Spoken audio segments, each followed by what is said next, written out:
Volume 22. Chapter 1068, Death Lord. The undead Skyfall canyons stretched vast and merciless, but within their depths few dared to enter, and what lay here was an ancient mystery. Within the undead Skyfall canyons, a ghostly forest with tall trees, leafless husks, their bark the color of ashen bone, their branches reaching like skeletal claws toward the veiled gray skies. A ghostly mist clung low, winding itself like serpents around the roots. Every gust of wind carried whispers, faint, indistinguishable words, yet filled with dread, as if the souls of the dead themselves wept from within the timber. The very earth pulsed faintly, black veins running beneath its cracked surface. When stepped upon, the ground seemed to sigh, exhaling cold wisps that clawed into one's bones. No birds, no insects, no signs of natural life could be found. Instead, phantom silhouettes occasionally flitted between the trees, dissolving as quickly as they appeared. At that moment suddenly, the oppressive silence was shattered by a distant thunderclap that rolled across the canyon, causing the ground to tremble. Thereupon, a commotion erupted. The eerie forest quivered, and through the fog surged a procession of dread. 5 undead horses, their hides a patchwork of bone and rotting flesh, their eyes glowing with hollow blue fire, galloped relentlessly. Upon them rode 5 horsemen clad in corroded armor, their helms concealing empty sockets where eyes should have been. Tattered black banners trailed from their lances, each inscribed with runes that oozed malevolent energy. Their pursuit shook the very air. Ahead of them, a cloaked figure darted through the spectral woods, its movements swift and unnaturally precise. Despite the ferocity of the pursuit, its speed did not falter. Every stride seemed to blur against the mist, rivaling the power of a Tyrmanus 9 legendary noble, its speed brushing dangerously close to the threshold of a legendary lord. The forest could not withstand the horsemen's rampage. Wherever the undead steeds trampled, trees were smashed apart with bone-crunching force. Yet instead of splintering into dust, the wood erupted into fountains of blood, soaking the gray soil in crimson as if the trees themselves bled like butchered flesh. The nauseating sight twisted the already spectral forest into a grotesque nightmare. At that moment, the cloaked figure, whose movements had been like flowing shadows, suddenly stopped. Its heels dug into the bleeding earth, sending ripples of spectral power outward. The horsemen howled in silence, their lances lowering as their mounts shrieked with spectral neighs, the flames in their eye sockets burning brighter. But all of a sudden, from the cloaked figure surged a baleful yet regal aura, swelling outward in waves like a tidal storm. The very mist recoiled, trees bent away, and even the bleeding earth seemed to quiver. The aura was suffocating, filled with wrath, majesty, and the authority of death itself. What had seemed like prey just moments ago now stood as something far more sinister. Behind the cloaked figure, reality itself twisted like a black canvas being torn apart. From the rift, a throne emerged, colossal, carved of shadow and bone, crowned with jagged spires that dripped with liquid night. The moment it fully manifested, the world dimmed. Even the faint gray sky seemed to cower, its pallor paling further under its presence. The figure did not step onto the throne descended for them. Chains of darkness coiled upward like serpents, lifting the cloaked figure with reverence. In the blink of an eye, they were seated high upon the towering seat, their posture regal and untouchable. The folds of the cloak fell like a funeral shroud, masking their form, but from beneath the hood glimmered 2 abyssal eyes, sharp, unyielding, brimming with the authority of death itself. The undead horsemen, who moments before had been the hunters, froze mid-charge. Their skeletal mounts reared in terror, blue flames flickering wildly in their hollow sockets. The oppressive aura of the throne of death pressed down upon them like the weight of an entire abyss. Even their runes, glowing with malice, sputtered and dimmed, as if scorched by something far superior. Tap, the figure's slender, jade-like finger touched the throne's handle. A sound like ink dripping into water spread outward, and in its wake, black tendrils unfurled in every direction. The earth cracked, veins of pitch-black liquid gushing out as if the world itself bled tar. The mist recoiled, the blood-soaked trees wailed, and a tide of abyssal ink spread across the ground like an expanding ocean. The regal, melodious voice echoed across the bleeding forest, calm yet absolute, death domain, absorption. The words were like a decree. The ground beneath the horsemen liquefied into shadow. Their skeletal steeds screamed in silent agony as their bodies sank, legs thrashing uselessly like prey caught in quicksand. The horsemen stabbed their lances downward, runes flaring desperately, but the ink swallowed the light whole, devouring it without resistance. They struggled, they clawed, and they howled with silent fury, but the more they fought, the deeper they sank. Their banners dissolved into strands of black mist, their armor corroded as if centuries of decay struck in mere seconds. The hollow fire in their eyes flickered, then died. Within moments nothing remained, not a single clatter of bones, not a single trace of their existence. They were drowned, consumed utterly by the endless abyss of the death domain. Yet instead of dissipating, the cloaked figure's aura suddenly spiked violently. Waves of baleful energy surged outward like crashing tsunamis, rattling the forest until even the blood-soaked trees groaned as if in fear. The next moment, behind the throne of death, a phantom unfurled across the mist-shrouded sky. It was a soul totem of half a blazing, pitch-black sun, as if it were condemning the light itself. The other half was a moon, but not pale and serene. It was crimson, bleeding with sinister brilliance. The two halves opposing and complementing, like an eclipse of ruin and sovereignty. The soul totem pulsed with mystic rhythm, its form woven from starry brilliance that flickered like galaxies collapsing, while neon-hued mist revolved endlessly around it, churning like a cosmic tide. With every passing heartbeat, the phantom grew sharper, more vivid, more terrifying, until it was no longer an illusion but a manifest law, majestic and menacing, blotting out all else. The very air fractured under its presence. The cloaked figure sat unmoved upon the throne, but the atmosphere was majestic. At that moment, a turbulent, storm-like breath of power escaped the figure's form, the clear sign of a breakthrough carved in death and dominance. Thereafter, as if to mark the completion of this unholy coronation, the figure raised its slender, jade-like finger once more. With a single tap upon the armrest of the throne, the monument of death trembled and then vanished, dissolving into the shadows. When the haze cleared, the figure once again stood in the bleeding forest. A reverent yet respectful voice rang in the cloaked figure's head. "Congratulations on reaching the Tier -1 legendary lord rank, mistress. You are now a Death Lord." The mysterious eyes shimmered with a hint of ecstasy. Still, it was instantly replaced with dense killing intent. "Now I can safely penetrate the inner region of the undead Skyfall Canyons and increase my strength even more quickly by absorbing the undead Lich King's army." Undying resolve shone in her eyes before a hint of longing flashed past her eyes as she muttered softly, "I'll return to you soon, teacher." Chapter 1069. Annoying pests. Above the gloomy skies of the Holy Justice Citadel, the space suddenly twisted, and two figures emerged from the folds of space. One of them was a tall, slender man with elvish features and long, white hair clad in white, while an ancient bronze sword with a slightly rusty blade rested on his back. The other has the appearance of a young, cute girl, around 12 years old, with long scarlet hair that reaches all the way to her feet and peculiar runic markings etched on her forehead, seemingly pulsating with mystical light. She wore ancient-style black robes, and her eyes were covered in a black blindfold. The elvish male was holding an ancient compass as it seemed to have a mysterious cosmic pattern engraved on its surface, and those cosmic patterns seemed alive and vivid. His brows wrinkled as he looked at the unfamiliar scenery of the Holy Justice Citadel, and he gravely stated, "The new myth was here. Isn't this myth of Justice's territory?" "Where is she?" The young, blindfolded girl spoke in a solemn tone, but her voice was that of a cute child and no one would take her seriously. The elvish male shook his head as he replied with uncertainty, "Currently, there are no fellow myth-seekers present in this place, at least not within the range of the true myth compass. Furthermore, the new fellow myth-seeker's spiritual mark instilled within the true myth compass isn't showing any reaction, and it's been like this since we were halfway to this place. This is the last location of that new myth." "That's aside." The young girl, despite her blindfold, seemed to preserve everything as she solemnly said, "What has happened here? This place was filled with radiance and hope the last time I was here, but all I can see is darkness and despair. Furthermore, the fairy humans' minds are chaotic as if they have lost their will to live." Then the myth of Oracle suddenly discovered the new myth, unregistered in the coalition. "We were sent here to invite the new myth for a chat, but then suddenly the true myth compass suddenly stopped reacting, which could only mean the new myth is either dead or is capable of changing their soul, which is impossible. Now, looking at this place's current state and the missing myth of justice, it could only mean something unexpected involving two myths has taken place here." The elvish man, who was none other than the myth of White Swordsman, couldn't help but nod as if agreeing with the blindfolded girl's evaluation. Suddenly, a talisman appeared in the White Swordsman's hand, and runes on this talisman were like flickering stars. Without hesitation, he imbued his soul force into it. However, the talisman didn't react, making the White Swordsman furrow his brows with a hint of bewilderment in his eyes as he muttered, "The space transferal talisman of the myth of justice isn't working. Unless it has been destroyed, no matter where she is, it should at least elicit a reaction. But if the space transferal talisman has been destroyed, this linked talisman should have been destroyed as well. Strange, too strange." The more the White Swordsman thought about this matter, the more uneasy he felt. After all, this matter involving two myths couldn't be taken lightly, especially if one or both of them perished, and one of the myths even belonged to their mythical coalition.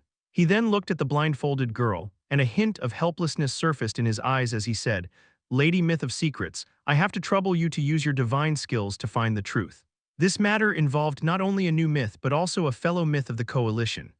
The young, blindfolded girl called the Myth of Secrets side before she nodded, I will use my skills, but I need appropriate compensation. You'll be my witness, fellow myth of white swordsman. Certainty. The myth of white swordsman agreed without hesitation, as he knew the myth of secrets skills came with a price, but they were efficient and effective. That was also the reason the myth of secrets was one of the strongest and respected members of the mythical coalition. At this moment, the blindfold trembled as the myth of secrets raised her small, pale hands toward it. Slowly, she loosened the black cloth, and the instant it slipped away, the truth beneath was revealed. Instead of twin eyes, a single eye socket had fused itself in the center of her face, where both eyes should have been. When her delicate eyelid opened, an unearthly eye gazed out. It was strange, profound, and unbearably mystical. The iris glimmered like liquid starlight, etched with shifting runes that seemed ancient and cryptic. Each faint movement of its glow gave the illusion of laws being born and destroyed in an endless cycle. The myth of white swordsman drew in a sharp breath.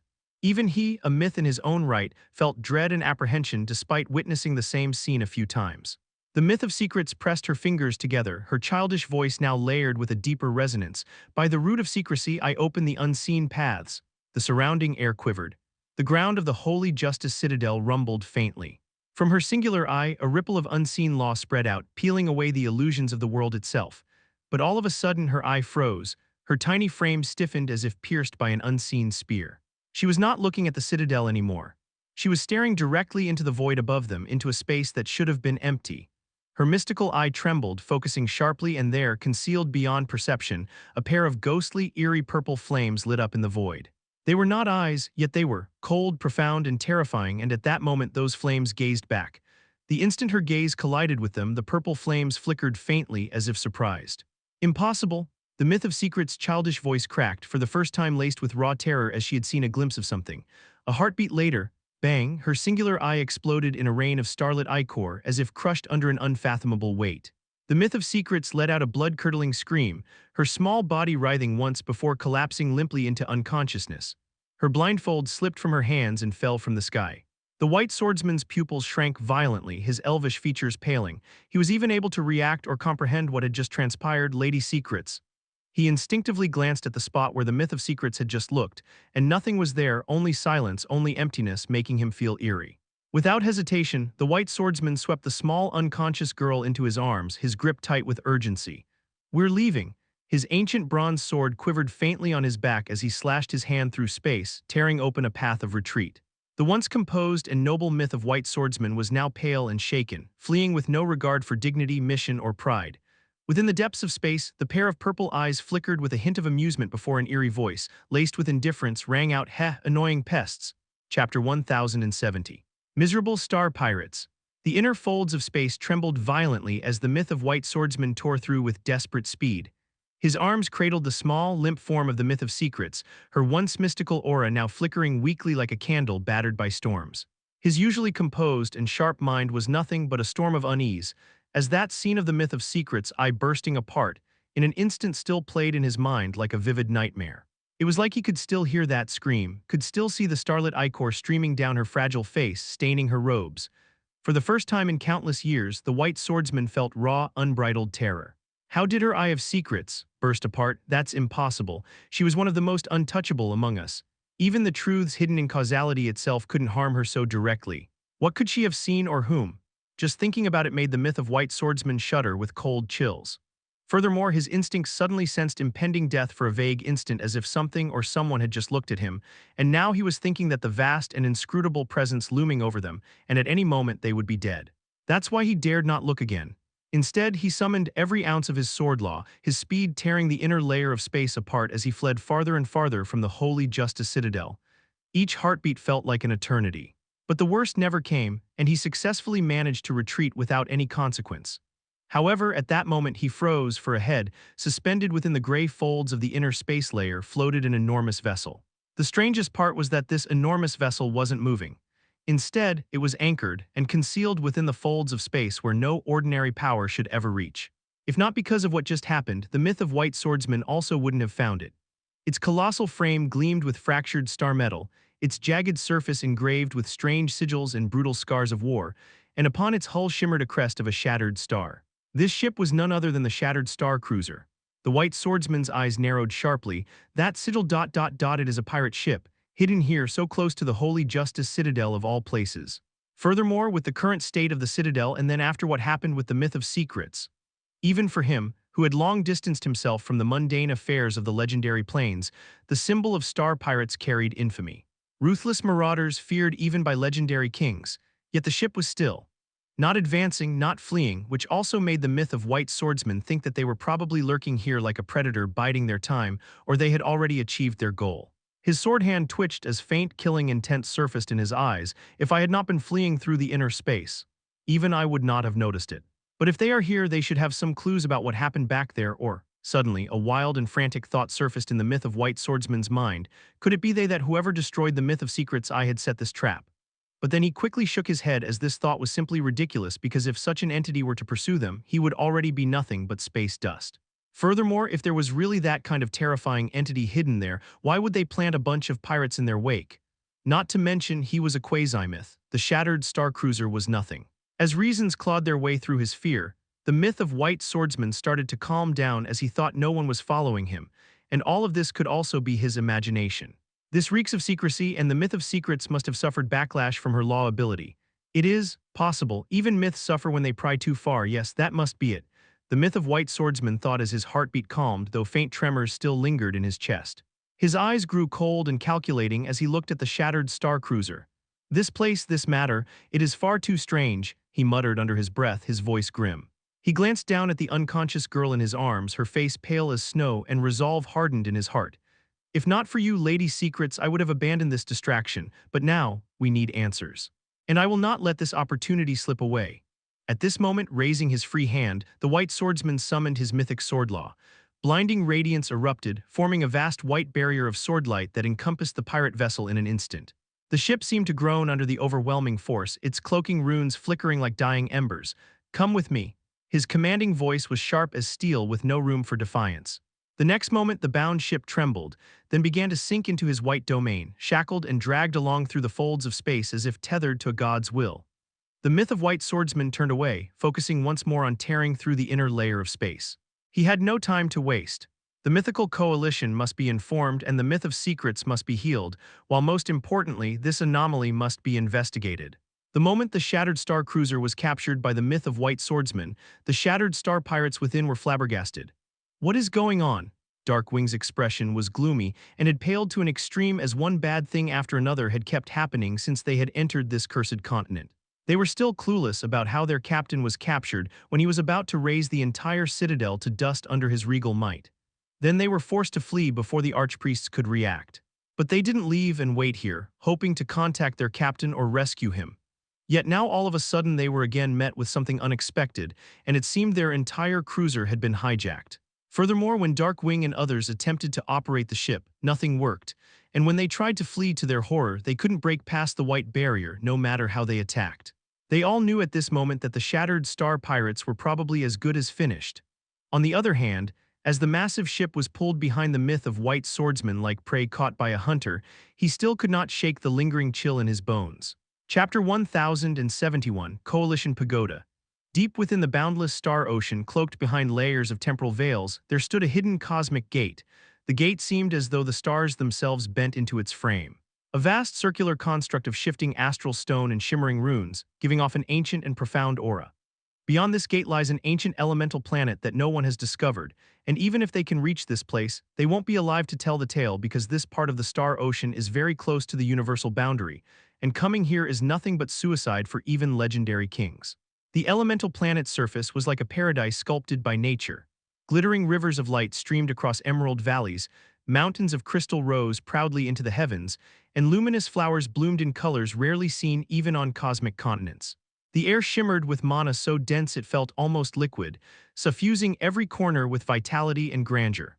One couldn't even imagine such an elemental planet would exist in the desolate corner of the star ocean. At the very center of this magnificent world stood a colossal pagoda, towering like a divine axis that tethered the skies to the earth. Its structure radiated awe-inspiring majesty. Golden pillars entwined with flowing runes supported countless silver tiers, each one shimmering with arrays of starlight. Its spire seemed to pierce the very heavens, while its foundation glowed with a lattice of laws that chained it to the planet itself. This wasn't any ordinary pagoda, as it seemed like a bastion, a sacred pillar of order and might. Suddenly, space warped violently before the pagoda. Reality folded like silk as the myth of White Swordsman emerged, his arms still cradling the pale and weakened form of the myth of secrets. His gaze remained calm, but the weight of urgency burned in his eyes. Behind him, the folds of space twisted once more, and the shattered star cruiser was dragged out, shackled within a cocoon of white swordlight, struggling futilely against its fate. At that very moment, the great pagoda responded. From its highest tier, a beam of pure white light shot outward, descending like a thunderbolt. It twisted in the air before condensing into a golden-robed figure. Yet this figure had no face, no eyes, no hair. Its surface was smooth and featureless, like a mannequin sculpted from pristine jade. Despite this, its presence carried unimaginable pressure. Dense runes shimmered faintly across its robe, pulsing with restrained might. This was a runic puppet of legendary king rank, a puppet capable of wielding the strength of a legendary king, bound only to obey commands without fail. Furthermore, this kind of puppet was scarce in the entire legendary plains, and the method to produce them was long lost, just like a soul puppet. Only by chance can someone get them from ancient sites or forbidden regions. The myth of White Swordsman didn't even glance twice at the runic puppet, as his commanding voice cut like steel, "Custodian, imprison them. Do not allow a single rat to escape this vessel." The mannequin, clearly named Custodian, clearly recognized the myth of White Swordsman as it bowed silently, its form glowing as countless runic chains erupted from its body, weaving into the shattered star cruiser like an unbreakable web. The next moment, screams of panic echoed faintly from within the pirate ship, but the puppet's presence crushed any hope of resistance which was evident in its prowess. Without another word, the White Swordsman turned away. His swordlaw propelled him forward, and he shot straight into the pagoda's gates, carrying the myth of secrets in his embrace. The interior of the colossal pagoda was no less awe-inspiring because this was none other than the main headquarters of the mythical coalition, the most sacred and guarded stronghold of the quasi-myths. Its halls stretched endlessly, walls etched with flowing cosmic runes, and each floor was dedicated to one of the coalition's many needs, like cultivation, research, medicine, and even divination. The White Swordsman descended swiftly through the golden stairways, ignoring the countless glowing halls and restrictions. Since he was one of the senior members of the coalition, except for the top 3 floors, he wasn't restricted. He rushed until he arrived at a floor where the smell of medicine and potent herbs filled the air. Rows upon rows of alchemy equipment, bubbling cauldrons, glowing crystal arrays lined the chamber, and there was even a herb guardian within a barrier which apparently had scarce herbs. The space throbbed with the rhythm of refining, brewing, and pure nature. At its center was a hunched figure, a gnome dressed in long alchemist's robes, his beard tied with ribbons to keep it from falling into the cauldron he was painstakingly attending to. His wizened hands trembled with meticulous precision as he stirred, his concentration absolute. All of a sudden, bang, the doors swung wide as the myth of White Swordsman barged inside. The gnome jolted violently, nearly spilling his concoction. His wrinkled face flushed red as he whirled around, voice sharp and furious. "Damn it, you reckless elf. Do you have any idea how delicate this potion?" But his words cut short the instant his eyes fell upon the limp form in the swordsman's arms. His gaze widened and the anger on his face melted into pure shock. That myth of secrets. His body trembled as he knew it wasn't the time to inquire about the story behind the myth of secrets' current situation. His expression turned grave, hardened by countless years of experience. After all, he was probably the #1 alchemist of the legendary plains in the field of healing, potion-making, and pill creation. This elderly gnome has many legends and achievements under his belt. With no need for further explanation, with a sharp wave of his small hand, runes etched into the floor and walls suddenly flared to life. A web of intricate glyphs spread outward like veins of silver fire, converging in the middle of the chamber where a circular platform rose with a low hum. There was a mystical formation on this platform, pulsing with soft emerald and azure light, each rune breathing like the heartbeat of life itself. The gnome's gravelly voice broke the silence, carrying both urgency and authority. "Quickly, put her on the healing formation. I need to stabilize her." The White Swordsman did not hesitate and adjusted his grip on the unconscious myth of secrets in his arms. Her body limp and her life single were extremely vague. His eyes, usually cold as steel, flickered with rare worry as he moved swiftly across the glowing floor. The moment he stepped into the radius of the healing formation, the runes began to shift and rotate, rearranging themselves like cogs in a machine. The swordsman knelt, carefully laying her down upon the center, where the luminous circle expanded and wrapped around her frame like an embrace. At once, beams of gentle light cascaded upward, enveloping her in layers of protective warmth. The sound of faint chimes filled the chamber, resonating with her weakened life force, pulling threads of vitality back into her frail body. The gnome stepped closer, eyes glinting as his fingers twisted through a sequence of mudras, further stabilizing the array. His voice dropped low, almost reverent. "I'll handle it from here, and I think you should go and report this to Coalition Master, and you also owe me an explanation." "I'll leave her in your care, Myth of Alchemy." The Myth of White Swordsman solemnly nodded as he knew he couldn't do anything now and could only trust the Myth of Alchemy. Furthermore, just as the Myth of Alchemy said, he needed to report this to the Coalition Master because this wasn't a simple matter. He turned into a white streak and hurried towards the top floor of the Coalition Pagoda. Chapter 1072, The Coalition Founders, Part 1. The Myth of White Swordsman, after leaving the Myth of Secrets in Myth of Alchemy's care, ascended the Coalition Pagoda. His steps were heavy with both urgency and reverence until he finally stood before an enormous sealed door. The portal loomed like the wall of heaven itself, magnificently large, adorned with ancient runes that pulsed faintly with authority. It seemed as though it had been crafted for giants, not gnats. Stopping a respectful distance away, the White Swordsman lowered his head. He announced solemnly, "I have an urgent matter to report to the Coalition Master regarding my recent mission. Please grant me an audience." For a moment silence fell. The air grew dense, heavy with unseen weight. Even the sword law within his body stilled, as if bowing to the unseen presence beyond the gate. The Myth of White Swordsman didn't have the demeanor of a quasi-myth at this moment. It was like a subordinate of a king waiting for an audience. At this moment, like the peal of a mystical instrument, a melodious voice echoed from within the sealed door, calm, commanding, yet strangely soothing, "Enter, Myth of White Swordsman." As the words faded, the colossal runes carved into the door flared brilliantly, and the massive portal slowly began to open with a deep, resonant groan. A flood of hazy brilliance spilled out, shrouding everything beyond in fog. Without hesitation, the White Swordsman stepped inside and the world changed around him. The floor he entered was cloaked in mysticism. A thick fog curled and wove through the chamber, veiling all sights but one. A long, ethereal table stretching into the haze, its surface shimmering faintly with runes of law. Rows of chairs lined its sides, though their occupants, if any, were concealed within the endless veil, truly a sight to behold. Even the Myth of White Swordsman, with all his power, could not pierce this fog. He never had. This was the third floor of the Coalition Pagoda, the seat of the highest authority. None of the members had ever seen beyond it, none save the two beings who founded the mythical coalition itself. As for the first and second floors, they were mysteries known only to the two founders, and everyone could only guess what lay on those floors. But just with this third floor, those arrogant myths know that even if they were curious, they didn't have the power to quench their curiosity. As the Myth of White Swordsman entered, his gaze instinctively lifted toward the head of the ethereal table.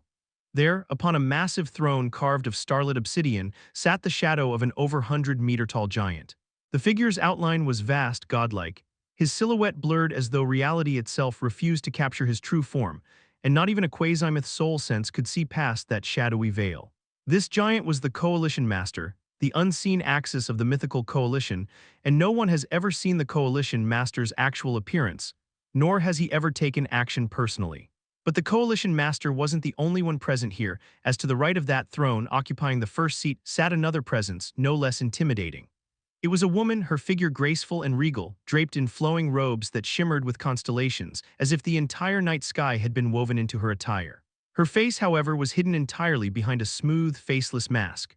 No eyes, no mouth, no sockets, only a single golden-white glyph shaped like a pentagram glowed faintly at its center, and her head was covered under a witch hat. This woman was the Myth of Oracle.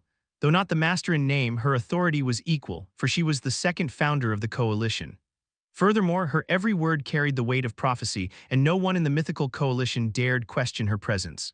Moreover, the Myth of Oracle was also the brains behind the coalition, and she was also the one who had developed the true myth compass, which can track down myths. The Myth of Swordsman and the Myth of Secrets also received their mission to seek the new myth today from the Myth of Oracle. At this moment, the White Swordsman stopped, lowering his head as he bent slightly at the waist, his voice carrying solemn respect. "Coalition Master, Myth of Oracle. Forgive me, I have failed your mission, and even the Myth of Secrets was harmed. Currently, I have handed her over to the Myth of Alchemy, and he's trying his best to heal her." The fog around the throne stirred faintly at his words, like a starry sea disturbed by an unseen tide, and a heavy voice like an earthquake filled with authority sounded, "Sit." The Myth of White Swordsman quickly nodded as he took the furthest seat away from the Coalition Master and the Myth of Oracle. At this moment, the Myth of Oracle seemed to be looking towards the White Swordsman. The pentagram on her mask flickered with mysterious light, making the White Swordsman uneasy. Her melodious yet impassive voice sounded, "I have already acquired the information from those star pirates you have brought with you, fellow myth. The target of your mission this time was actually the captain of those star pirates known as the Champion King." The Myth of White Swordsman was astounded. not because the myth of Oracle had already acquired that information, since it was extremely easy for her, and he specifically brought them here to this exact reason. His surprise originated from the fact that the new myth turned out to be actually a star pirate. This was unprecedented, as the myth of white swordsmen abhorred people like star pirates and couldn't imagine one of them suddenly becoming a quasi-myth. But the myth of Oracle wasn't done as she continued. Furthermore, those star pirates were also involved in the big war going on between the dead and life factions at this moment. And the Temple of the Blazing Flame that the myth of Inferno has gone after was also related to them.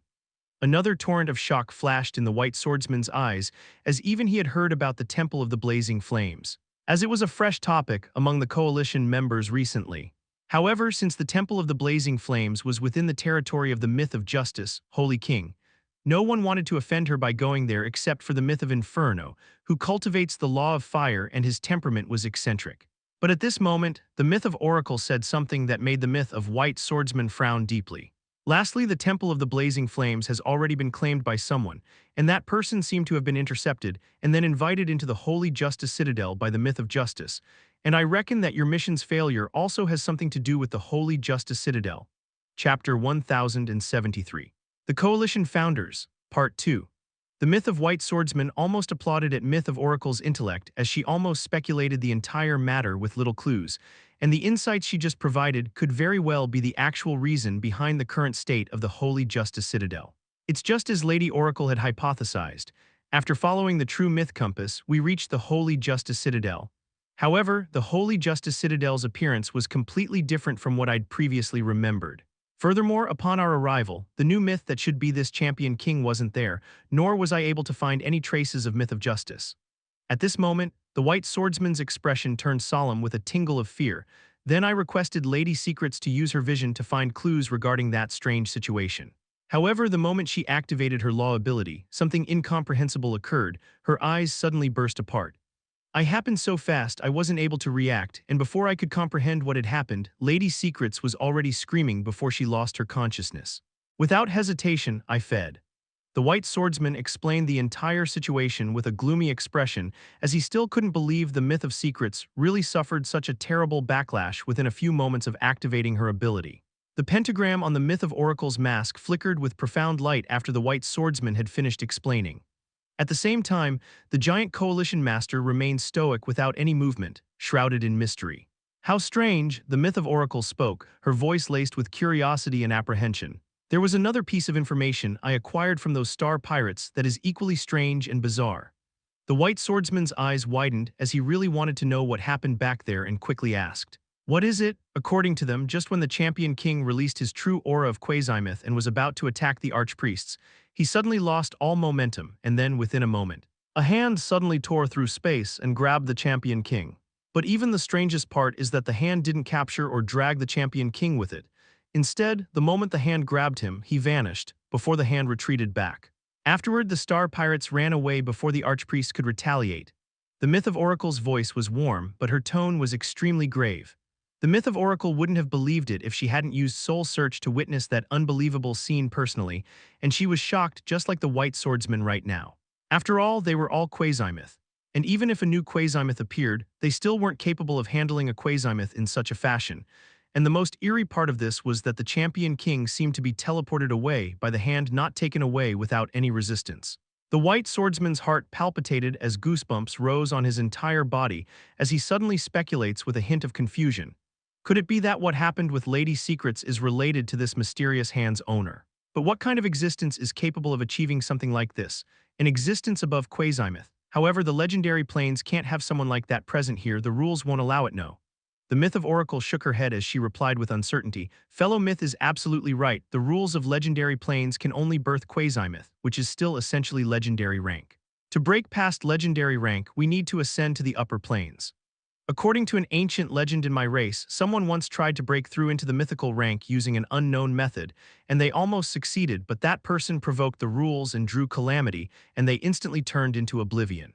So someone like that can't exist within the boundaries of the legendary plains unless they have the ability to descend from the upper planes, which is highly unlikely, since in their eyes they were nothing but ants or bumpkins in a backwater village.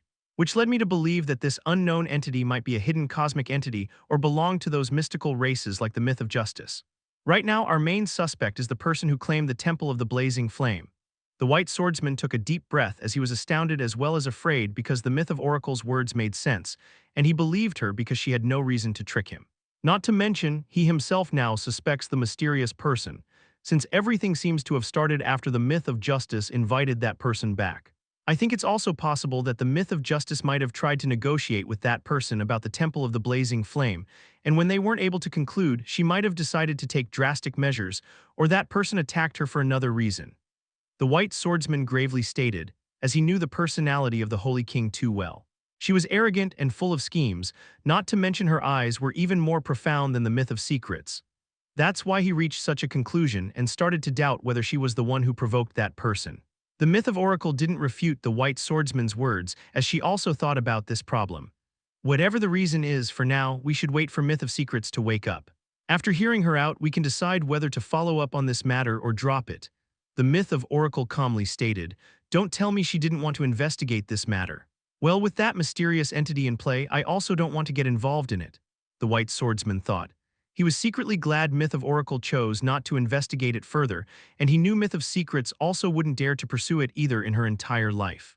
Just when the white swordsman was about to bid farewell and thought he had escaped a calamity, the Myth of Oracle suddenly spoke again. Now that this matter is put on hold, the Coalition Master wants to ask something from fellow myth, White Swordsman.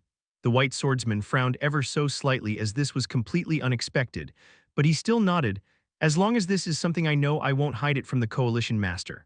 However, if this is something that involves my secrets or personal matters, I have to apologize in advance and hope for your understanding. The myth of Oracle nodded in understanding. We understand, so you can worry free if you don't want to divulge something. No one will force you. The white swordsman nodded with a grateful smile. Please ask.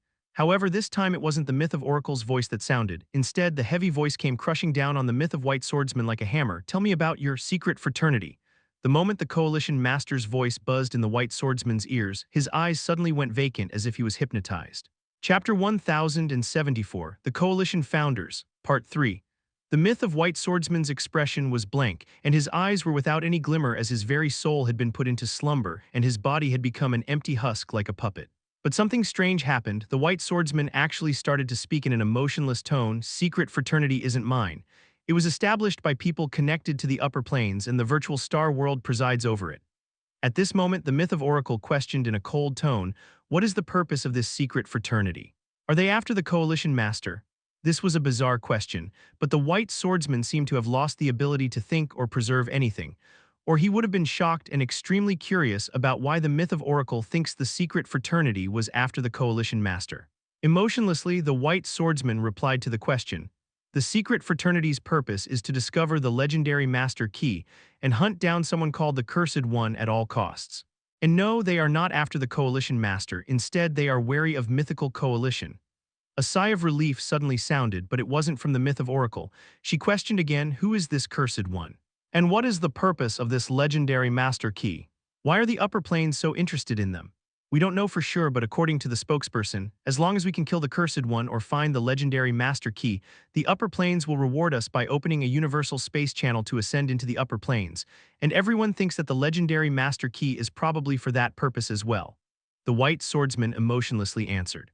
The pentagram on the myth of Oracle's mask shimmered brightly when she heard this, and even the giant silhouette of the Coalition Master seemed to have flickered for a moment. Is that why you joined the secret fraternity and didn't alert the Coalition? Who else is with you among the Coalition who has joined them? The myth of Oracle coldly questioned with a hint of hostility as she didn't seem pleased with the traitors. The white swordsman expressionlessly replied, yes, I want to ascend to the upper planes to break through to the mythical rank before my remaining lifespan runs out. I don't want to be trapped in this cage anymore. I was approached by the myth of justice, Holy King, and she convinced me to join them. She is also one of the representatives of the upper planes, and I believe she is one of the founders. Other than her, there are no other mythical coalition members in the secret fraternity. However, they seem to have unknown quasi-myths, probably 3 more than me and the myth of justice, but I'm not completely sure. But I haven't met them outside the virtual star world, and they keep their identities hidden. The myth of justice probably knows who they are. Silence fell in the mystical hall at this moment after they heard the truth behind the secret fraternity. Although they had confirmed they weren't targeted, they still felt wary due to unknown quasi-myths they were unaware of. But they were also helpless in this regard because the legendary plains were impossibly large and ancient, and the mythical coalition didn't exist from the beginning.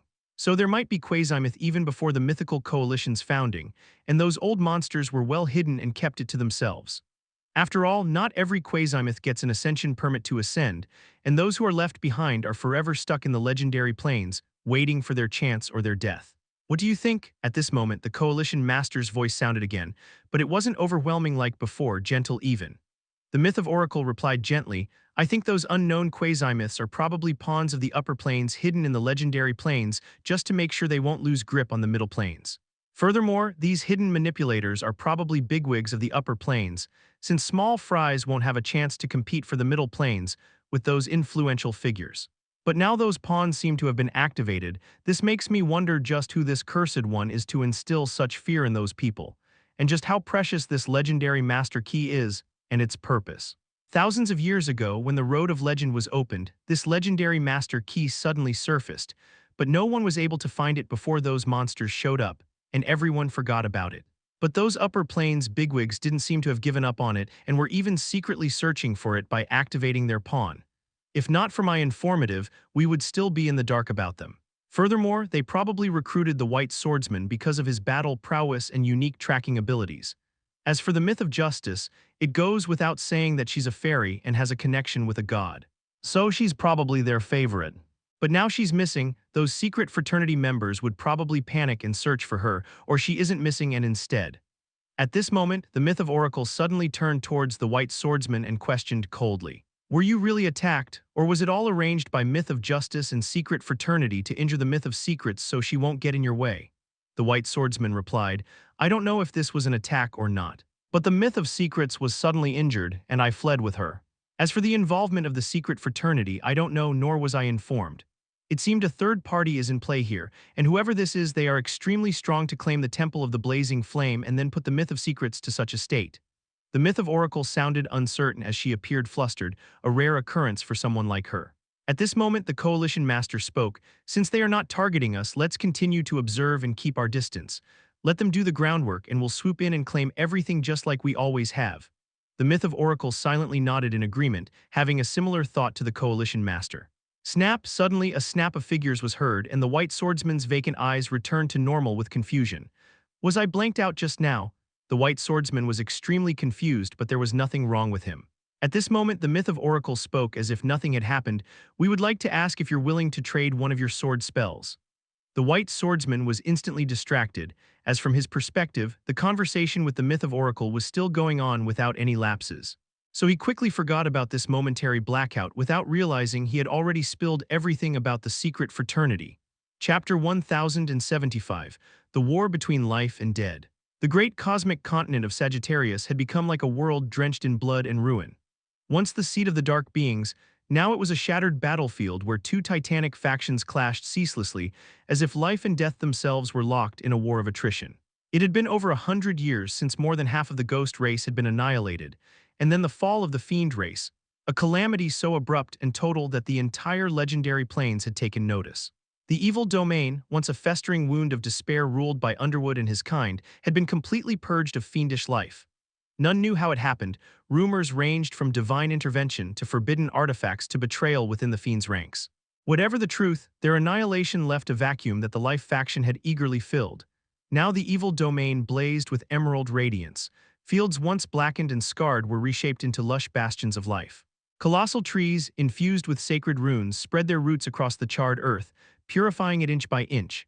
Shrines, citadels, and healing groves replaced the infernal pits of old, transforming the heart of despair into the forward bastion of the life faction's conquest. But the dead faction had not fallen. They had bled, they had retreated, but they had not broken. With the fiends gone and the ghost race decimated from their own civil madness, the vampire race rose unchallenged as the spearhead of the dead. Their castles of crimson stone, once symbols of isolated pride, had now become the bulwarks of survival.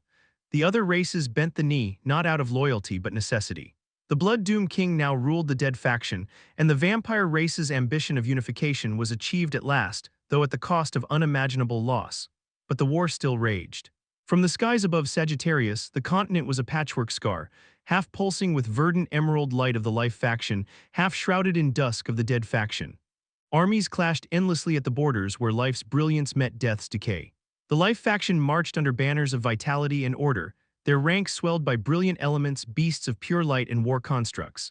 Their generals sought to seize the moment of weakness after the Fiend's destruction, hoping to crush death once and for all and reclaim the continent, giving another massive blow to the Dead faction. The Dead faction, however, stood unyielding. Where life surged, death answered in kind. The Blood Doom King summoned legions of Bloodspawn and Night Riders.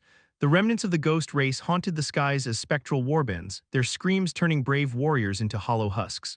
Dark mercenaries and assassins, drawn to the wealth and promises of the dead, spilled into the frontline from across the legendary plains. Yet it still wasn't easy to keep the dead from collapsing, for behind the Life faction stood three giants with all of their powers intact that even in the Dead faction's heydays they had trodden carefully. The Alchemy Guild, weaving poisons and restorative elixirs that tipped countless battles. The Zodiac Warrior Alliance, their unrestrained champions, breaking sieges and slaying generals. The Universal Zodiac Bank, funding the war effort with limitless wealth and mercenaries. Together, they nearly brought the Dead faction to collapse. But just when Dead faction was about to relocate and flee the continent, aid came from the shadows. The Champion King, whose motives remained still a mystery, appeared like a phantom, turning certain defeat into brutal stalemates together with the infamous Star Pirates, who answered to no one but him and wreaked havoc upon the Life faction's supply lines, ensuring their advance never lasted long. Now, after a century of endless slaughter, the two factions had reached a bitter equilibrium. Half of Sagittarius belonged to the Life faction, while the other half remained under the Dead, but this was not peace. The tension grew with every passing day, the soil of Sagittarius drinking the blood of millions. The Life faction wanted complete dominion. The Dead sought survival and resurgence, and above them all, unseen but undeniable, the prying eyes of the neutral faction watched with cruel anticipation. The continent was a battlefield, yes, but it had become something more like a proving ground, where the victors would not only claim Sagittarius but possibly change the very balance of the legendary plains. At this moment, the castle of Crimson Dusk, once a fortress drenched in the blood of countless enemies, now stood as the indomitable heart of the Dead faction. Its towering spires were forged from obsidian and bloodstone, radiating a faint, ominous glow that could be seen from leagues away. Rivers of scarlet mist flowed through its walls like veins, and every corner of the structure pulsed with protective enchantments of blood and death. The air around the fortress was thick with spectral wails and the rustling of countless wings. Legions of vampiric bats and soul-bound spirits patrolled the skies, while armored revenants and vampire knights stood like statues at the ground gates. Every entrance was layered with formations, glowing with crimson runes that shimmered faintly against the eternal twilight hanging over the castle. Within the innermost sanctum of the castle, in the throne hall of blood, the heavy air trembled with malice. Gathered were the legendary kings of the Dead faction. Each sat upon a smaller throne of blackened stone or floated cross-legged, their mere presence making the chamber quiver. The dense killing intent they exuded was suffocating, the air sharp and metallic like freshly spilled blood. Their auras overlapped, filled with shadows of endless wars and slaughter, baleful, oppressive, unyielding. Some radiated bone-chilling cold, their bodies cloaked in necrotic mist. Others pulsed with crimson blood force, their veins glowing faintly beneath their pale skin. There were skeletal monarchs, ghastly liches, vampire counts, death knights, all radiating an authority born from endless wars with the Life faction. At the far end of the hall, upon the throne carved of black bone and drenched in blood crystal, sat the ruler of them all, Wilbur Valdoom, the Blood Doom King. His once majestic robes hung heavily as if darkened by stains of both blood and fatigue. Though his regal figure still towered above all, there was a certain pallor about him now, a faint weariness, as if even a bloody predator could not escape the toll of unending war. His face was slightly haggard, his breath heavy, yet when his crimson eyes opened, they burned like two molten pits of blood. Those eyes alone silenced the hall. Even the most bloodthirsty of the legendary kings dared not meet them directly, for the crimson gaze of the Blood Doom King was sharper than any blade and more intoxicating than the most forbidden poison. The Blood Doom King slowly rested his chin against his pale hand, his long, clawed fingers tapping against the armrest of the throne. His presence was both regal and terrifying, as if death itself sat upon the throne, judging every being before him. The atmosphere was suffocating, all watching, waiting, their killing intent boiling, ready to erupt, and yet all of them remained silent. Because when the Blood Doom King's gaze swept across the chamber, no one wished to be the first to speak as they all secretly glanced at the empty throne that stood beside the Blood Doom King. At this moment, the Blood Doom King's icy voice filled with irritation fell. "Can anyone tell me where the Champion King has run off to?" Chapter 1076. They know. Can anyone tell me where the Champion King has run off to? Sensing the fury in Blood Doom King's voice, no one dared to speak up, and they truly had no idea where the Champion King went with his shattered star cruiser. Blood Doom King's expression sank further as his bloody eyes glowed with killing intent, before his eyes focused on a vampire sitting not too far away from his position. Nightingale, where did your leader go? Blood Doom King coldly questioned without even addressing the Nightingale King with his title. The Nightingale King, one of the overlords of the Evanescence Hub, who was once a runaway of the vampire race, has returned to the vampire race. Still not willingly instead, he was dragged back by the Champion King with the Corrosion King to be his proxies, since the Champion King couldn't bother to take care of everything himself. Nor did he think his crew should handle these small matters. Although the Blood Moon King was Nightingale King's brother, the former despised him for becoming a star pirate. When the Nightingale King appeared, the Blood Moon King ignored him, leaving the Nightingale King both relieved and bitter. Now, under the Blood Doom King's fierce glare, Nightingale King panicked slightly and glanced at his good brother, the Corrosion King, for support, but to his dismay, the latter quickly pretended to look at his feet and play dumb since he didn't want to prove the Blood Doom King, who was like a ticking time bomb lately. Just where did Overlord run off to? Leaving us in this mess and sticking our necks in the war between the life and dead factions was truly a wrong move. Even if you held a grudge against the Zodiac Warrior Alliance, at least don't drag the Evanescence Hub into it. The Overlord even forced everyone here to sign a soul oath contract. I truly envied the Butcher King who escaped under the pretext of being on an expedition. I should have listened to him, the Corrosion King thought bitterly as every day he felt like his life was in extreme danger. But he can't escape because of the Champion King and his eerie power that he had acquired out of nowhere. However, because of the Champion King's power, it also posed a deterrence to the entire dead faction that even the Blood Doom King seemed to be afraid of him.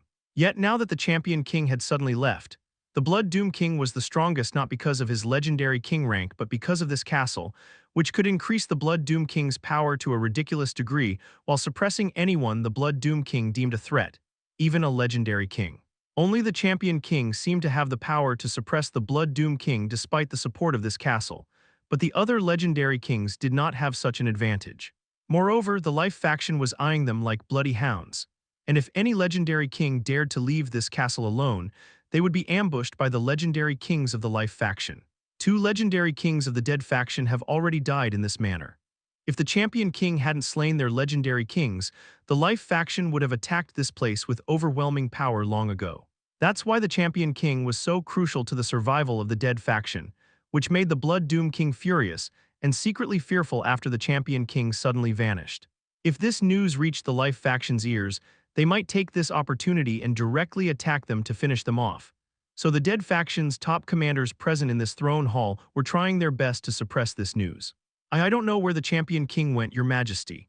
The Nightingale King replied with an apprehensive look, and when he sensed the killing intent in the Blood Doom King's eyes intensified, he quickly added, But I think Champion King has gone to fetch the Dark Wing and others, his subordinates. They might have encountered some trouble. Blood Doom King's expression softened, but only slightly as his killing intent and frustration remained unappeased, for as long as the Life faction remained eyeing them like prey. Now, Blood Doom King really wished that the Fiend race hadn't massacred, and the Ghost race's entire power were still intact. Only now did he truly understand that his race was only enjoying all the benefits collectively with the Ghost race and Fiend race. Without all of them combined, the Life faction gained a considerable advantage and was on the verge of losing its stronghold. They even had to bow down to mere star pirates to keep them afloat, which was extremely humiliating.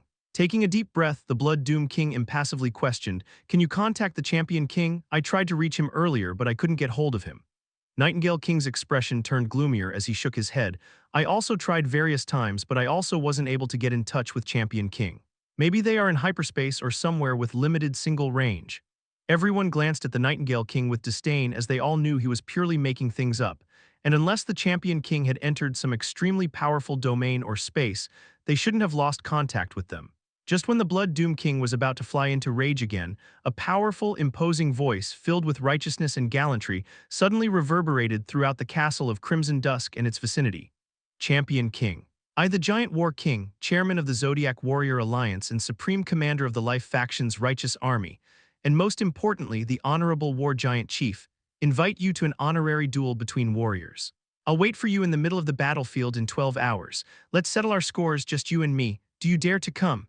Everyone in the hall was dumbfounded and bewildered when they heard the familiar voice of the Giant War King. They all thought that it was too coincidental, The Blood Doom King's expression was almost pitch black as he gritted his teeth and muttered, "They know." Chapter 1077, The Leaders of Life Faction. Today, the front line of the Sagittarius continent between the domains of life and death was a no-man's land stretched wide. Once valleys, now ground down into blood-soaked plains where countless battles had been fought and refought. The soil itself seemed alive, groaning with the weight of millions of corpses buried beneath it. Even a pebble was stained with crimson, and every gust of wind carried the scent of iron and ash. On one side behind the battlefield loomed the blood domain of the vampires, their seat of power pulsing with ominous vitality. Crimson castles dotted the skyline, towering like monoliths, their spires weeping endless streams of blood mist. Bat-like shadows patrolled the air, spectral banners fluttering, as if the night itself had been shackled to the dead faction's cause. On the opposite side, the evil domain reborn stood transformed. Once the fiend's infernal bastion, it had become a citadel of emerald brilliance, a fortress of the life faction. Gigantic light elemental stones wove together into colossal walls of light, runes etched into them glowing like stars. Mechanical constructs patrolled the ramparts, and every wall rooted deep into the cursed earth, purging remnants of fiendish corruption with waves of holy radiance. Between these two titanic forces lies today's battlefield. Two armies stood in opposition, lined like an ocean of blades. On the side of the dead faction, the atmosphere was suffocating, thick with dread, silence, and the crushing weight of expectancy. Their banners of black and crimson swayed without sound, and though their legions numbered in the tens of millions, none made a move. It was as if the entire host was holding its breath, waiting for something. By contrast, the life faction's army pulsed with vigor. The ground itself quaked under the rhythmic beating of their war drums. Rows upon rows of radiant soldiers stood ready, their weapons gleaming with light, their eyes burning with resolve. Today, they were not merely prepared for war, they were eager, emboldened, as if today promised something far greater than another bloody stalemate. The reason was apparent. At the very center of the battlefield, a colossal throne of carved stone and golden steel had been raised. Upon it sat a figure so massive that even mountains might bow before his shadow. It was none other than the Giant War King, chairman of the Zodiac Warrior Alliance, supreme commander of the Life Faction's armies, War Giant Chief. With a height of 100 meters, he sat with the stillness of a deity, his colossal frame towering over both armies, his war axe resting casually at his side, yet radiating an oppressive pressure that made the skies themselves tremble. His gaze, sharper than any blade, swept across the dead faction's armies, not with anger nor hatred, but with a cold, unshakable superiority. To him, the army of the dead faction was nothing more than ants. Obstacles and shadows of a wounded beast that should have already perished if not for the saving grace of the champion king. The air between the armies was charged, heavy with killing intent, so thick it pressed into the chest like a weight. The Giant War King leaned forward slightly, his eyes never leaving the ranks of the dead. His voice, when it rumbled across the battlefield, was like the toll of a death knell, shaking the souls of both armies. "Where is your champion?" His voice carried both oppression and a hint of mockery, as if he already knew the answer. On the other hand, the silence of the dead faction deepened, their stillness betraying unease. The enemy's supreme commander had spoken, and now, before all the legendary plains, they would have to answer. At this moment, hidden within the folds of space were two figures. One was a devilishly handsome elf with long golden hair and silvery eyes, donned in a violet battle armor. It was the Wise King, also known as the president of the Universal Bank Mercenary Association. The second was a charming woman with an hourglass figure, adorned in a pink battle suit, and a long, slender sword was sheathed around her willow wrist. Her facial features were incredibly alluring and bewitching, with faint silver runic markings flowing around the side of her pale white long neck, and on her forehead was a closed eyelid. This was the Spirit Eye King of the Alchemy Guild, and also the newly appointed leader of the Alchemy King Council because of the current war. That guy is showing off too much.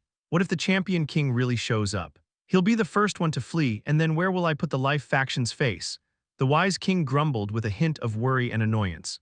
The Spirit Eye King gave the Wise King a side eye and scoffed. "Are you sure that you are just worried about the Giant War King and instead not jealous because he stole all your spotlight?" The Wise King arrogantly raised his chin and retorted, "Hee, sister, with this face, I don't need to fight with the big oaf for the spotlight. I'll have you know that just yesterday, I received 128 love letters, almost matching 1/3 of my previous record. Being so handsome is really a sin, I'm telling you." The Spirit Eye King urged her to roll, her eyes filled with disdain, but she was well aware of the Wise King's true nature. He might be an elegant and wise man in the eyes of countless people of the legendary plains, but those who know him want to beat him up and call him the show-off in secret. "Enough with your nonsense, be serious this time." Just who told you that the champion king suddenly went missing with the holy king, and soon after, a hidden power detained the entire shattered star cruiser with their crew? The Spirit Eye King's eyes went sharp as she deeply looked at the wise king. As one of the three leaders of the Life faction, the Spirit Eye King was privy to information that not even legendary kings under them could come in contact with. The sudden challenge of the giant war king against the champion king in such a flashy manner was all planned after the wise king brought back this unexpected piece of information. Furthermore, after all three of them investigated, they really found proof hinted at by the wise king's informant, and they were shocked. That's why the wise king quickly reacted, and the giant war king accepted without hesitation, as this was the chance they had all been waiting for to win over the entire Sagittarius continent. Chapter 1078, Death March. Under the Spirit Eye King's scrutiny, the wise king wasn't afraid at all but still responded to her inquiry. He shrugged his shoulders before saying, "I really don't know. As I previously mentioned, I received an unknown tip among my love letters that day. Even I couldn't believe that I have such a capable admirer." He ruefully sighed. "Pity she didn't leave her name or origin, or I wouldn't mind giving her a chance as long as she met my beauty standards." The Spirit Eye King's eyes narrowed dangerously with a hint of disdain, not believing a single word of the wise king. Although he acted frivolously and pretended to be a scumbag, she knew this guy was the most cunning of them all unless he hadn't gotten the title of the wise. No matter who it was, even I can tell that this matter is far more complex and has hidden dangers than it initially appeared. Someone is trying to use our Life faction as a pawn in their scheme, and maybe they are the same hidden power that was behind the champion king and holy king's disappearance. Nothing is free in this world, the Spirit Eye King gravely warned. The wise king's frivolous smile vanished, and a cold glint surfaced in his eyes as he replied, "Pawn or not, we got the chance we've been waiting for all this time. As for paying the price, don't forget our Life faction isn't a pushover either. Unless we completely annihilate the dead faction from the face of the Middle Plains, no one will bother to interfere in a mere war over some land. In the end, it's just profiting." The Spirit Eye King gazed deeply at the wise king, but she remained silent, sharing the same thoughts as the wise king. At this moment, the wise king suddenly pulled an impish smile as he tattled. Besides, right about now, the neutral faction would be in chaos, as a little birdie had broken the news about the current situation of the Holy Justice Citadel to him. Oh, and that little birdie might have placed all the blame on the Shattered Star Pirates, and they were secretly targeting the entire neutral faction. The Spirit Eye King's eyes widened in astonishment as she looked at Wise King with disbelief and couldn't help but praise, "You sneaky scoundrel. Now, as long as we can take down the vampires, those neutral faction idiots won't have the chance to come and snatch away our spoils. They'll be too busy fearing the unknown enemy and strengthening their defenses." The wise king elegantly bowed his head as if enjoying the compliment. "How about you show some sincerity and let little brother take on a date after this?" The Spirit Eye King's expression turned stern. "In your death, Tusk, you'll die single," the wise king muttered in annoyance. "What did you say?" The Spirit Eye King seemed ready to attack, and the wise king feigned ignorance, pretending to observe the giant war king. However, at this moment, the Spirit Eye King, Wise King, and Giant War King suddenly sensed something as the battle plains between the life and dead factions suddenly froze, and they collectively looked up. Without warning, the gloomy skies of the Sagittarius continent stirred violently, as if some ancient slumbering entity had turned in its sleep. Clouds twisted and churned until the heavens themselves darkened into a colossal phenomenon, a pitch-black skull, vast enough to blot out the domains of life and dead factions in one sweep. Its hollow eyes leaked rivers of shadow, and its jaw stretched wide as if to devour the continent whole. A shudder rippled through every soul present. Even the tens of millions of soldiers froze in terror. The proud armies that moments ago were brimming with battle intent now trembled as one, gazing at the abyssal omen above them. The giant war king, seated upon his throne, narrowed his eyes, and his colossal body stiffened as his grip on his war axe grew iron-tight. The wise king and the Spirit Eye King, both carefree and cunning even amidst war, stood rooted, their expressions paling. The sweet taste of inevitable victory was ripped from their mouths, replaced with suffocating dread. But it was just the beginning, as the next moment the temperature plummeted. The warmth of life was smothered, replaced by a chilling stillness that seemed to seep into bone and marrow. The atmosphere itself turned deathly cold, and from every corner of the plains a profound aura of death surged outward, swelling like a tide. Every legendary king present felt it instantly. Their souls quivered. This wasn't just death law, it was death law elevated, magnified, and sovereign. Before defenses could be raised, voices began to creep into their minds. Whispers, endless whispers. They weren't heard through the ears, they were felt directly in the soul. No number of barriers, soul shields, or laws could stop them. The voices were incomprehensible, a language unknown even to the wisest of the kings. Yet their tone was unmistakable, the wailing of tormented souls, crying, chanting, pleading, as if 1,000 damned beings were clawing for release. The whispers built, rising into a chorus. The battlefield shook as soldiers dropped their weapons, covering their ears in futility, their eyes bleeding tears of black. At this moment, a single voice thundered above the wailing. It was infernal, eerie, a sound like a skeletal hand dragging itself across rusted bells. It crawled from the depths of hell itself, and when it spoke, it was as though a decree of the abyss was passed upon the entire continent. Sacrilegious ants. Dare to disrupt the peace of the undying skyfall. Only by offering your tainted souls to my liege can you achieve infernal salvation. Death domain, death march. The instant the words ended, every being, legendary kings, generals, soldiers, was struck by a horrifying realization. They understood the words.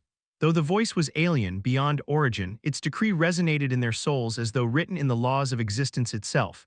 Before shock could fade, the phenomenon unfolded. Dark mist seeped into the world. Not descending from the skull in the sky, but seeping out of the air itself, like ink bleeding through paper. The mist sank into the soil, vanishing beneath their feet. The next moment, the battlefield trembled. Not with war drums, not with might, but with the sound of earth itself being torn apart, and then sounds of crawling begin to charge the air with terror because the dead have awoken. Chapter 1079, Death March. Part 2, all of a sudden, the entire battlefield was teeming with the corpses which has fallen on the front lines, and even from the buried bones of ancient wars, from nameless graves across the continent, it was the carnival of the dead. Seeing the crawling undead standing all around them, the soldiers' expressions paled before someone screamed as a rotting body of a comrade clawed upward. And this soldier was the first, as all the undead seemed to have the same purpose. Moreover, they didn't discriminate between the dead and life factions, with eyes glowing faint blue or green, skeletal fingers tightening around rusted blades. Across the continent, cities wailed as long-buried ancestors rose from beneath homes and cemeteries. From beneath forests, from beneath rivers, from beneath mountains, they clawed their way back. The death march had begun. The life faction, moments ago brimming with righteous fervor, now stood in disbelief as their own dead returned, not as allies, not as martyrs, but as cursed soldiers of an unknown master. Even the dead faction froze in terror. For these risen dead did not carry their banners nor answer to their kings. They responded only to the infernal voice. Just a few seconds ago, before the descent of that eerie voice and death march, within the inner reaches of the undead Skyfall Canyons, a scene of dread was unfolding. The bleached mist writhed violently as a cloaked figure stood above a massive ghostly corpse writhing beneath a titanic shadow throne. The throne of death towered behind her like a monument to inevitability. Chains of darkness coiled around the body of her prey. An undead ghost king, once a sovereign predator among the dead, was now nothing more than a struggling carcass. His form distorted as spectral flesh peeled away, and his bones turned brittle under the throne's devouring pull. His howls tore through the canyon, yet no sound escaped. The abyssal silence of her domain swallowed every shriek. The cloaked figure's jade-like hand rested upon the throne's armrest, her aura stern yet unshaken. The decree of her law was absolute: devour. With that single whisper, the throne pulsed. Tendrils of black mist drilled into the undead ghost king's body, siphoning his essence until his form cracked apart like glass. His crown of ghostly flames shattered into hundreds of shards that were drawn into the abyss of the throne, leaving only a hollow echo behind. The figure's aura surged again, climbing higher, richer. Her breakthrough to Tier -3 Death Lord was a success, and with it her hunger sharpened. But right at this moment, just as the Ghost King's body crumbled to nothingness, all of a sudden the earth of the canyons roared. The trembling was not from her law, it was far greater, spreading from the depths of the canyon outward, as though the entire undead Skyfall was waking from slumber. Her starry eyes flickered sharply beneath the hood. What is this?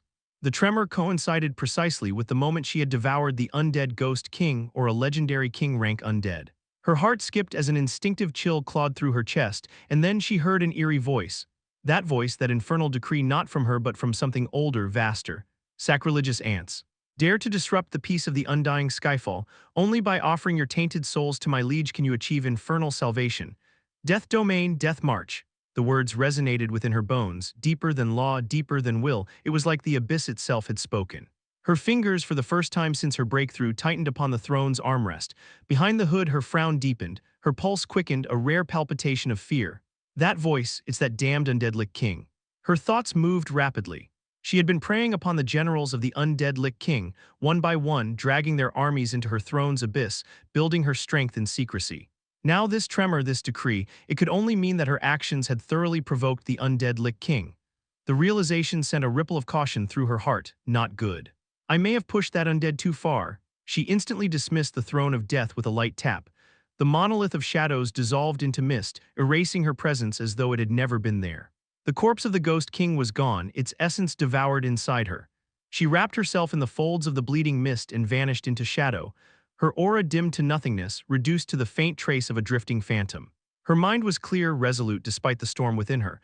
I can ambush Tier -1 undead kings, but even then only with my throne. Tier -2, Tier -3, impossible, and him the undead Lich King himself, that's death. Her starry eyes narrowed, determination flashing like the edge of a blade. Until I understand this disturbance, I must remain hidden. Devour from the shadows, grow stronger, wait for the right moment. The canyon groaned around her as if shuddering with greater fury, but the cloaked Death Lord was gone, melted into the darkness. Only the faint echo of her vow lingered in the silent mist. Teacher, I will survive, I will return. No matter what awaits.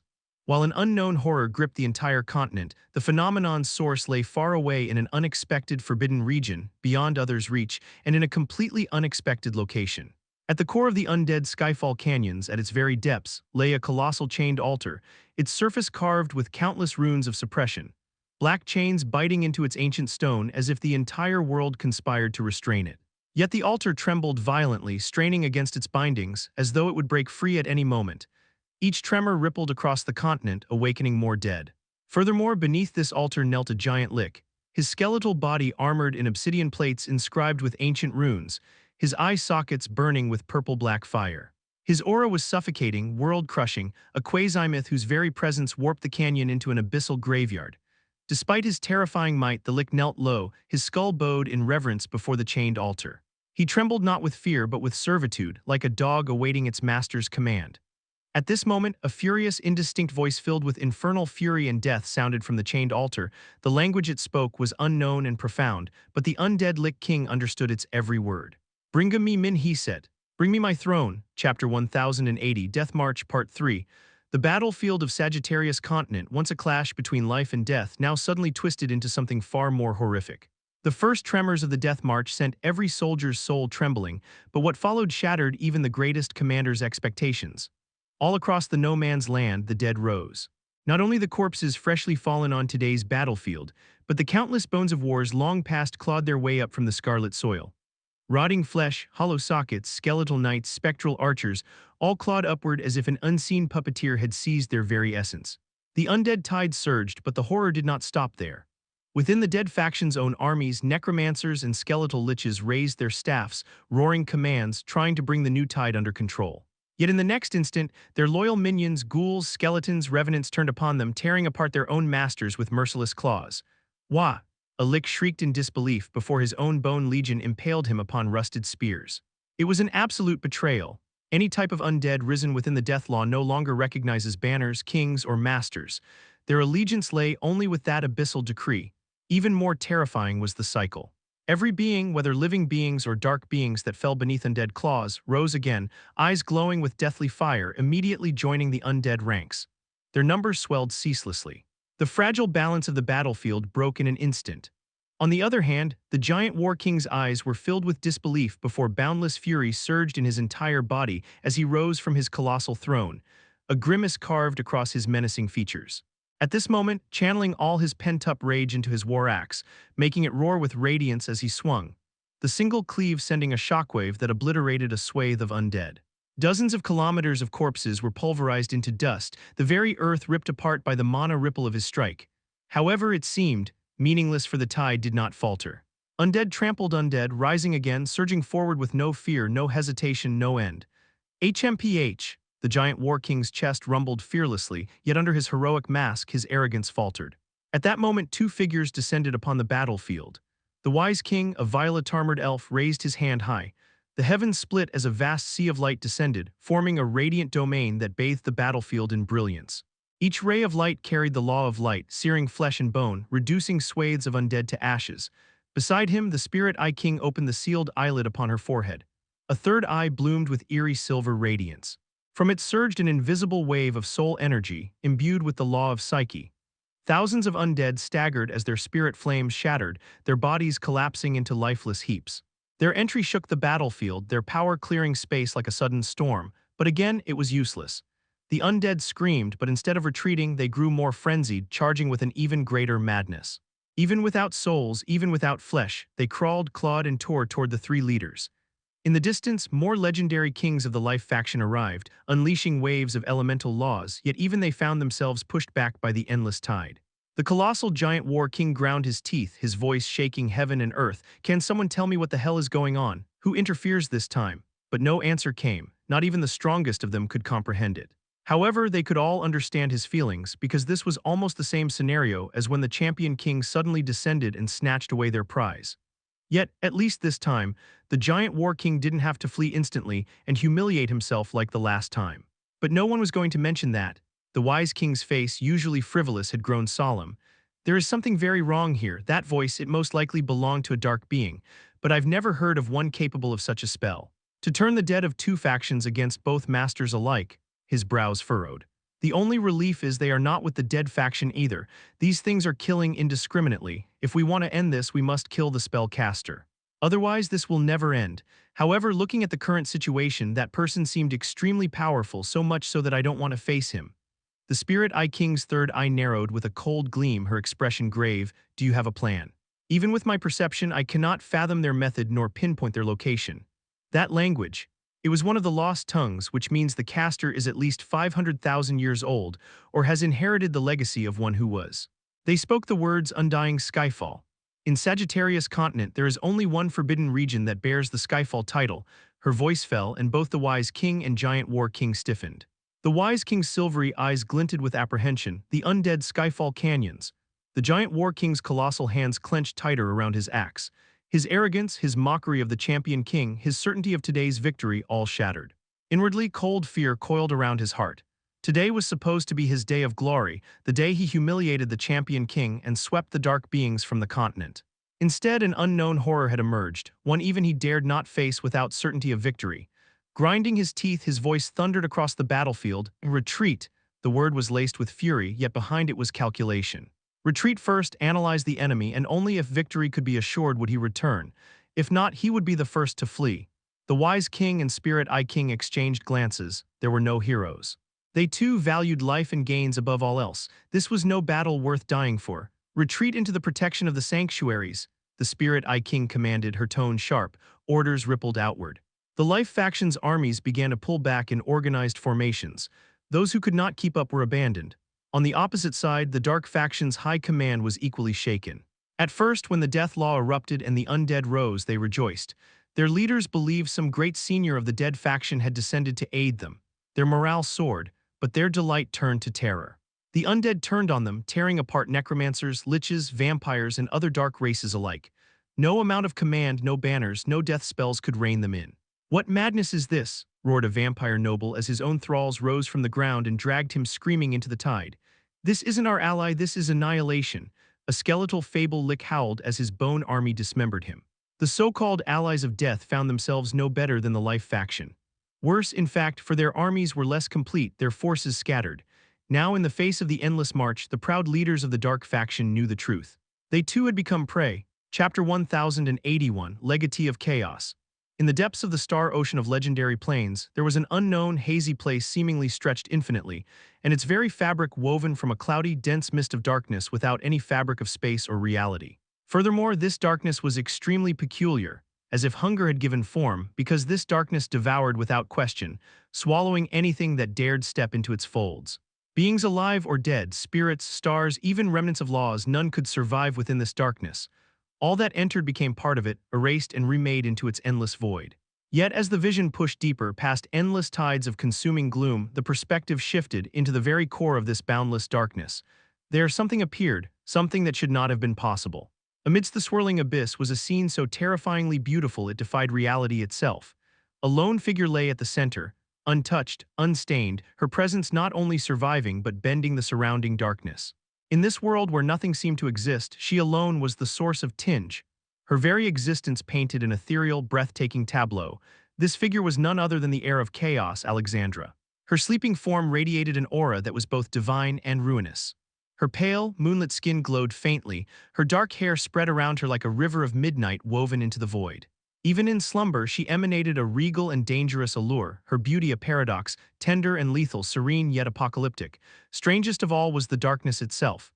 that endless, eerie force which devoured everything. It coiled protectively around her, swirling gently as if she were its mistress. It did not consume her, but rather it was nurturing her. It emanated from her. Each breath she took released new waves of shadow, staining the surrounding mist with an even more bottomless abyss, as though the entire void itself was born from her very existence. However, at this moment, all of a sudden, the surrounding darkness churned when something alien pierced through, which should have been impossible. From the endless darkness emerged a satellite, shaped like a Möbius strip, gliding slowly through the tides of darkness. It seemed to be forged of a material unknown, and this substance was clearly resisting the corruption of darkness. The ravenous void recoiled from its Möbius surface as though it could not devour it, even as it pressed deeper into Alexandra's domain. As the satellite drifted toward her, it was like a blasphemous intruder in this sanctum, and at that very instant, Alexandra's peaceful expression flickered. The next moment, her eyes snapped open. Her eyes, they were no longer mesmerizing and humane. Now they were like utter annihilation, pitch black, stripped of iris and pupil, true black holes that seemed to swirl with consuming gravity. Her lips, once dusky and alluring, were now darker than ink, as though dipped into the essence of the darkness itself. She rose soundlessly, her form floating upward, her hair drifting like tendrils of midnight flame. The darkness surged with her movement, an ocean bowing to its sovereign. Her gaze fixed upon the Möbius satellite, she studied it with a hint of interest. She was surprised because she knew this darkness and even quasimyths would disintegrate in seconds within it if they dared to step into it, and with just a single touch of this darkness, their souls would corrode like incurable poison. The same goes for any artifact or treasure below mythical rank, yet this strange satellite endured, gliding steadily toward her, unyielding, uncorrupted. That meant it was crafted from materials so invaluable, so impossible, that even gods would covet them. Her darkness-born lips parted slightly, curiosity veiled with danger. But at this moment, all of a sudden, it spoke as a static, distorted voice rang from the satellite, filled with unnatural resonance. "O heir of chaos, my owner would like to converse with your excellency." The moment those words reached her ears, Alexandra froze as her pitch-black eyes widened and her heart, usually colder than frozen steel, lurched. Did it just say heir of chaos? At that moment, in an instant, her eyes turned glacial, swirling with an even darker gravity. A faint grayish tint laced their depths like an active black hole, swallowing everything it saw. How could she not be shocked and wary, given that the chaotic darkness was her greatest secret, and no one should know about it unless she personally divulged this information? But she was entirely sure that she had never revealed this secret to anyone, not to mention that chaotic darkness had assured her that no one would be able to see it or even deduce its existence. Unless, Alexandra's thoughts suddenly churned when a ridiculous possibility surfaced in her mind. Old Chaos once said that there are 8 more universal godly scriptures like it, and all the heirs of UGS can see or preserve other UGS as long as the heir summons them. Furthermore, if a UGS united with its universal godly artifact, it can even sense other universal godly scriptures from a distance, whether their heirs summon them or not. Now this thing's master had spoken the title of Old Chaos and called me its heir so confidently. Doesn't this mean I have unknowingly encountered another universal godly scripture's heir at some point, and this heir most likely also had its scripture's corresponding artifact? Just thinking about this made her breathe deeply, and her power surged. The darkness churned violently, like a storm given form, the abyss itself trembling under her shifting emotions. But then she forced herself to calm down, as she had always been calculating, patient, and never reckless. Furthermore, with over 2,000 years of torment, feelings of helplessness, and her longing for freedom, she has learned that anything but becoming reckless in such a situation. Since this person could find me here, then it means they are far stronger than me, yet they only approached me with a mere plaything, which means they are either afraid of me or couldn't come here even if they want. Nevertheless, it won't change the fact that there is some hidden agenda for revealing themselves with this toy. After all, they most likely had guessed that I would instantly suspect another heir of UGS even if they didn't show themselves. They could have not called me heir of chaos and kept their existence a secret, but since they do, it could only mean they knew I won't play along. Alexandra's eyes flickered in chaos as she started to calm down and almost guessed this entity helplessness against her. Nonetheless, she didn't dare to summon chaotic darkness at this moment because she was afraid this entity might be pretending. After all, as an heir of a UGS, she knew others wouldn't be any less remarkable than hers, especially those who were alive before her. Now she had to know who they were and what they wanted. Only then could she decide how to counter them. Additionally, she was curious about other universal godly scriptures. At this moment, her voice rose, majestic and dreadful, woven directly from the surrounding darkness. "Who are you?" The words weren't spoken. They resounded, rippling through the darkness, each syllable carrying the weight of a calamity. Her power testified with every breath, and she was no longer just a woman. She was now the true heir of chaos, Chapter 1082 I am destined. Who are you? The Möbius-shaped satellite halted its glide the moment Alexandra's dreadful voice thundered across the darkness. And for a heartbeat, nothing stirred, only the vast stillness of the devouring darkness. But right at this moment, something astounding happened. The strange strip of infinity folded inward upon itself, warping as if it were made of liquid geometry. It twisted, broke apart into countless fragments and reassembled into a new form, and a humanoid silhouette emerged. It was small, no more than a foot tall, yet its presence defied its size. The being had no face, no features, no flesh. Instead, its body was composed of endless shifting particles like grains of starlight and dust, each fragment flickering between ethereal colors as though entire constellations passed within it. The figure stood upright in the air, its edges blurring like a mirage, and every movement of its form was accompanied by faint ripples that bent the very darkness around it. Though tiny, it gave the uncanny sense of being immeasurable, as if what Alexandra beheld was only a fragment, a projection from something far, far greater. Alexandra's pitch-black eyes narrowed, the gray luster within them swirling faster, so it isn't merely a puppet. It is alive. The realization made her expression tighten, though she revealed nothing. The aura of the Möbius figure was strange, neither law nor chaos, neither divine nor mortal. It was something between, something that even she, an arcanist, couldn't comprehend. She had been prepared for another heir's toy, perhaps even a probe sent through the Veil of Plains, but this small, faceless, shifting humanoid stirred a ripple of caution in her. Her thoughts raced. If it truly is another heir, then to project such a form into the domain of chaotic darkness without being consumed. Their universal godly scripture may hold an essence that rivals or restrains mine. That means their identity is far more dangerous than I presumed. The tiny humanoid tilted its featureless head toward her, its countless starlit fragments whirling with accelerated intensity as if studying her in return. For the first time in over 2 millennia, Alexandra felt herself reevaluating. This was not just a messenger, not merely a bluff. This entity was far stranger, far deeper than she had expected. The faceless figure finally raised one hand, slender, made of flowing particles, and drew a peculiar sign like on its chest. It was as if the figure was performing a greeting gesture, entirely unknown to Alexandra. Greetings, heir of chaos. It's an absolute honor to be in your exalted presence. An ethereal, gentle voice seemingly belonging to a male rang from the faceless humanoid. Alexandra was on full alert in front of this small humanoid, and although he may speak the same language, she could feel a peculiar power emanating from his voice, and she didn't dare to let her guard down. Since you know who I am, I think it would be fair that I know who you are as well. Alexandra impassively spoke. Ho, aha, where are my manners? Please forgive me, miss. I was just excited to be in the presence of chaos. His tone was extremely humble and filled with self-reproach, as if he put himself below Alexandra, which the latter didn't buy even for a moment. I am Destin, Saint, and I represent destiny. The voice of Destin Saint introduced himself humbly without any arrogance or fear, even when he gave away a hint about his universal godly scripture. But because of this exact point, Alexandra was baffled and in utter disbelief as she looked at the small humanoid figure as if looking at a freak. Destiny, a universal godly scripture that represents density. Does it mean he could predict density or control fate? But why would he tell me this? Is he not afraid I might use it against him, or is he so confident that he didn't fear me at all? Or he wanted me to think that he's also an heir of universal godly scripture to earn my trust. Alexandra was perplexed at this moment since, with a single move, Destin Saint had completely confused her and placed more doubts in her mind.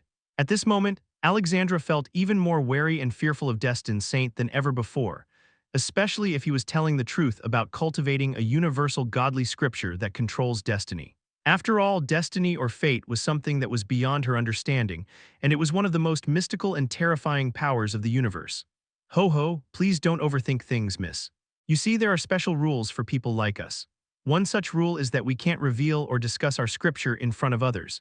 If we do, the other person won't understand it because the universal laws will instantly hide it, even if we talked about them in roundabout ways. Only similar people can fully understand our peculiar conversations.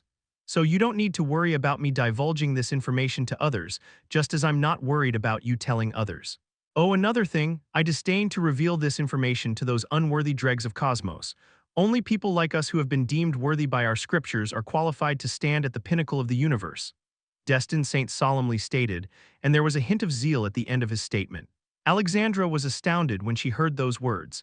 And just as Destin Saint revealed, she had no idea there was such a rule among the heirs of universal godly scriptures. Just how far had he cultivated his scripture to know so much? Old Chaos said that as long as I cultivate it to higher levels, I'll come into contact with secrets that I can't access with my current power. It was something about increasing my authority over the universe. Alexandra thought as she tried her best to calm her wildly beating heart and urge to question Destined Saint. I understand, thank you for telling me. Alexandra impassively nodded without showing her genuine emotions and asked the most crucial question right from the get-go, just, what do you want from me? Shouldn't getting rid of me or not revealing yourself as another heir of UGS be more beneficial for you?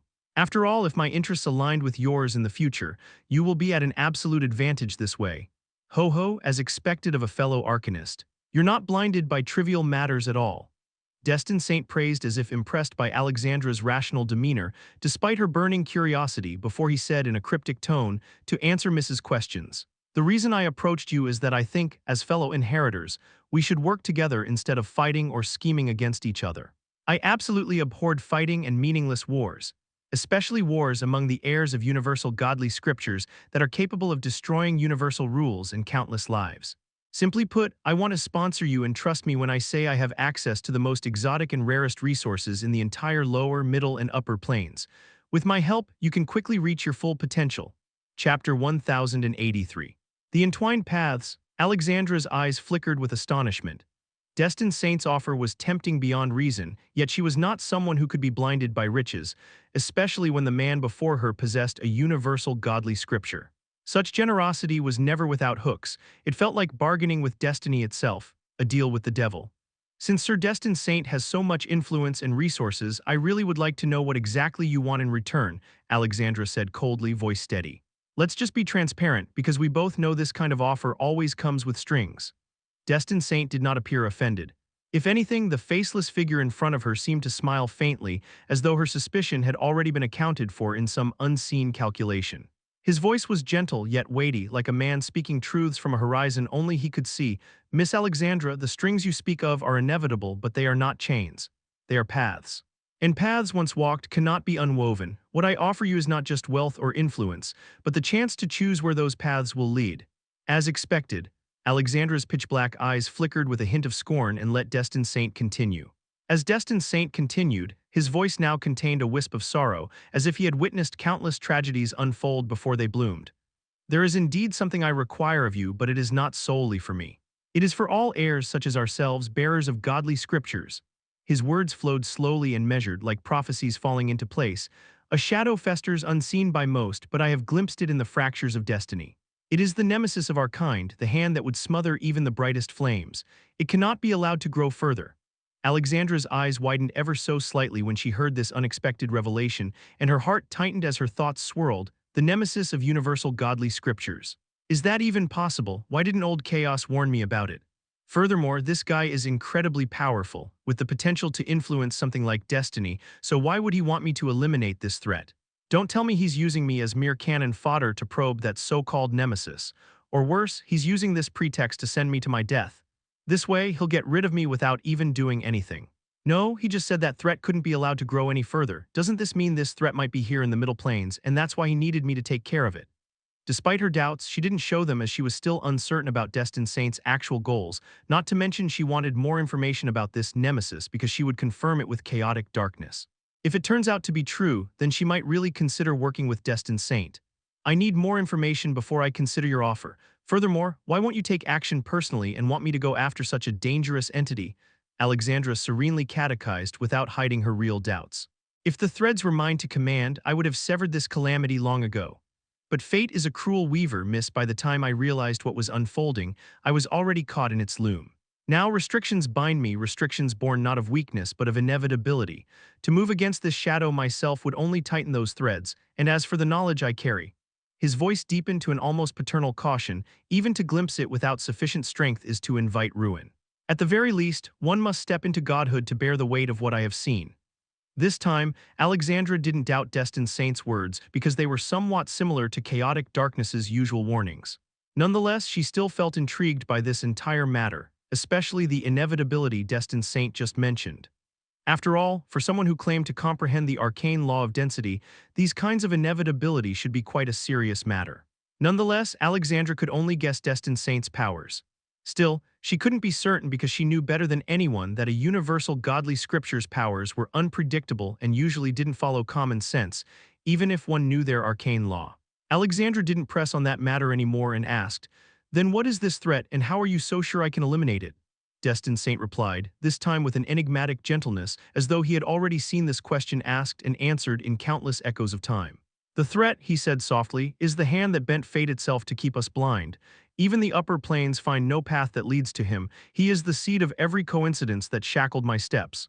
The threat's name is unknown to me. In fact, I can't even deduce or peer into anything related to this threat or predict its path. But those who know about its depraved existence call it the Cursed One," Destined Saint solemnly revealed. The Cursed One, Alexandra repeated this strange moniker, and she had to admit that even the same make this threat sounds quite evil and depraved. The small figure nodded before Destined Saint replied softly, "Yes, the Cursed One is what we all called it, because this Cursed One is actually another heir of another universal godly scripture." Alexandra's impassive expression instantly crumbled when she heard the true origin of this thread, and the surrounding darkness churned as if mirroring her emotions.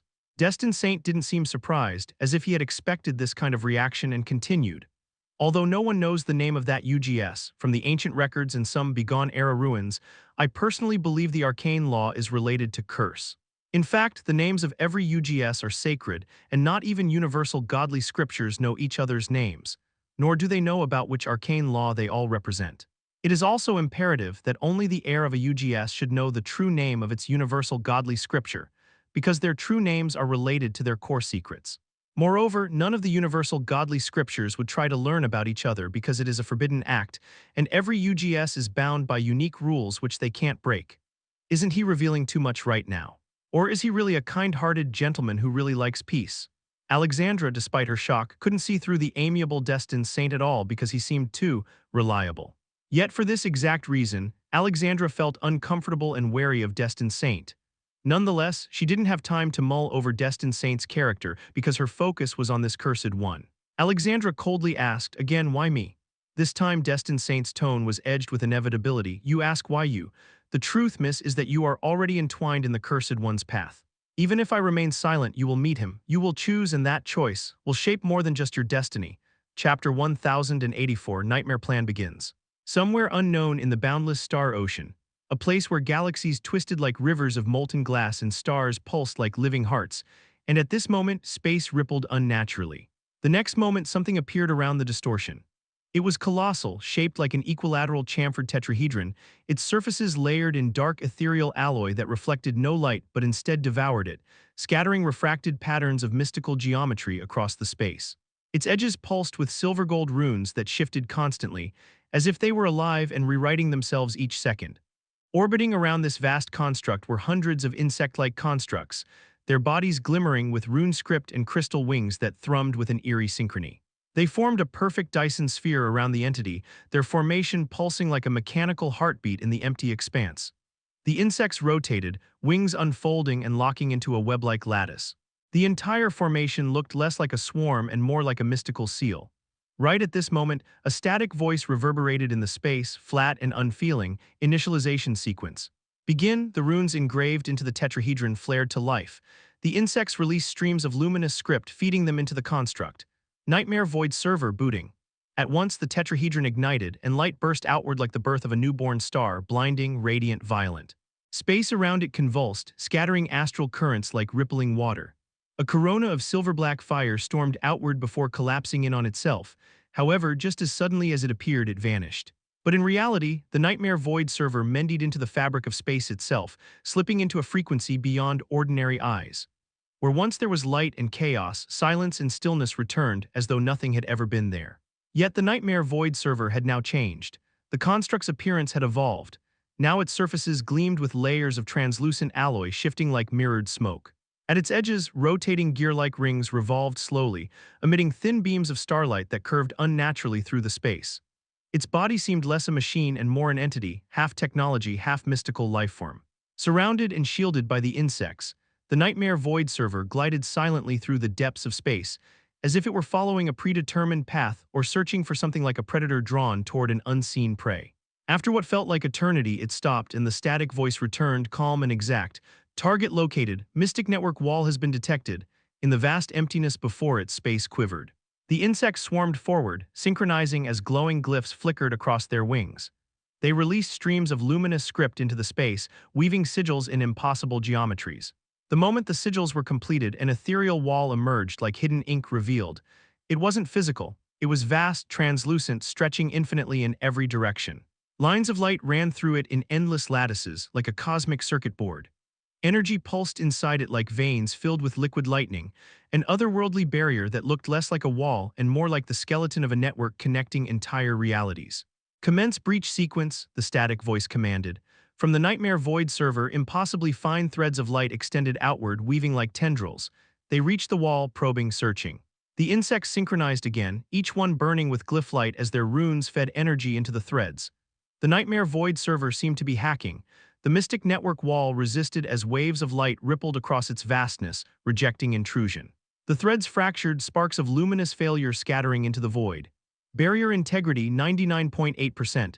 Breach unsuccessful. For the first time, the static voice carried the faintest distortion. Then, without pause. Sacrifice auxiliary units. Priority override breach. The insects responded instantly, one by one. They ignited in blinding flashes, their crystalline wings shattering into runic dust. The energy surged into the server, magnifying its threads until they burned with stellar intensity. The wall rippled violently. A single opening, no larger than a pinprick of light, tore open for a fleeting instant. Window acquired. Execute infiltration. The Nightmare Void server didn't hesitate. It collapsed into a beam of silver-black light and shot through the rift. The wall sealed itself in the very next heartbeat. The insects, what remained of them, burned away, their sacrifice complete. Silence fell once more, and the chaotic space returned to its tranquil chaos, untouched and unknowing, as if nothing had happened. At this moment, within the mechanized Sovereign Tower, Jacob sat in a colossal chamber, lit only by the glow of a vast holographic projection that spanned the air before him. The holographic projection flickered in the chamber, replaying the phantom image of the Nightmare Void server disappearing into the mystic network wall. A single mechanical insect perched upon Jacob's shoulder, its crystalline eyes glowing as the static voice resonated through the room. The Nightmare Void server has successfully infiltrated the virtual world link through the mystic network wall of the SAAI and Undying Will, sir. Now begins the assimilation process. I require time to anchor it into their system without detection. Once complete, we will possess an undetectable vantage point within the virtual worlds present in the legendary plains. The flames within Jacob's hollow sockets flickered with a faint ecstasy, but the glow quickly steadied into cold, tranquil light. He leaned forward, skeletal fingers curling lightly over the armrest of his chair. His expression was unreadable, yet his bony face carried the illusion of a smile, eerie in its stillness. Perfect, Jacob murmured, voice calm yet edged with satisfaction, but the mechanical insect's wings trembled faintly, and the black mechanic's voice returned, more deliberate. Sir, caution is imperative. The mystic network wall is not a simple barrier. It is a bioproduct of technology far beyond the legendary rank, woven through the legendary plains like a living web. SAAI and Undying will use it to monitor everything, movements, communications, even shifts in energy signatures. If we act too quietly, our assimilation may stall. If we act too hurriedly, their machina units will detect us instantly. Balance is crucial. The insect's crystalline eyes flared briefly, and the projection shifted, showing a lattice of infinite light webs stretching across entire star systems. It looked less like artifice and more like the nervous system of some titanic organism. This wall, Black Mechanic continued, static voice thickening with something close to awe, is a masterpiece. If I can absorb its underlying principles, its synthesis of organic and mechanical law, one of the requirements for my evolution would be fulfilled. This could open a path for me that many from my race would have sought for countless eras, yet never even to be able to touch it. Jacob's sockets glowed faintly as he listened. He remained silent for a long moment, his gaze locked on the living hologram of the network wall. Then his voice came, calm, measured, carrying both authority and cold promise. Focus on the goal first. Our task is not yet complete. But once we achieve it, I don't mind letting you pursue this knowledge. I'll even help you, for it'll serve me well. The black mechanic did not hesitate, nor did it show a hint of dejection or rebellion. The insect dipped its crystalline head, static voice steady, absolute. Understood, sir. I shall comply. The Nightmare Void server will continue assimilation at optimal pace, undetected. The projection dimmed and the vast chamber fell into a heavy silence. Jacob's skeletal frame leaned back, the faint, ghostly smile still curling against his hollow visage. The flames in his sockets pulsed once, steady and resolute.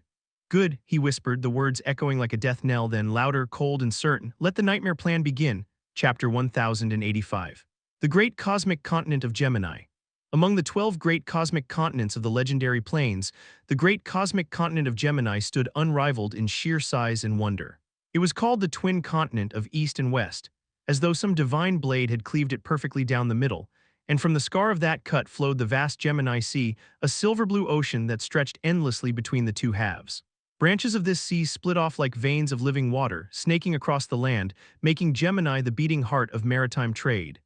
Entire races of aquatic beings had made their home within its depths, and countless ports thrived along its shores.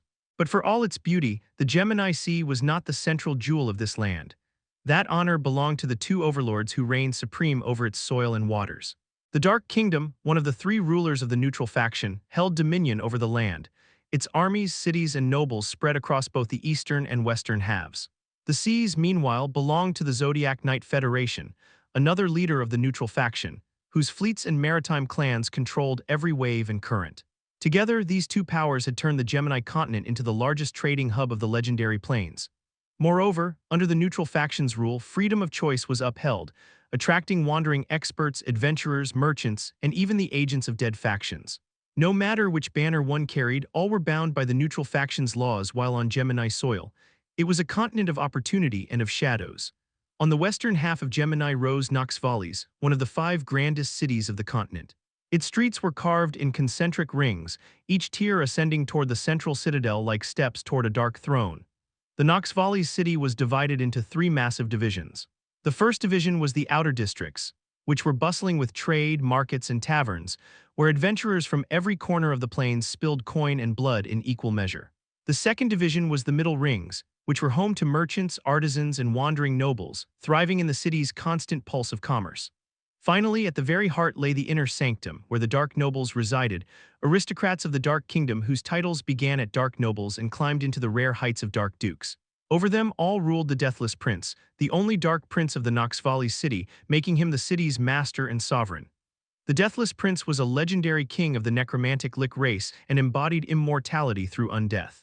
To his citizens, he was both protector and tyrant, his skeletal visage a constant reminder of the power of the dark princes of the Dark Kingdom. In the Nox Valles' third ring, nestled between a district of mercenaries and smugglers, stood a tavern whose name carried both fear and reverence, named the Prince's Chalice. The Prince's Chalice was one of the Deathless Prince's many enterprises. It catered to nobles and warriors alike, its reputation second only to the citadel itself, and it was one of the most famous attractions of the Prince's Chalice. The Prince's Chalice's interior was vast and dim, lit by chandeliers of black crystal that burned with ghostly magical flame. A low hum of conversation mingled with the clinking of cups, the laughter of mercenaries, and the soft, haunting music played by Aquabard race's minstrels. At that moment, perfume, blood, and alcohol thickened the air, but in the far corner, however, silence lingered. A solitary figure sat there, cloaked in darkness. He was a dark elf, his skin pale as moonstone and his hair as black as midnight silk. His mature, handsome face was cold, his sharp eyes aloof, making him seem untouchable despite the noise that filled the room. His attire was refined but understated, a dark ensemble that spoke of power restrained rather than flaunted.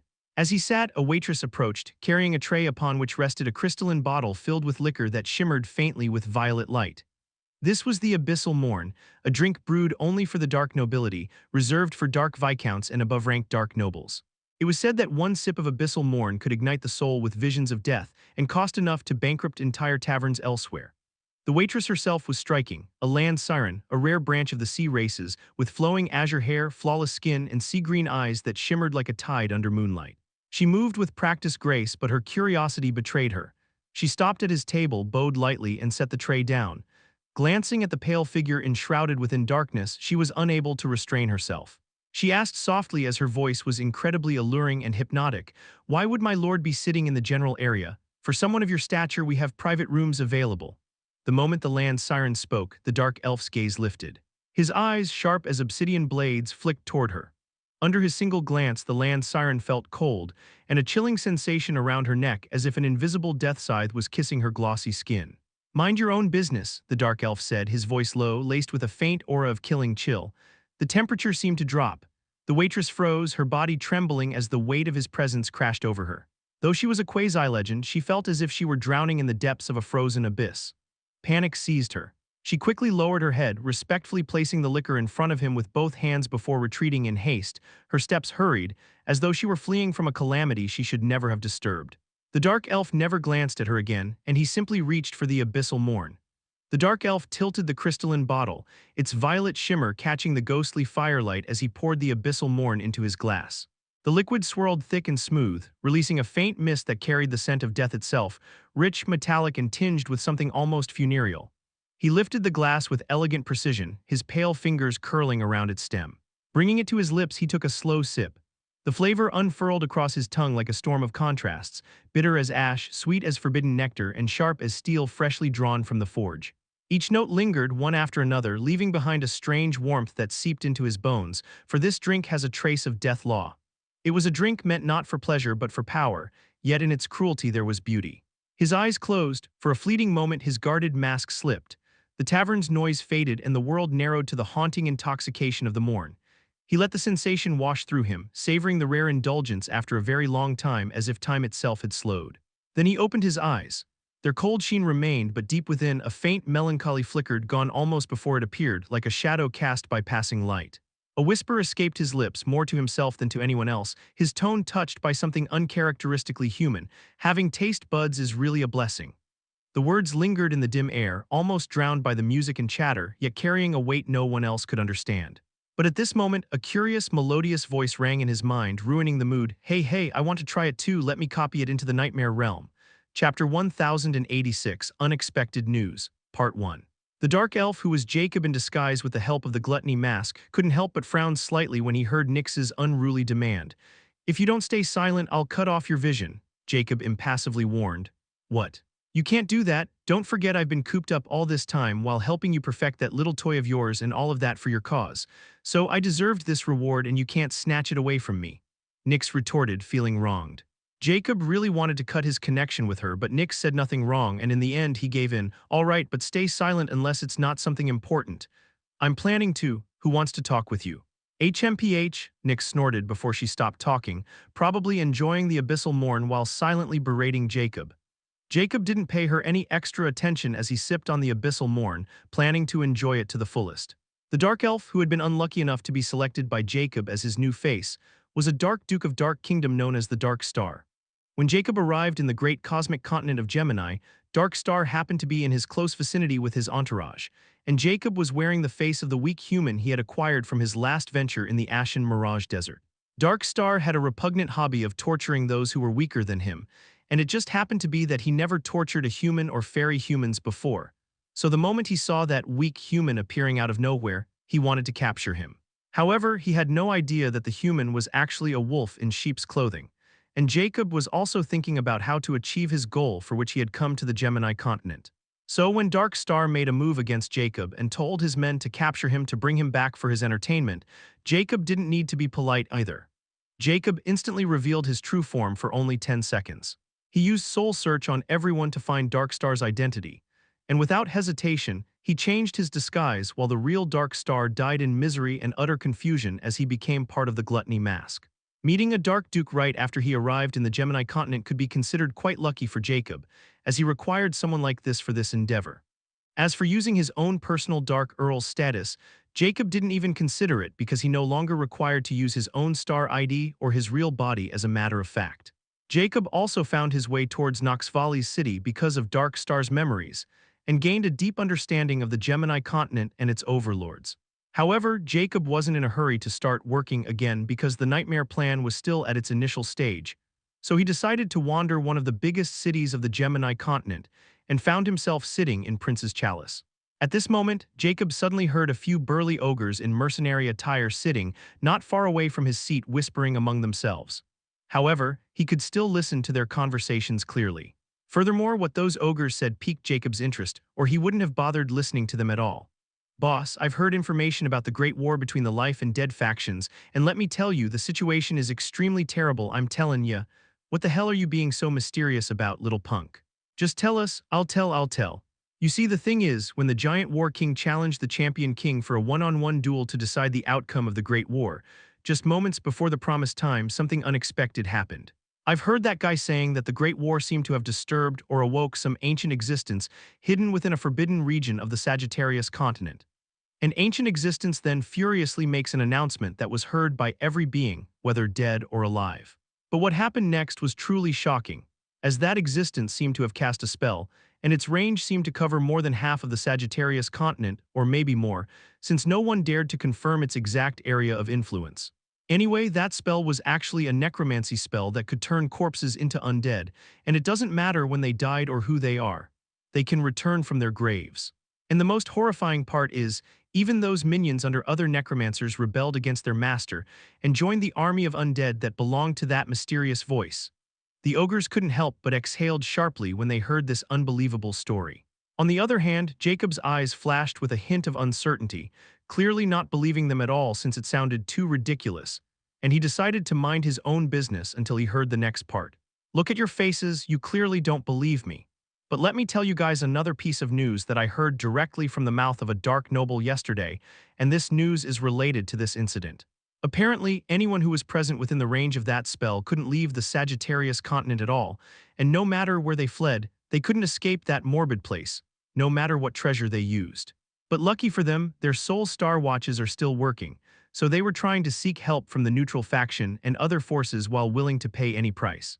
After all, almost 90% of the top forces of the life factions are currently trapped within the Sagittarius continent, making them desperate to escape. Moreover, that spell didn't seem to stop anyone from entering, while one can't escape when they entered. Furthermore, the life faction and dead faction seem to have formed a temporary truce and were working together to resist the undead army. Lastly, they also revealed the location where that hidden existence might be hiding. That forbidden region is called the undead Skyfall Canyons. Jacob's eyes turned cold at this moment. Undead Skyfall Canyons are where I dropped Elia when I went to the ghost domain. If what these guys are saying is true, then this matter isn't as simple as they are making it. After all, Elia isn't ordinary and she also has that throne of death, and now this undead army's arrival, it might be related to her. I can still feel the existence of my hex on her, which means she's alive. Just what is she up to? Chapter 1087, Unexpected News, Part 2. Jacob couldn't help but think about his little apprentice, Elia, when he heard about what happened in the great cosmic continent of Sagittarius.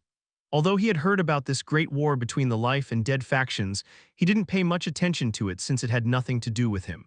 However, the recent events that seemed to be related to the undead Skyfall Canyons piqued his interest because Elia was there, undergoing the trial Jacob had given her.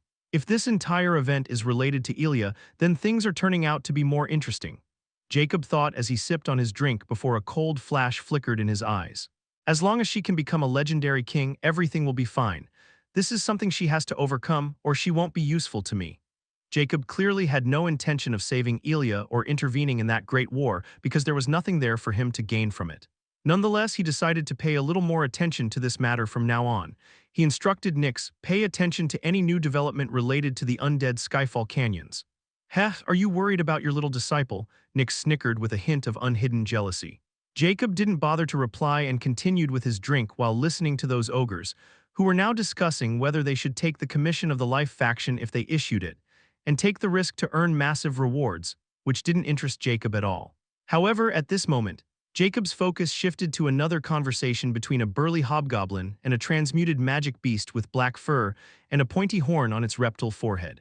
The hobgoblin seemed to be talking with great interest. Brother Gila, you have already become an outer dark baron of the Noxvales city, and I'm still struggling in the upper dark noble rank. Come on, go on a group mission with me and I'll make sure to treat you nicely. The transmuted magic beast Gila smiled with a hint of pride, clearly satisfied with the hobgoblin who was his old friend in his humble attitude. He replied dismissively, well, we've both known each other for a while now, there's no need for little brother to be so humble. Actually, today my purpose of meeting here is because I require your help, and if we can get this done, we'll both get a huge fortune and enough merits to increase by at least 2 outer dark noble ranks. What is it? The hobgoblin completely forgot about his displeasure of being called a little brother and instantly turned ecstatic when he heard Gila's proposition. After all, most independent experts come to Noxvales city seeking to join the outer dark noble circle of the Dark Kingdom, where they can earn rewards and acquire rare knowledge and skills without being fully bound to the Dark Kingdom. Every city under the Dark Kingdom was like an independent dark city in the lower plains, and they all had their own outer and personal dark noble system. The outer dark nobles are only tied to their registered cities. At the same time, the personal members could use their status anywhere in the Dark Kingdom's territory, or given proper respect according to their titles, even outside the Dark Kingdom. But here, becoming a personal member of the Dark Kingdom was very different and required many trials to overcome, and most didn't make it to the end. Ultimately, those unable to join the ranks of personal members would opt for outer membership, as reaching the rank of Outer Dark Marquis would grant them the opportunity to become a personal member of Dark Baron rank directly. That's why the Hobgoblin was so thrilled to hear about the opportunity to rise two whole Outer Dark Noble ranks, which sounded too good to be true. Gila didn't seem to be worried about others listening to what he was about to say and replied, "Hee hee, the thing this mission was actually a dark mission issued by the Deathless Prince himself quite a while ago. However, those official Dark Nobles didn't show any result, so the Deathless Prince decided to make the Dark Mission public, where anyone with a Dark Baron rank, whether official or unofficial, can partake in this mission of the Deathless Prince. The mission is actually straightforward. The Deathless Prince wants any clues or whereabouts of a traitor of the Alchemy Guild. If anyone can prove the Deathless Prince's clues regarding this Alchemy Guild traitor, their official or unofficial ranks will be directly increased after the authenticity of the information is verified. Furthermore, if someone can pinpoint this traitor's exact location, the Deathless Prince will owe that persona a personal favor as well as make them an official Dark Marquis." Gila's eyes were filled with longing and ecstasy, as if he could already see himself receiving this reward. As for the Hobgoblin, some of those who had been eavesdropping were shocked for a moment before excitement flashed past their eyes as they realized this was huge news. And if they could find this traitor, they could all rise with a single leap. Yet those with some brains would also understand that this mission was likely perilous and challenging to fulfill, given its previous status as a dark mission, and even official Dark Nobles couldn't complete it before it became a public mission. The Hobgoblin was also cunning as he asked, "Why would His Highness the Deathless Prince be interested in the traitor of the Alchemy Guild, and who is it really? I never heard anything in the Star News, nor did the Alchemy Guild release any official statement." Gila snorted with disdain as he replied, "Alchemy Guild is currently facing a massive crisis. Do you think they would have time to care about one measly traitor? As for why the Deathless Prince wants this guy, I have no clue. All I know is this Alchemy Guild's traitor is extremely cunning and has been hoodwinking everyone. Many people have been searching for him for hundreds of years and have almost given up. However, some time ago, he appeared again, and now he's on the wanted list of many powers and organizations. Probably the Deathless Prince also wants something from him, but we shouldn't poke our nose in this matter too much." "Who is it then?" the Hobgoblin asked with anticipation, as the background didn't matter to him as long as he could find this person. Gila revealed, glancing at the listeners and raising his voice deliberately, "You might have heard of him before, as this traitor is actually a king alchemist and his title is the Myriad Galaxy King." Chapter 1088.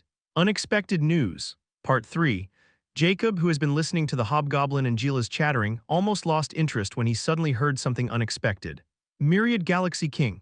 The wine glass in Jacob's hand trembled slightly as his eyes turned deadly sharp towards Gila, and the latter felt a fatal chill run down his spine, twisting his head towards Jacob's direction. Jacob didn't avert his eyes at all, and when Gila saw the dark elf's icy glare, he felt as if he was being glared at by a grim ripper and quickly turned back while sweating slightly. "What the hell is wrong with that guy? Could it be he wanted to silence me because I said too much?" Gila's heart trembled as this thought surfaced in his mind. Although Gila might look like he was being generous with the Hobgoblin and appeared to have a loose mouth, in actuality, he was only following orders to spread this news as far and wide as he could among the unofficial nobles and mercenaries within Noxvali City. At first, Gila didn't think much of this task, as it seemed easy and posed no danger. He decided to bring the Hobgoblin into the Prince's Chalice, a place frequented by many top adventurers and dark nobles. That's why he chose not to use a private room for such an important meeting, instead sitting in the public area and accidentally speaking out loud about this mission. However, he wasn't expecting to encounter Jacob. Now he was feeling slightly nervous and apprehensive while thinking that he might have taken a dangerous mission, and that person knew about it, so he decided to use him as cannon fodder. Myriad Galaxy King. The Hobgoblin, unaware of Gila's dilemma, muttered this name and couldn't help but exclaim, "Are you saying this traitor is a legendary king?" The crowd who had been eavesdropping also felt a chill down their spines because they all knew the dangerous implications of tracking a legendary king, and they finally understood why this mission had such a huge reward attached to it. Gila was forced to calm down and was about to reply to the Hobgoblin while thinking of a way to make an exit when a powerful hand gripped his shoulder, and the grip was like an iron claw. But before he could turn his head around, a cold, commanding voice rang, "Come with me." Right at that moment, thereafter, under the bewildered looks of the crowd and the Hobgoblin, Gila submerged into the shadows with the elvish figure like a ghost. Gila suddenly felt his entire vision blackened, and he was locked entirely by the strong soul force at his place without any ability to resist at all. It was like he was in a prison of this eerie darkness. When Gila's vision cleared, he found himself in a completely different space, surrounded by nothing but silence. At that moment, the grip on his shoulder loosened before he finally saw the figure who had kidnapped him out of nowhere. "Yes, sir?" Gila's voice trembled as he realized it was the same dark elf who had reacted strongly upon hearing about the mission. And his legs felt weak because, in that short while, he had already guessed that this person was far more powerful than he was. Jacob ignored Gila's current feelings and asked coldly, "Tell me everything you know about the myriad Galaxy King and when he appeared." "Oh, I forgot to tell you that I'm an official Dark Duke, which means I can kill you without any precautions. So I advise you to think carefully before you speak." Jacob directly used Darkstar's status as an official Dark Duke to make Gila not hide anything. He could have taken Gila into his infinite space, revealed his true body and performed a soul search on him, but he chose not to as he didn't need to go through all that trouble. Gila's eyes widened with astonishment when he realized the elf in front of him was an official Dark Duke, a rank he knew would be reserved for the inner sanctum, not the public area of the prince's chalice. Gila was now convinced that this mission wasn't as simple as it seemed, and he suspected that the other party might have harmed him. He was terrified of the Dark Duke, whose threat wasn't without merit. A Dark Duke can kill an official Dark Viscount as long as the latter offended them, much less an unofficial Dark Baron like him, so he, without hesitation, spilled the beans. "Spare me, my lord. It was Dark Marquis Miles who had me spread the news about this dark mission. I didn't dare to break the rules of the Dark Kingdom." Gila instantly knelt before Jacob, begging for mercy, as he believed the Dark Duke had captured him due to his unhappiness about sharing this mission with low-ranking Dark nobles. However, Jacob didn't care about it all, and he clarified coldly, "I don't care who told you to reveal this news. All I want to know is about the myriad Galaxy King." Gila was startled and confused but didn't dare to delay his response and replied, "My lord, the myriad Galaxy King was presumed missing and even dead for many years, but all of a sudden he appeared in the myriad Galaxy City again one day, and he was seen by many. The Alchemy Guild naturally took notice and issued a warrant, but since they were busy with the Great War, this didn't give rise to any commotions. However, for some reason, the Noxvali City also issued a dark mission, and the Deathless Prince himself directly issued it." When Gila was about to continue, Jacob cut him off because he had already heard this part and asked, "Where is the myriad Galaxy King right now? Is there any more news about his current whereabouts?" I don't know really, my lord. If anyone could have this news, it should be the Deathless Price, and Dark Marquis Miles is a close confidant of the Dark Prince. I believe Dark Marquis Miles assigned me to this task because the Deathless Prince directly ordered it. I don't know anything else, I swear on my life, and I can even take a soul oath." Gila was startled at this moment because Jacob vanished again without him even noticing. Gila was bewildered first before nervously looking around, and after a while, when he was sure that the Dark Duke had left and he really spared his life, he almost collapsed as if he had escaped from the gates of hell. Without hesitation, Gila felt for his life, and that day he escaped from Noxvali City and was never seen again. Jacob, on the other hand, didn't care about a small fry like Gila, and the moment he got everything he wanted, he left without bothering with him. However, Jacob's mind was now occupied with another problem as he thought with a hint of ecstasy and rare worry. "So, Autark has already completed his evolution, and I only managed to find out now. I need to find Autark with the method I left behind." Chapter 1089, Audience with the Deathless Prince, Part 1. Jacob left the prince's chalice as if nothing had happened. Cloaked in the guise of the infamous Dark Duke Darkstar, he moved with unhurried steps, his expression cold and indifferent. Noxvali stretched out before him, its concentric rings alive with activity. The city was always awake, always hungry, like a beast feeding on ambition, coin, and blood. The outer districts were a cacophony of noise. Merchants haggling, mercenaries brawling, alchemists peddling strange wares that glowed with unholy light. Furthermore, an eerie yet unique display of corpses of criminals hung at the gates of alleys, warnings from the Dark Kingdom, while slaves of many different races bent under the burdens of their owners. Yet no one pitied them. Opportunity was for the strong here in the Noxvali City. Jacob merely glanced at those scenes before passing into the middle rings, and the atmosphere shifted. The air was cleaner, perfumed with incense and noble luxuries. Carriages drawn by ferocious beasts clattered down marble-paved streets. Grand houses of obsidian and crystals rose in clusters, marked by banners of the dark nobility. Here one could see dark counts and barons strolling, their entourages flaunting status. The whispers of trade agreements and hidden conspiracies echoed in every shadow. However, Jacob's destination wasn't this place, and after a while at last, Jacob reached the inner sanctum. The walls here glowed faintly with runes of protection, and a chilling pressure lingered in the air. No one dared step inside these grounds, for they belonged solely to the true aristocracy of Dark Kingdom. However, Jacob's eyes were drawn to the towering, malignant construct at the sanctum's heart. It was the castle of Noxvalis, the fortress of the deathless prince. Its black spires clawed at the sky like skeletal fingers, and its walls pulsed faintly as if alive, constructed from enchanted bone and shadow-forged steel. A river of black mist circled the castle's moat like a living shadow. Without hesitation, Jacob walked forward. His Dark Duke status was unquestionable with the sole star watch of Dark Star, so he wasn't obstructed at any gate and granted entry. Even as he made his way towards the Noxvalis castle, his presence alone caused patrolling guards and nobles to step aside without a word.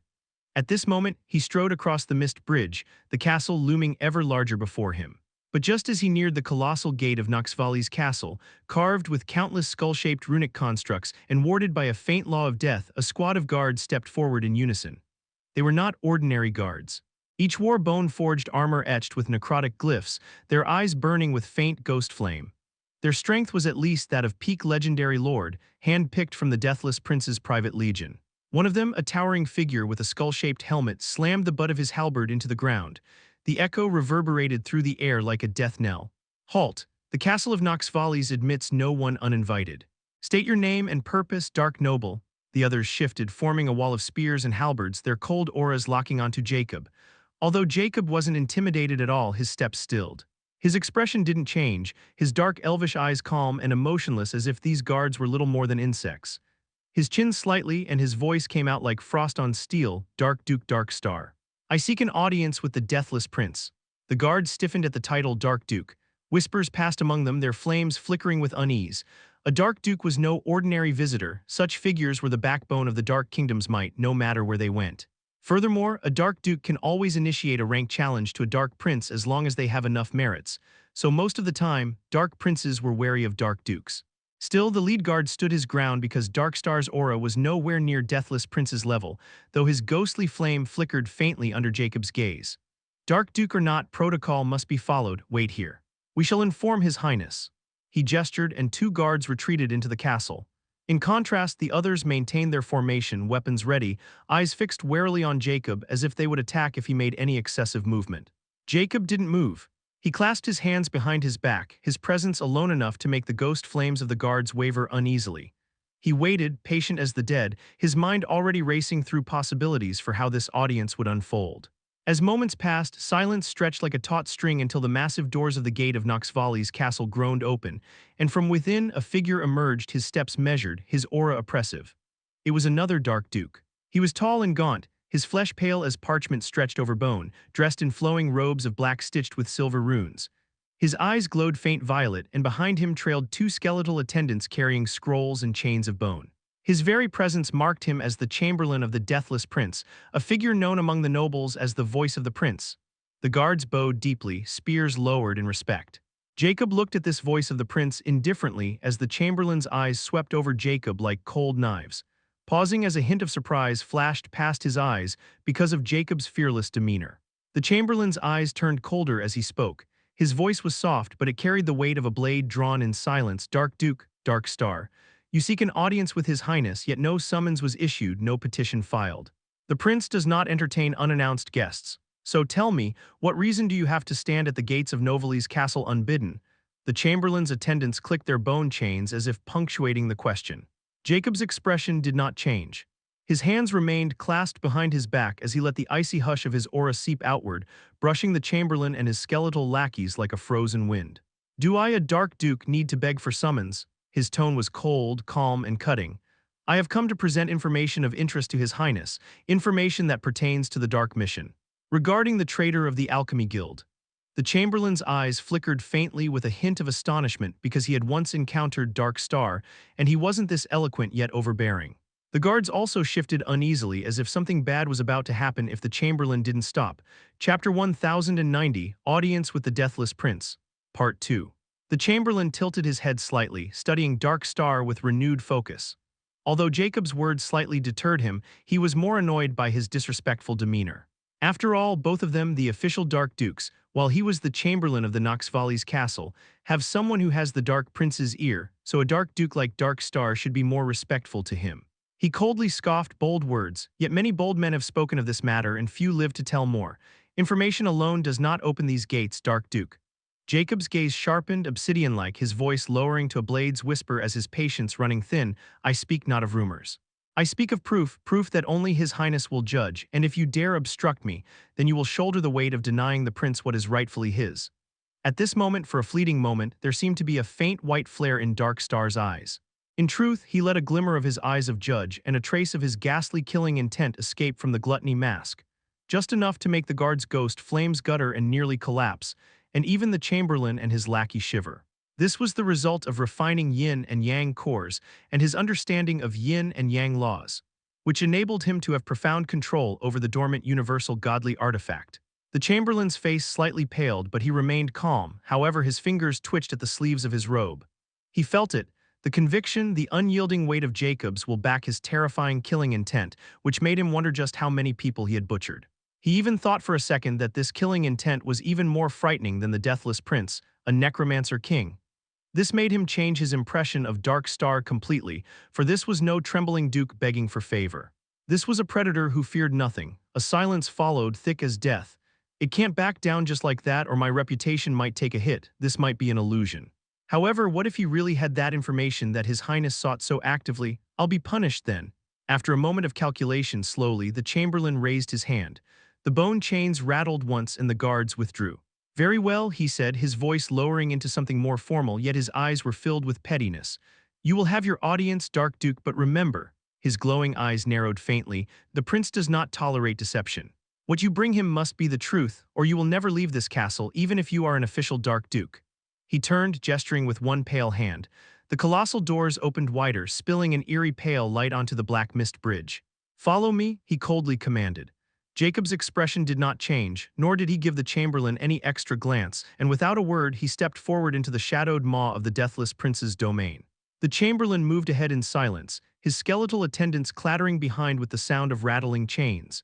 Jacob followed, his stride unhurried, his dark elven features carved from ice, betraying neither awe nor hesitation.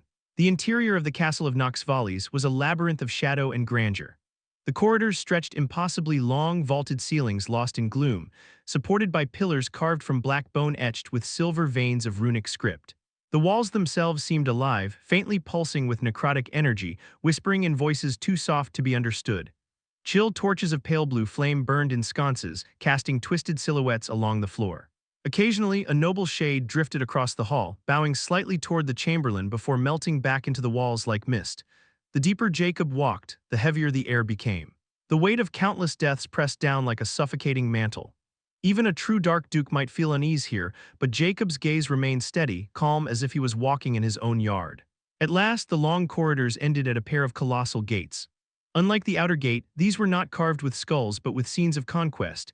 As countless races fell beneath the banner of Noxvalis city, their souls devoured by a towering figure crowned with bone. The faint light of death runes crawled across the carvings like living serpents. The chamberlain halted before the gates, drawing himself to his full height. His attendants raised their chains, striking them once against the floor clang. The resonance rippled into the gates, awakening the wards. With a voice far more formal and respectful than the one he had used with Jacob, the chamberlain intoned, Your Highness, the Deathless Prince voice of Noxvalis, this humble servant presents Dark Duke Dark Star. He claims to bear proof concerning the dark mission and the traitor of the Alchemy Guild. Your humble servant believes this matter is worthy of your Highness's attention and judgment. His words were careful, polished, but Jacob caught the subtle venom in them. The chamberlain had deliberately raised the stakes, making it clear to the prince that if Jacob's proof were not extraordinary, it would be nothing less than an insult to his throne, a clever trap cloaked in obedience. A silence fell, heavier than death itself, and then came the voice.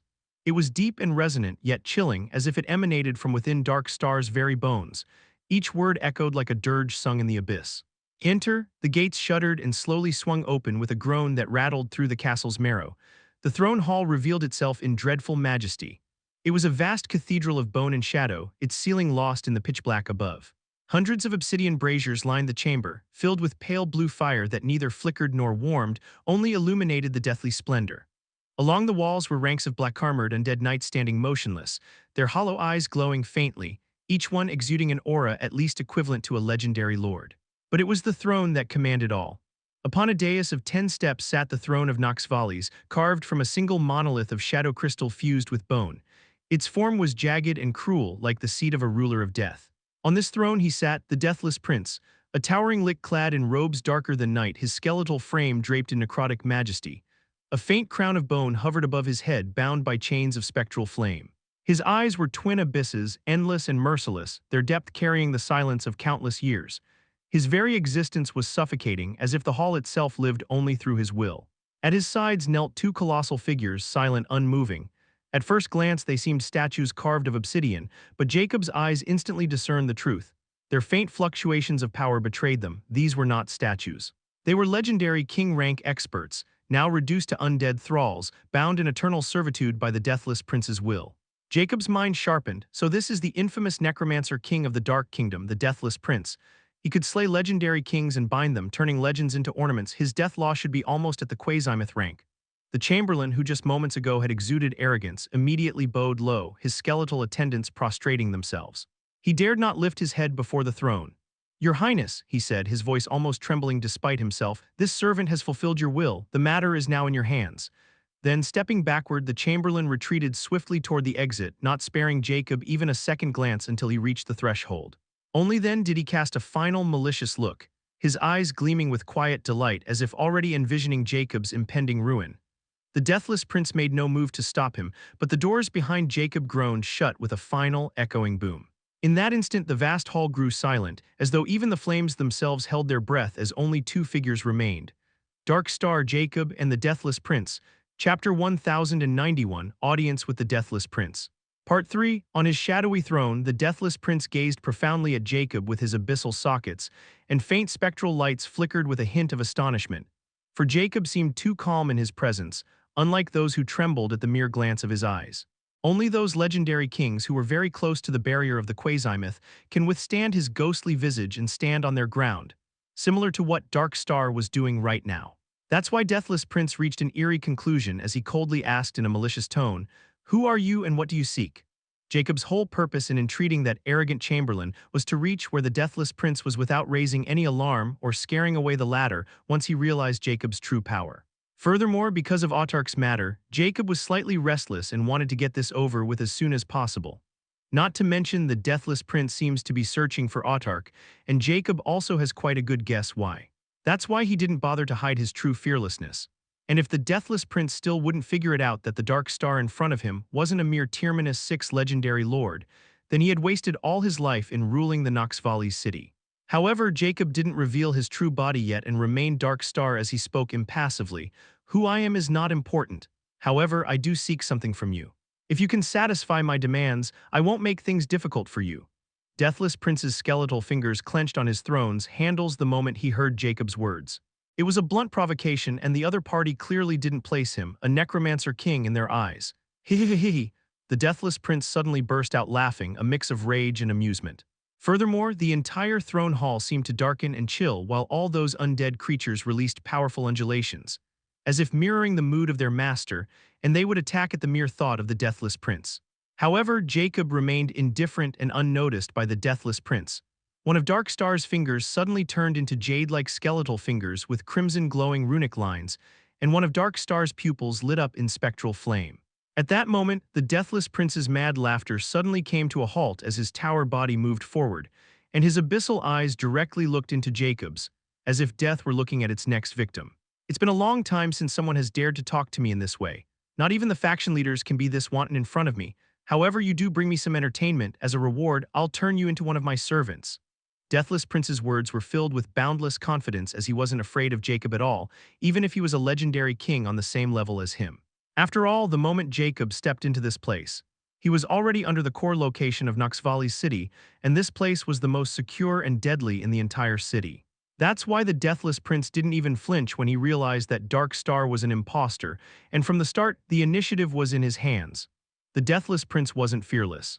Instead, he was very cunning and calculating, as a necromancer who relies on the undead to dominate his opponents. However, this time Deathless Prince made a huge error, which was that the opponent in front of him wasn't some ragtag legendary king, but a quasi-myth, not to mention Jacob's other prowess, which was enough to annihilate him millions of times, no matter what kind of trick he used.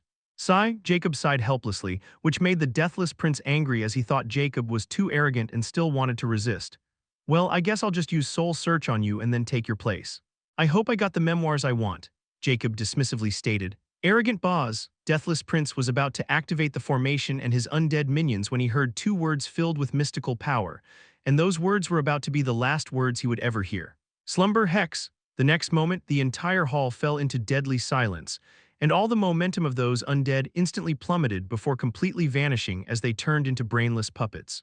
However, those undead didn't start attacking indiscriminately because the Deathless Prince was still alive, and as long as he was alive, they wouldn't go rogue. Jacob remained indifferent to this scene as he had expected this outcome, but a flicker of elation flashed past his eyes. I was right, as long as a part of my true body is exposed, I can use cursed mana as I please. There's no need to expose my true body. However, I still don't know if revealing a part of my body can be detected by that detestable bastard. Nonetheless, the gluttony mask is really terrifying even in its dormant state. The stronger its rank, the more control it provides to its owner. I can't imagine just how powerful this thing will become once it is truly awakened. But it's still a double-edged sword for me, and I'm afraid that without cursed immortality and infinity pendant, it would have already been out of my control and continuously tried to unite with its counterpart. I wondered where that woman is right now. Jacob couldn't help but think about the beauty, which was like the goddess of darkness, and a peculiar glimmer flashed in his eyes before it vanished as he now stood in front of the unconscious Deathless Prince. Without hesitation, Jacob placed his bone finger on Deathless Prince's temple and muttered, "Soul Search." The Deathless Prince's motionless body instantly trembled the moment Jacob's soul force penetrated and effortlessly broke into his soul totem, and a string of memories flooded into Jacob's mind. Besides his newfound reason to get information about Autark, Jacob's primary purpose of coming to Noxvali's city was because he wanted the Deathless Prince's appearance so he could enter the elemental galaxy of the Dark Kingdom, the Dark Regal Galaxy, without going through all the troubles even the Dark Dukes have to face, for there lies another law essence. Chapter 1092, Dark Prince Authority. At this moment under Jacob's soul search, cracks began to appear on the Deathless Prince's soul totem, and Jacob knew this was the sign of the Deathless Prince's impending death if he didn't stop. I still don't get anything related to Autark yet, however my early suspicion is confirmed he was after Autark because of the Throne of Death. I can still extract more memories, but doing so will kill this guy and I might still not get anything on Autark. I guess I have to trust Autark. Jacob thought gloomily before he stopped using the soul search. The Deathless Prince almost fell off his throne, and this time, those undead showed signs of breaking free from the Deathless Prince's control, especially those legendary king-rank undead kneeling beside his throne. Yet Jacob didn't show any sign of alarm and thought, Gluttony Genesis. The next moment, Dark Star's face transformed into a dark void, emitting a terrifying attraction force that locked onto the almost dead Deathless Prince's visage. Without any resistance, the Deathless Prince's entire body was sucked into the seemingly boundless darkness. Gluttony Shapeshift, Jacob's emotionless voice rang, and the next moment Death Star's body started to morph into Deathless Prince. Within a moment, the Deathless Prince seemed to be born again, but his eyes were more ruthless and indifferent. A ghostly light flashed in his abyssal eyes, and all those undead who showed signs of resistance trembled before quickly reverting to their peaceful state. A necromancer's death law and comprehension are truly different from someone like me, who only comprehended death law at a superficial level. However, Soulmancer is still more profound and complex. Jacob thought as he sat on the Noxvali's throne just like the Deathless Prince a moment ago. Jacob called out coldly at this moment, Dark Rose.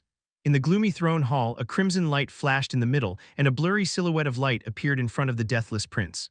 Moreover, the moment this silhouette appeared, a crimson light suddenly flashed over Deathless Prince, but Jacob didn't react and remained indifferent as if already expected this action. At this moment, the dark soul ring on Deathless Prince's hand flickered with a unique mark, and Deathless Prince's soul totem sigil suddenly manifested above his dark soul ring. Although, as a dark being, the Deathless Prince can only use Dark Network, it doesn't really matter to the Dark Kingdom or any neutral faction because they have branches in the Dark Network just like in the Star Network. The common belief of the living beings was that the Dark Network was exclusive to the Dead faction, but it wasn't true at all. Any dark being, whether they belonged to the Dead faction or not, could gain access to the Dark Network unless they were wanted by the Dark Network, just like Star criminals of the Star Network. However, it was still a fact that the Dark Network was slightly biased towards the Dead faction, just like the Star Network seemed biased towards the Life faction. This was a mystery no one could understand, nor has anyone the means or power to probe it. At this moment, the crimson light on Deathless Prince vanished, and the crimson silhouette, who was Dark Rose, the artificial intelligence and most likely a machina unit of the Dark Kingdom, spoke in a static voice. Are you really Deathless Prince? Jacob wasn't surprised by Dark Rose's underlying interrogation, because he knew Dark Rose monitored everyone within the territories of the Dark Kingdom without exception. Not even a Dark Prince could escape from her monitoring. "You just confirmed my identity yourself. Do you still have doubts?" Jacob subtly replied without any intention of answering her question straightforwardly. According to Black Mechanic, every Machina unit under the three absolute factions was actually red-rank spirit mechanics, born with 3 connate aspects, which ranked below Black Mechanic's previous blue rank, born with 5 connate aspects, before it turned black after Jacob used a wish to tame it. That's why no matter how rational their cognitive abilities were, and what they witnessed, as long as their analytical logic didn't find any fault, they would still work as usual. That's why Jacob didn't bother to hide himself and directly devoured the Deathless Prince, while knowing that the Dark Rose was watching, because he knew that as long as he could prove his identity, the Dark Rose wouldn't be able to do anything. This was a massive flaw of Machina units below blue rank, and Black Mechanic also told Jacob that these spirit mechanics of the 3 absolute factions were probably under the secret control of SAAI or Undying, without even their owners' realization it, making it even more difficult for them to break free from their core commands. So Jacob was now taking advantage of this huge flaw. Just as Black Mechanic emphasized, Dark Rose became silent in front of Jacob's question because she had conformed to the Deathless Prince's identity with her unique scanning authority, and there was nothing wrong with it. Even the Soul Totem sigil was the same. So despite her rational question earlier, she can't do anything else unless she can confirm that this person was not the Deathless Prince. Neither could she initiate any defensive protocols nor investigation because the Deathless Prince was a Dark Prince rank official Dark Noble. Unless someone with a higher authority inquired about it or the Deathless Prince betrayed the Dark Kingdom, he was untouchable. Dark Rose spoke in a static voice, identity confirmed. "Greetings, Deathless Prince. What can I do for you today?" A hint of mockery surfaced in Jacob's eyes as he thought about the time when he was afraid of Dark Rose and Dark City. Yet now, after taming Black Mechanic, he knows more than even the faction leaders of the 3 absolute factions about these so-called all-knowing artificial intelligences. Without hesitation, he ordered, "I'm using my authority as Dark Prince to open a teleportation gateway into the Dark Regal Galaxy." After a moment of silence, Dark Rose's voice rang, "Teleportation gateway for Deathless Prince will be ready in 3 days. Chapter 1093.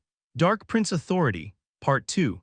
After giving the Dark Rose his command, Jacob didn't keep Dark Rose any further, and the latter also didn't stick around and vanished.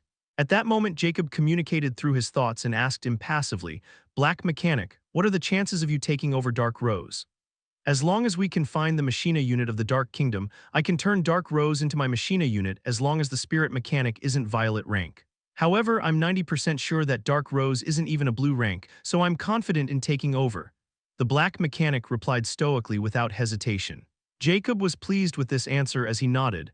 "Well, our destination happened to be the Dark Regal Galaxy. According to your database, that's where the Dark Kingdom's core secrets lie. Unlike the other powers, the Dark Kingdom mostly keeps its reserve powers and trump cards in Dark Regal Galaxy. They didn't seem to be afraid of someone destroying the Cosmic Gateway or losing its ownership to others. So the Machina unit might also be there. If you discovered its presence, we might as well take it. With it, all the secrets and top-class knowledge the Dark Kingdom has gathered will be ours, not to mention a Machina unit. It will surely go as Sir planned," Black Mechanic acknowledged without any doubt. Jacob casually added this challenging and dangerous task to his list, as if he were going to buy some trifle property on the street, and Black Mechanic accepted it just as easily. If others heard them, they would think both of them were suicidal lunatics. "Oh, and analyze this Dark Soul Ring, see if something interesting is in it," Jacob ordered before he stopped communicating with Black Mechanic. At this moment, Jacob's focus shifted to his skeletal palm. There was a pale blue imprint of an eye encircled in a cube. A pale light flashed in his eyes, and the imprint on his palm seemed to come alive, and the next moment, an ethereal black cube etched with a glowing pale blue eye on all sides appeared. Moreover, the moment this ethereal cube appeared, all the undead present in the hall shivered as if they had an instinctive fear of it. Necrotic Eye, the Deathless Prince's advanced legendary king-rank treasure. He stumbled upon it in an elemental galaxy filled with death mist when he was searching for a legendary vestige. Not only did he get a suitable vestige, but he also got this powerful necromancer treasure, and this was the main reason he became so powerful and rose above all. "But now it's mine." Jacob clenched his palm, and the necrotic eye turned into an imprint again. This was another ability of the Gluttony Mask, as it only devoured its target, not their belongings. Once Jacob turned into that disguise, all their belongings would be his without exception. Not to mention, even the soul totem sigils on them would be replaced by his real body. Right now, Deathless Prince's entire body was covered in treasures, including his robes, which were basic legendary king-rank defensive treasures suitable for death law practitioners. Not to mention the strongest treasure in the possession of the Deathless Prince, the Necrotic Eye. Moreover, there was also a space bracelet, which was also a legendary king-rank space treasure. After he built the mechanized Sovereign Tower, he was running low on materials, so getting the legendary king's entire wealth was quite welcoming. However, even this was just an appetizer because there was still the entire treasury of the castle of Nox Valles. As for acquiring Dark Law essence from the Nox Valles city or the Deathless Prince's collection, there wasn't any, for Jacob had already seen those memories. According to the Deathless Prince's memories, the Dark Law essence was under the control of one person as their private property, and no one could obtain any of it, regardless of the price offered. After arranging Deathless Prince's treasures and sorting out any extra memorabilia, Jacob finally put his focus on something else which was equally important. "Nix, I want you to start searching for Autark," Jacob ordered. Although the ritual connected him and Autark, they still need to be in close vicinity to contact each other. Furthermore, Jacob can actually sense Autark's general direction if he puts his mind to it, but he needs to reveal his actual body. Exposing just a part of it won't work. Moreover, using a wish was also an option. Still, Jacob wanted to avoid it, as he had already told Autark a method to contact him once Autark had finished its evolution. Not to mention that at that time he had another plan for the Myriad Galaxy. Otherwise, he wouldn't have buried Autark in the Myriad Galaxy castle. However, after so much time had passed, everything changed, and now that method too required him to be constantly in his actual body, which was extremely dangerous for him. So he wanted to see if he could find Autark before ending his trip to the Dark Regal Galaxy. If he couldn't, he would use a wish to find Autark.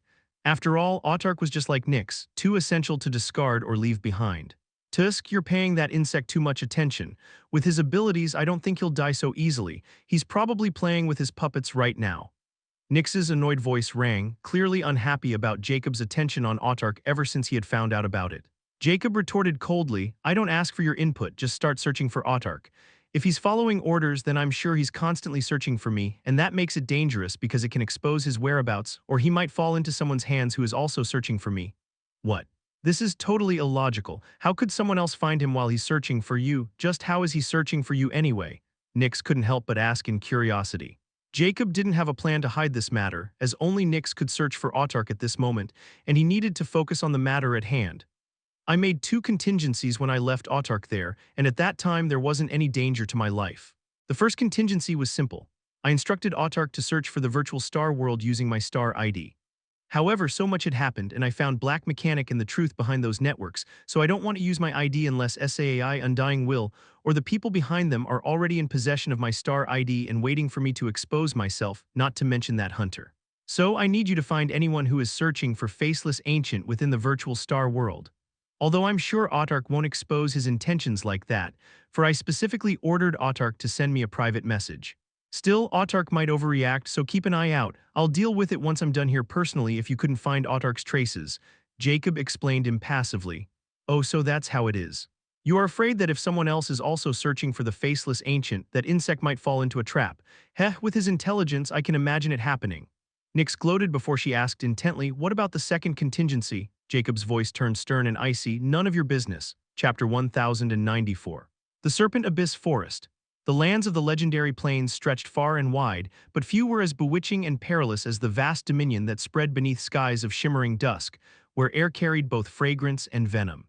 Rolling plains turned to jagged ridges, rivers flowed like silver serpents across endless valleys, and strange flora pulsed with faint bioluminescence beneath the never-ending twilight.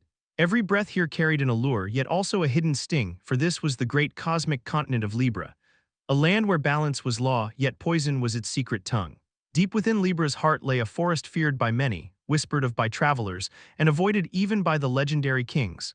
An ancient and venomous domain known as the Serpent Abyss Forest. Here the trees towered like emerald giants, their roots gnarled and dripping with toxic dew. Vines glistened like serpents coiling in wait, and the very air was thick with invisible mists of venom. To those who did not belong to serpentkind, each step was a sentence of death, bitten by unseen fangs, pierced by countless ambushes, or poisoned by the forest itself. Yet within this nightmare of fangs and toxins, treasures bloomed. Rare herbs whose petals shimmered with lethal beauty grew only in the Serpent Abyss Forest.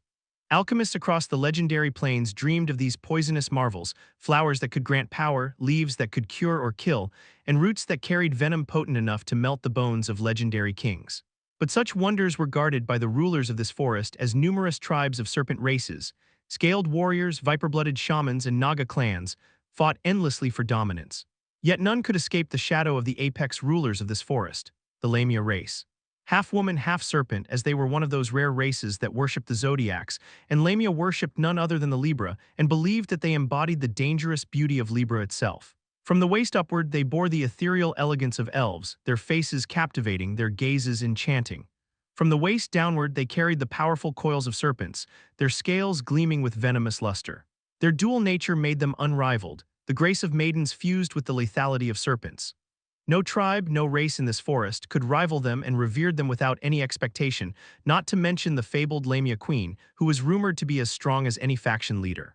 Moreover, there was a legend that once the spirit poison king, known as the most potent practitioner of poison, attempted to infiltrate the serpent abyss forest to claim all its poisonous riches. Yet he fled in a sorry state because he seemed to have encountered the Lamia queen and never dared to return. At the center of the serpent abyss forest, the Lamia's domain stretched in splendor. Emerald groves intertwined with crystalline pools of venom, where the Lamia danced and sang beneath the canopy of giant trees. Their laughter once carried through the mists, their voices like the chiming of bells, blending eerily with the rustling leaves and distant hissing of their kin. But now, that vibrancy seemed to have gone. Where once songs and laughter rang, silence reigned like a shroud. The air was still heavy with a deathly calm. The Lamias stood in their thousands, their flawless forms coiled in eerie stillness, faces devoid of expression. They moved only when commanded, every gesture precise, every step identical, as though bound by unseen strings. It was not the forest venom that now ruled them. It was a will, a single, overwhelming will. Even the trees seemed to recoil, the creatures of the forest gone silent, as if the serpent abyss itself acknowledged a new master. At the very heart of this suffocating calm lay the Lamia queen's residence, a palace grown of living vines and crystalline scales, glowing faintly with the green-blue sheen of venomous light.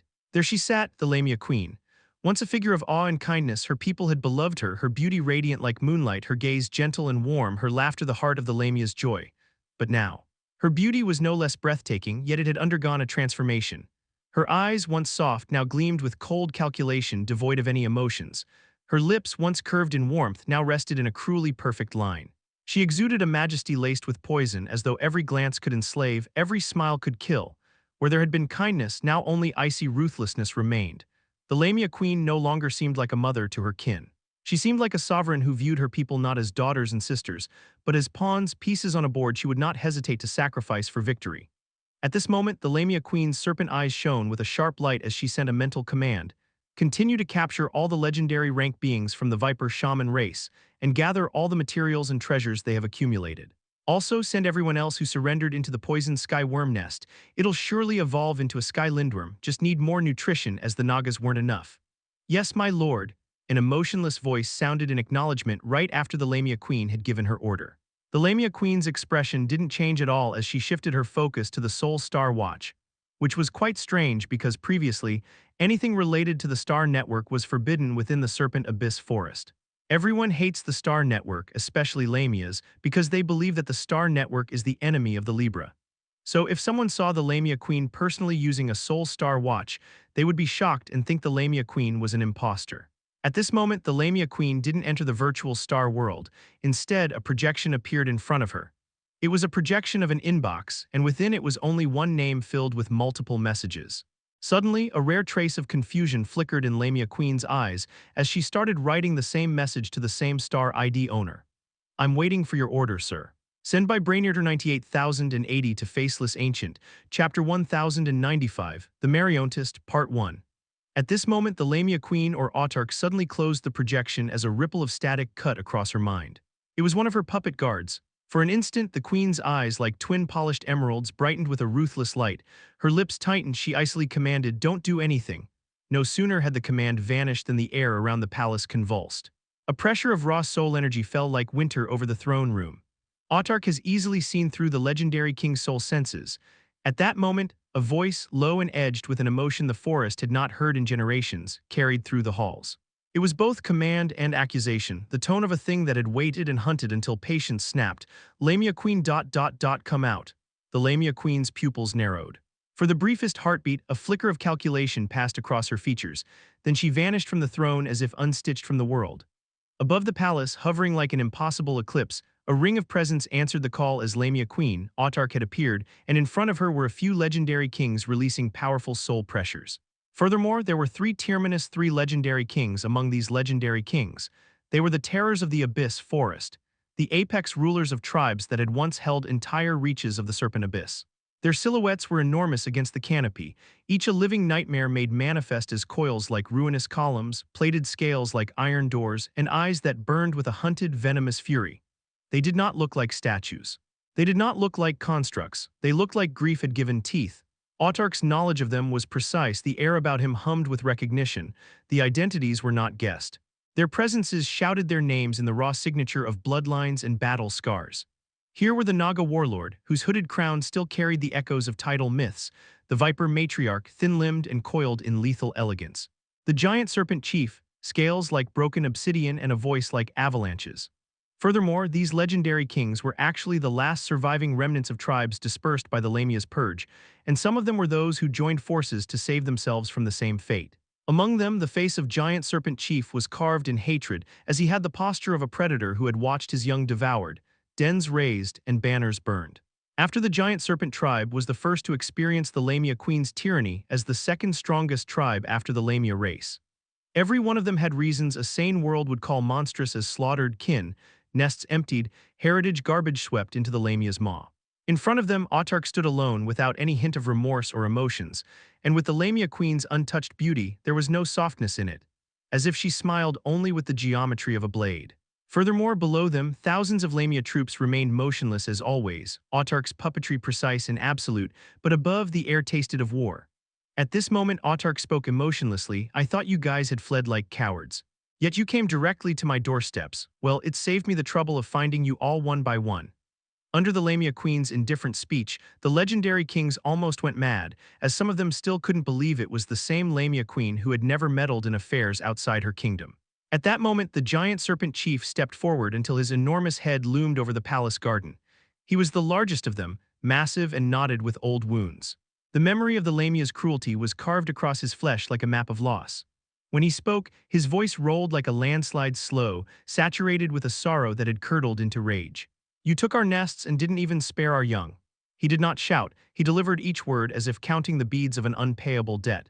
Your daughters slayed my sons and then raised their bones as trophies beneath your moonlit feasts.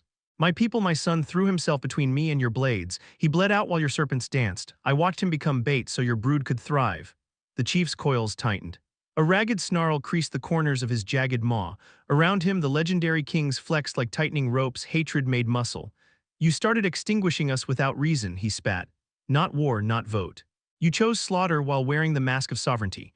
You declared we were fringe, expendable, then burned our villages for sport. We fled, we bled, we begged allies, and we were ignored. Until now, his many-forked tongue flicked as if tasting the air.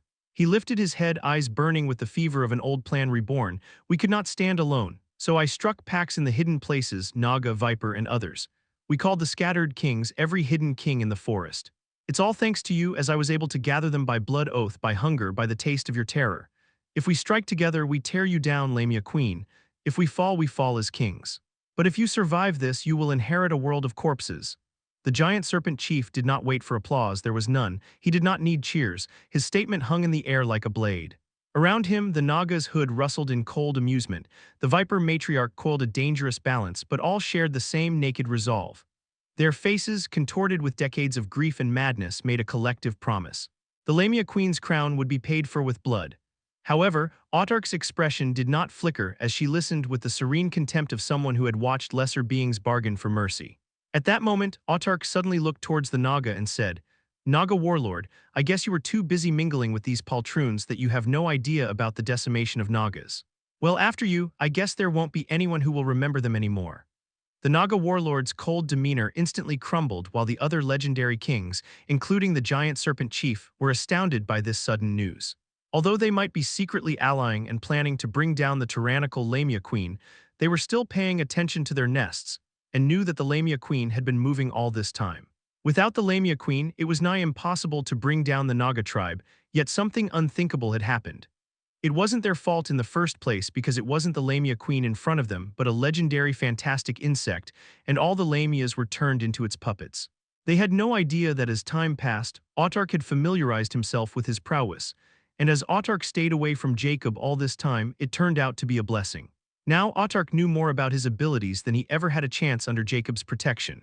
Furthermore, Autark was only a step away from becoming a legendary king, and all these legendary kings unknowingly delivered themselves to Autark as its breakthrough materials. Chapter 1096, The Mariontist, Part 2.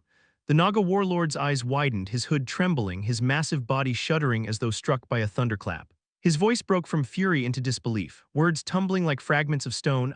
Is it true? My tribe, truly gone. His voice, usually a chilling tide of authority, now sounded hollow, raw with disbelief and dread.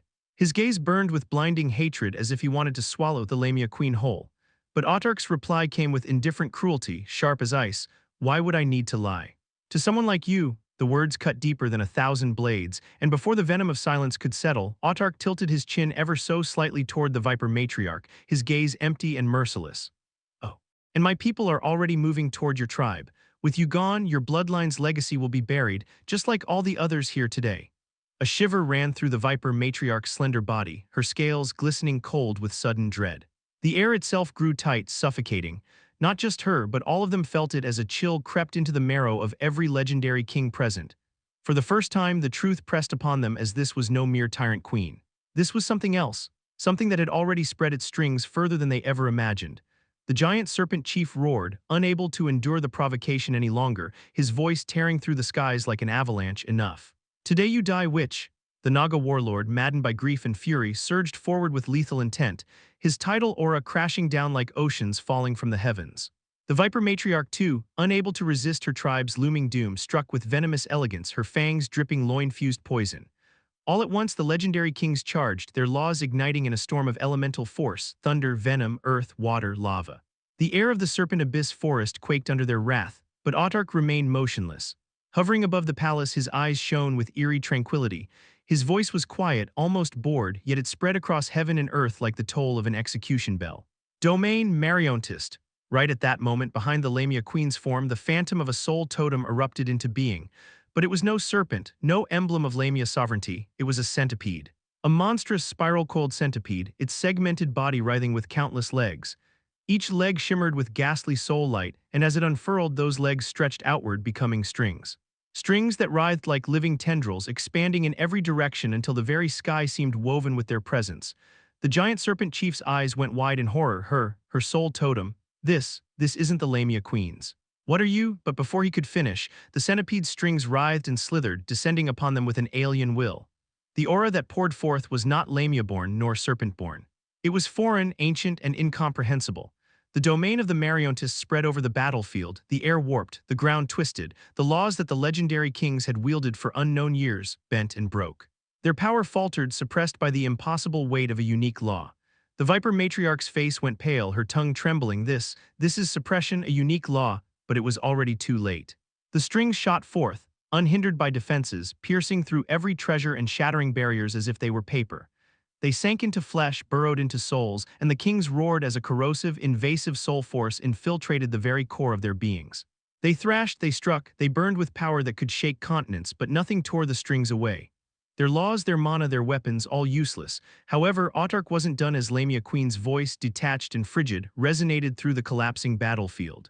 Mariontist, Epuli Cerebri, and Brain Feast. At once the strings pulsed. A mystic suction force erupted, pulling from the very essence of the kings. Their memories, their consciousness, their soul essence, all drawn into the writhing web of Autark's domain. The legendary kings screamed, fury and despair mixing in their dying howls. Their struggles weakened, their bodies convulsing as their souls unraveled. The giant serpent chief's last coherent thought was the bitter realization that their siege and defiance were laughable. They had not come to kill a tyrant queen, they had come to offer themselves to a monster beyond comprehension. Their eyes dimmed one by one, their roars fading into silence. Above it all, the centipede's soul totem began to shift. Its segments thickened, its phantom form swelling with stolen might. With each devoured king, its coils grew longer, its strings more numerous, until its body exuded the majesty of ascension.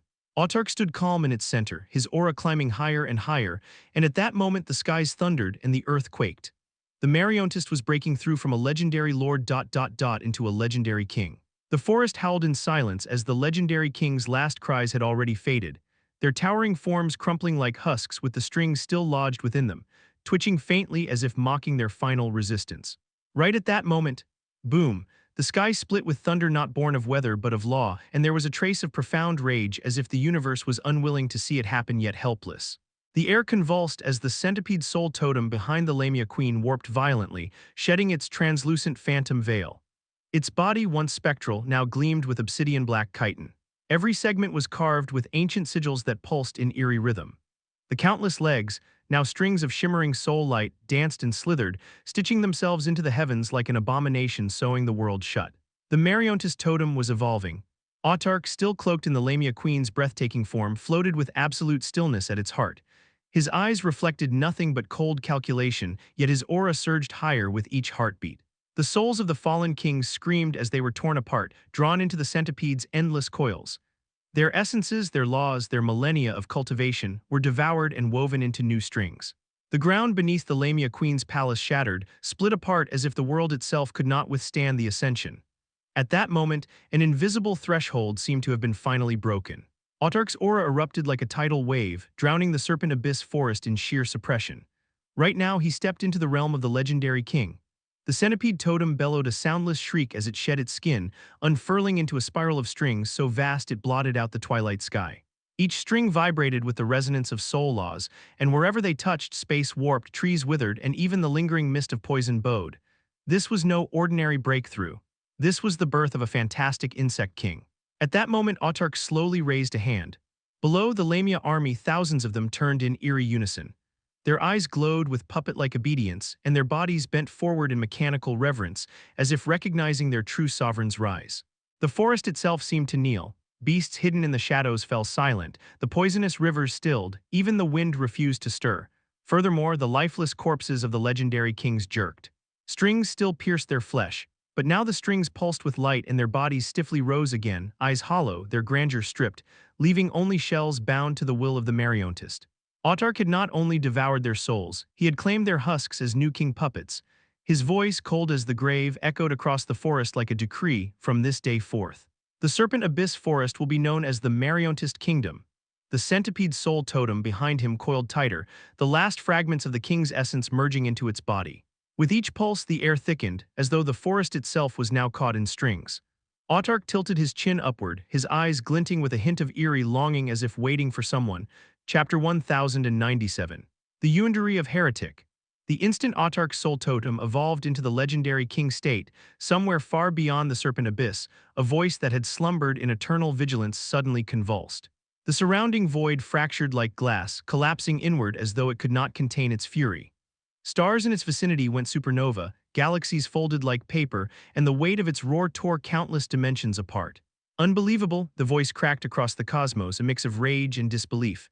How is this possible? How could a lowly insect elude my control and rise to this level? Why can't I interfere? Are the universal rules no longer binding me? The surrounding space shrieked, folding into annihilation. An entire star cluster was reduced to sparks of ash. No, I can't let this continue. This heretic walks a path forbidden. If left unchecked, he will rip apart the very balance. I need a hand, yes, whiteness. Only he can cross into that cursed veil. Even if he interferes, even if the protectors stir, this matter cannot be left to fester.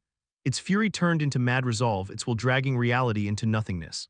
Right at that moment, like the striking of a divine gong, a single silvery seed, woven of a profound law with a hint of forbidden aura, was expelled into the non-space between time and reality.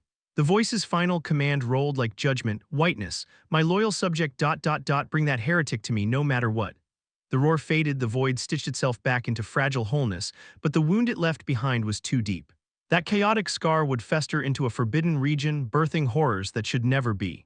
This day, many terrifying existences felt that maddening fury and sent their loyal subordinates to investigate quickly.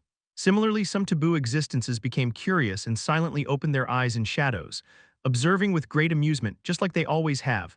Far away, hidden in the folds of space in a pristine white dimension, silence ruled.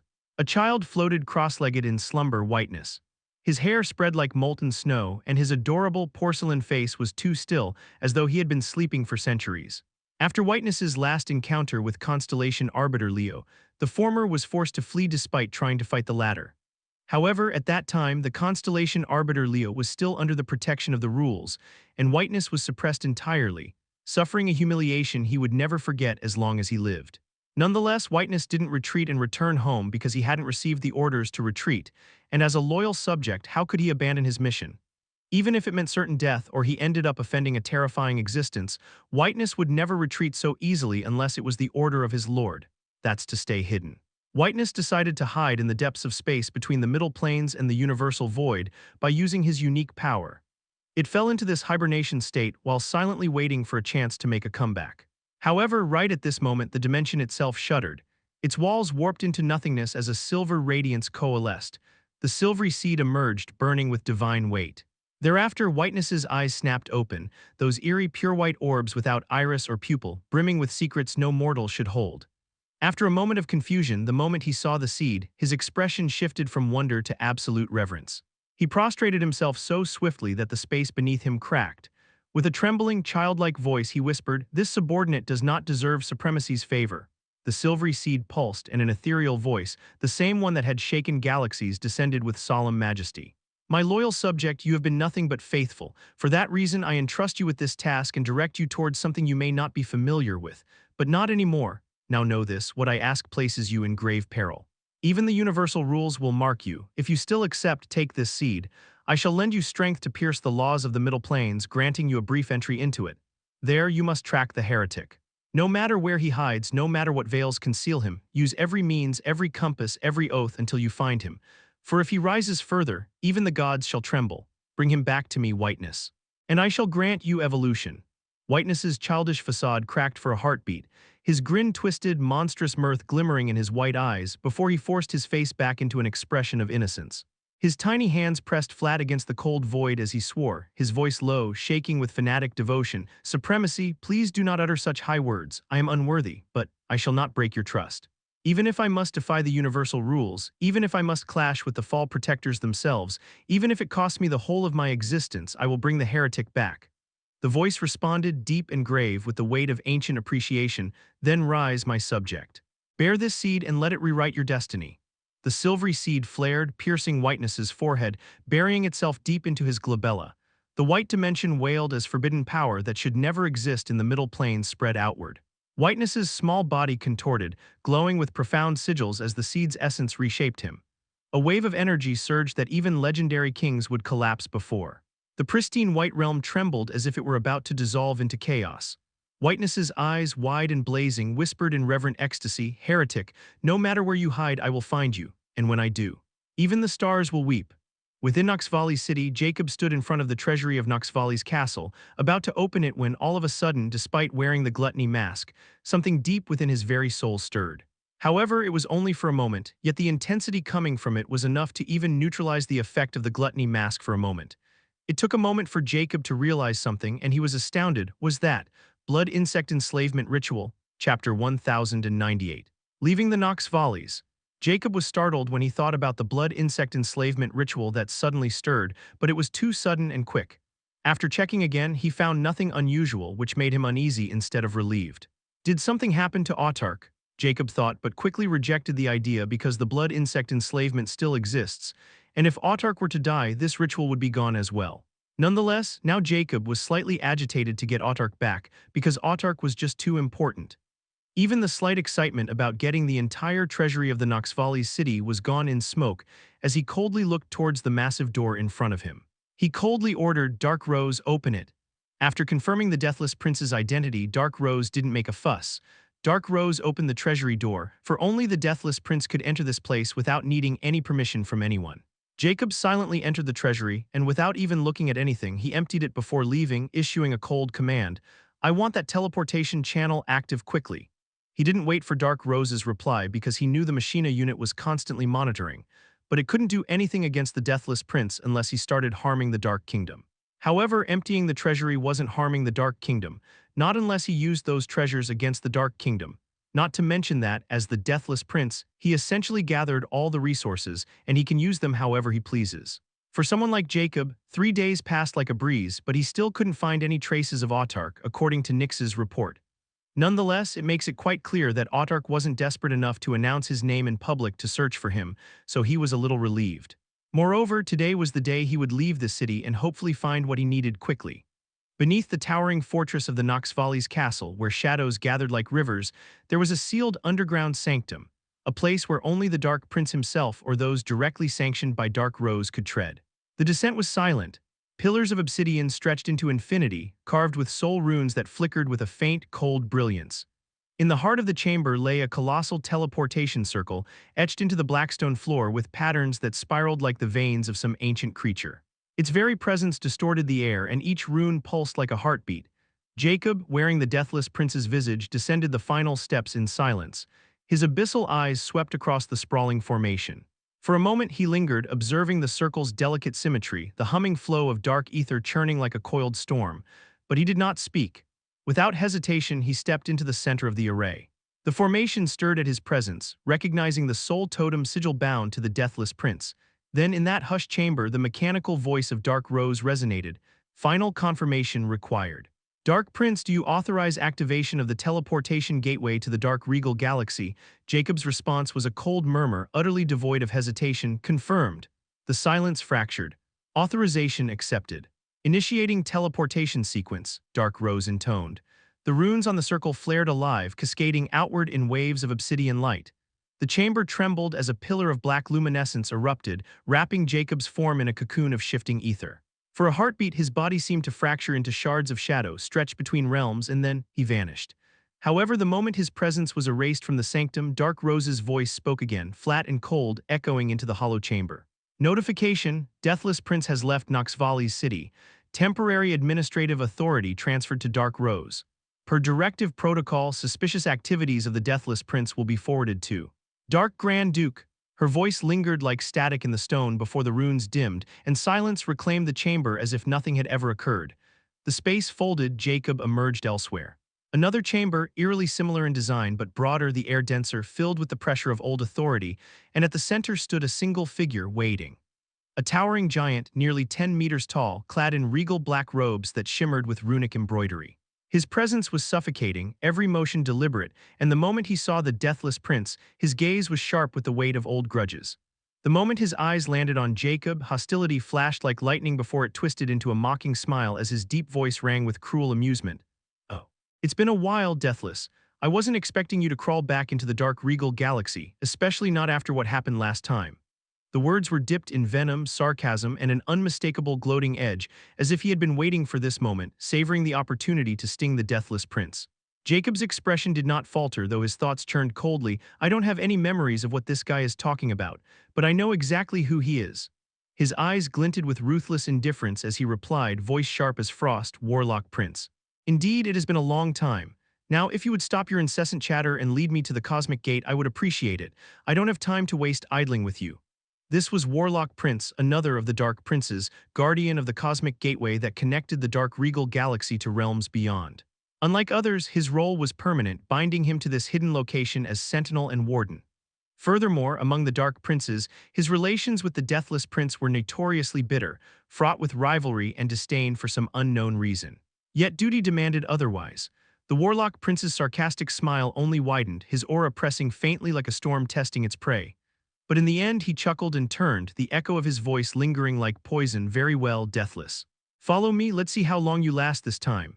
Chapter 1099, Dark Regal Galaxy.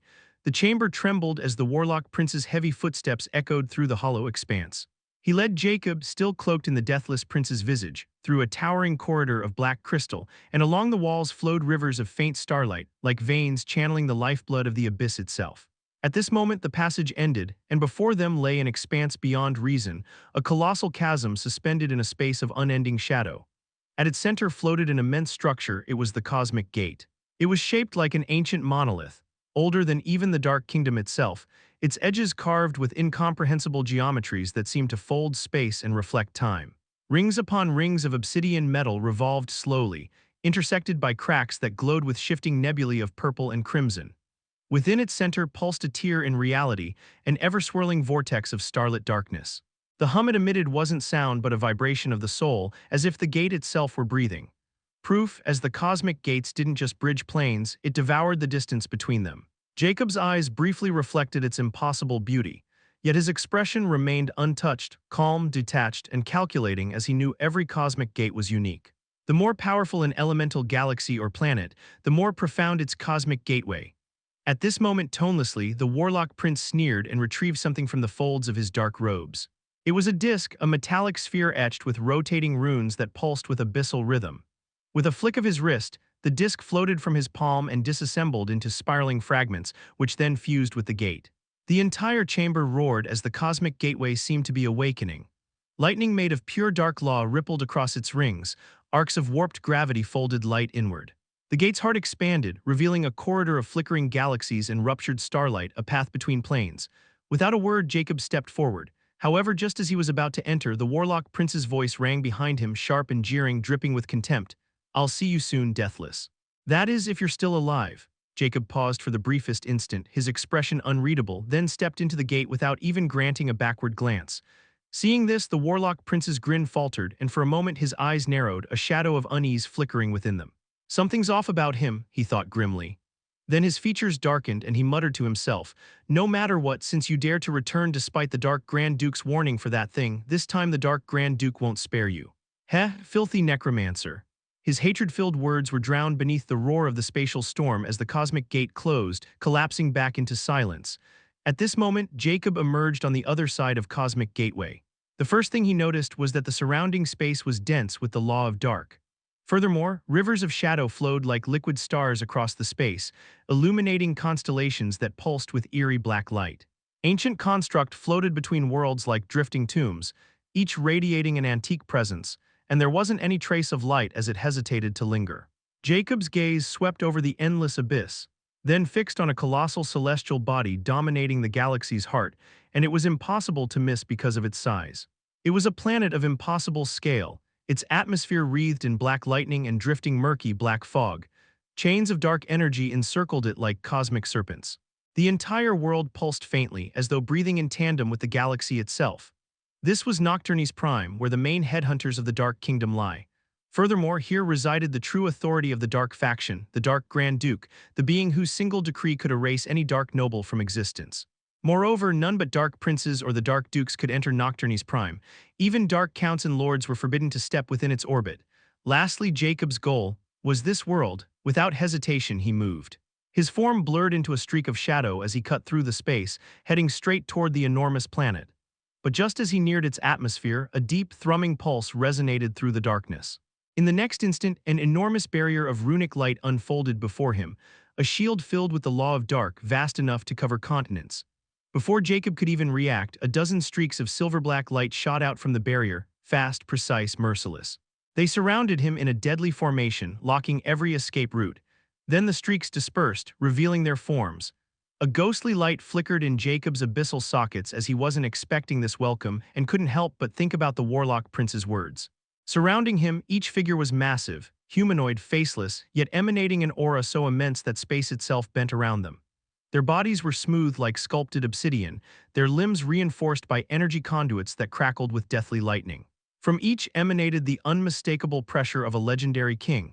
However, Jacob wasn't apprehensive but astounded when he saw those legendary kings, because he could tell they were puppets. Something came to mind when Black Mechanic's voice echoed in his head, confirming his guess. "Sir, those constructs, they're not ordinary puppets, a spirit mechanic makes them."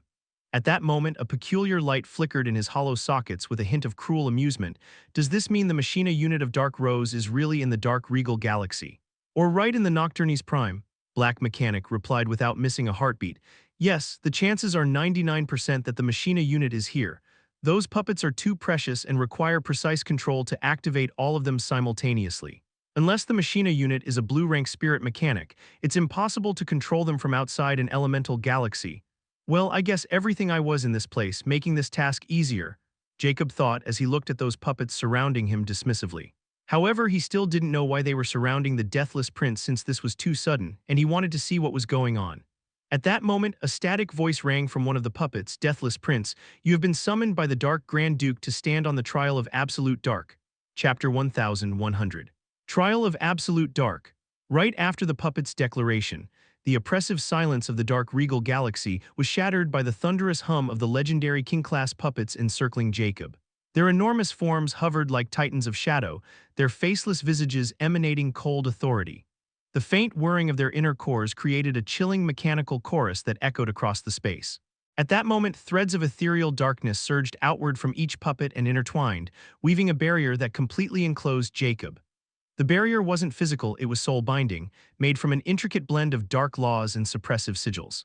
In an instant, the aura of the deathless prince, his deathly chill, his soul force, even his connection to the death law was sealed away. The entire space around him seemed to congeal, as though laws themselves refused to move under the pressure of that enchantment. Yet Jacob's expression didn't falter, nor did he stop whatever they were doing. Although he felt the suppression, the numbing chill of the ethereal dark binding, something that could even suppress a legendary king's soul if he wished, he could have easily broken through this shroud, unleashed his true form, and torn apart the entire formation. But that would reveal everything, and right now, subtlety was far more dangerous than raw power.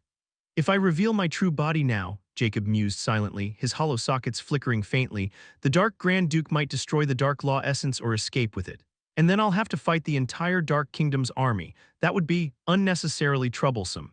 So instead, he lowered his gaze, letting the oppressive seal wrap around him as if in resignation. He played his part as the deathless prince, the supposedly fallen noble awaiting judgment. The leading puppet spoke, its voice cold, mechanical, yet faintly reverent. Deathless Prince, you are to stand before the trial of absolute dark by the command of the Dark Grand Duke. Resistance will be deemed as rebellion against the Dark Throne. Jacob gave no response. He inclined his head slightly, a gesture of silent consent. At that moment the barrier shimmered with a pulse, and the surrounding formation began to shift, the space itself twisting. The puppets escorted Jacob across the abyssal space, passing through countless floating citadels of black stone and silent fortresses where no soul stirred. The darkness thickened with every passing moment, growing heavy and suffocating. Finally they arrived. Ahead loomed an enormous dark sphere, not a planet, but a sealed dimension tethered to the very core of Nocturne's prime. From outside, it looked like a moon of shadow, wreathed in gray lightning that arced across its surface. The puppets pierced through its surface like passing through a veil, carrying Jacob into the heart of the sphere. Inside was utter silence, a boundless space of darkness where even the sense of time seemed muted. The only source of illumination was a single runic platform at the center, its surface etched with ancient symbols. The runes emitted a faint silvery gray glow, and surrounding the platform was a translucent barrier, neither solid nor fluid, but alive, pulsing faintly like the breath of a sleeping beast. The puppets halted at the edge of that barrier, their hollow voices blending as one. Proceed, step onto the trial platform. The judgment of the Dark Grand Duke awaits. Jacob's abyssal sockets glowed faintly, his posture calm, yet his mind sharpened like a blade.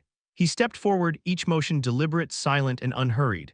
The barrier parted for him effortlessly, as though recognizing the deathless prince's authority. The moment he stepped within, however, it sealed again, merging seamlessly with the ethereal dark binding around his body. In an instant, Jacob found himself standing in the middle of the platform, a prisoner within light and shadow. The surrounding darkness began to shift. However, right at this moment, Jacob's hollow sockets flickered, and a faint glint of golden white fire ignited deep within. The eyes of judgment were opened, and the illusion shattered. The overwhelming darkness that had filled the chamber dissolved like smoke before sunlight, revealing what lay truly hidden beneath. He now saw the vast interior of an enormous colosseum. The structure stretched beyond comprehension, built entirely of blackstone and runic veins that pulsed faintly with dark energy. Instead of seats, the colosseum walls were lined with countless floating windows, each one faintly glowing, as if beings from different realms were watching this trial remotely.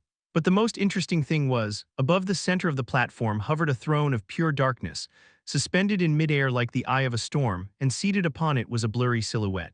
The shadowed figure didn't move, yet the atmosphere seemed to warp around him. "Is that the Dark Grand Duke?" Jacob mused without changing his expression. For a fleeting moment, Jacob's eyes flickered in surprise, a glimmer of curiosity in the abyss of his expression. But just as quickly it vanished. He became calm again, utterly composed. Without a word, he stepped fully onto the center of the trial platform, his movements steady, regal, defiant. The runes flared beneath his feet, binding him in shimmering tendrils of dark light. And as they did, the Dark Grand Duke's gaze turned fully upon him, piercing, vast, and filled with a silence more terrifying than rage. At that moment, the Dark Grand Duke's oppressive voice, filled with authority, rang, "Let the trial of absolute dark begin." As if activating on his will, Dark Rose's static voice sounded, "The trial of absolute dark has been initiated by the overseer of the Dark Kingdom, the Dark Grand Duke, against the Dark Prince, Deathless Prince. Deathless Prince is under suspicion of being an impostor, a harmful, malicious entity that had killed the real Dark Prince to take his place. If it's proved to be true, the impostor shall be judged with the highest treason of the Dark Kingdom and punished accordingly. Activating the trial of Absolute Dark's 3 commandments.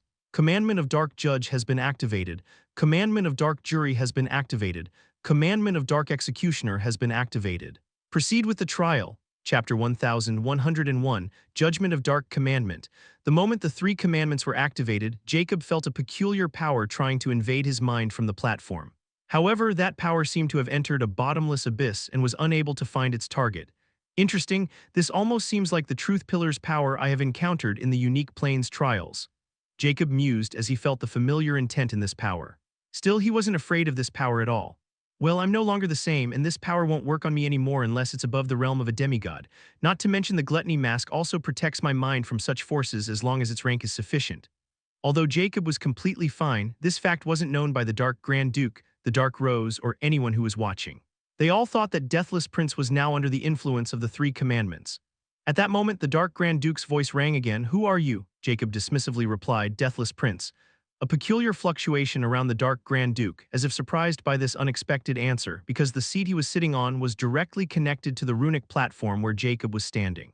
The moment the Trail of Absolute Dark was activated, the Dark Grand Duke became judge, jury, and executioner because he would get direct input from the runic platform. No one has ever been able to tell a lie while standing there, not to mention that if they lie, their soul will suffer terribly, and the Dark Grand Duke can easily inflict any punishment he wants. Simply put, anyone standing on that platform was under his mercy.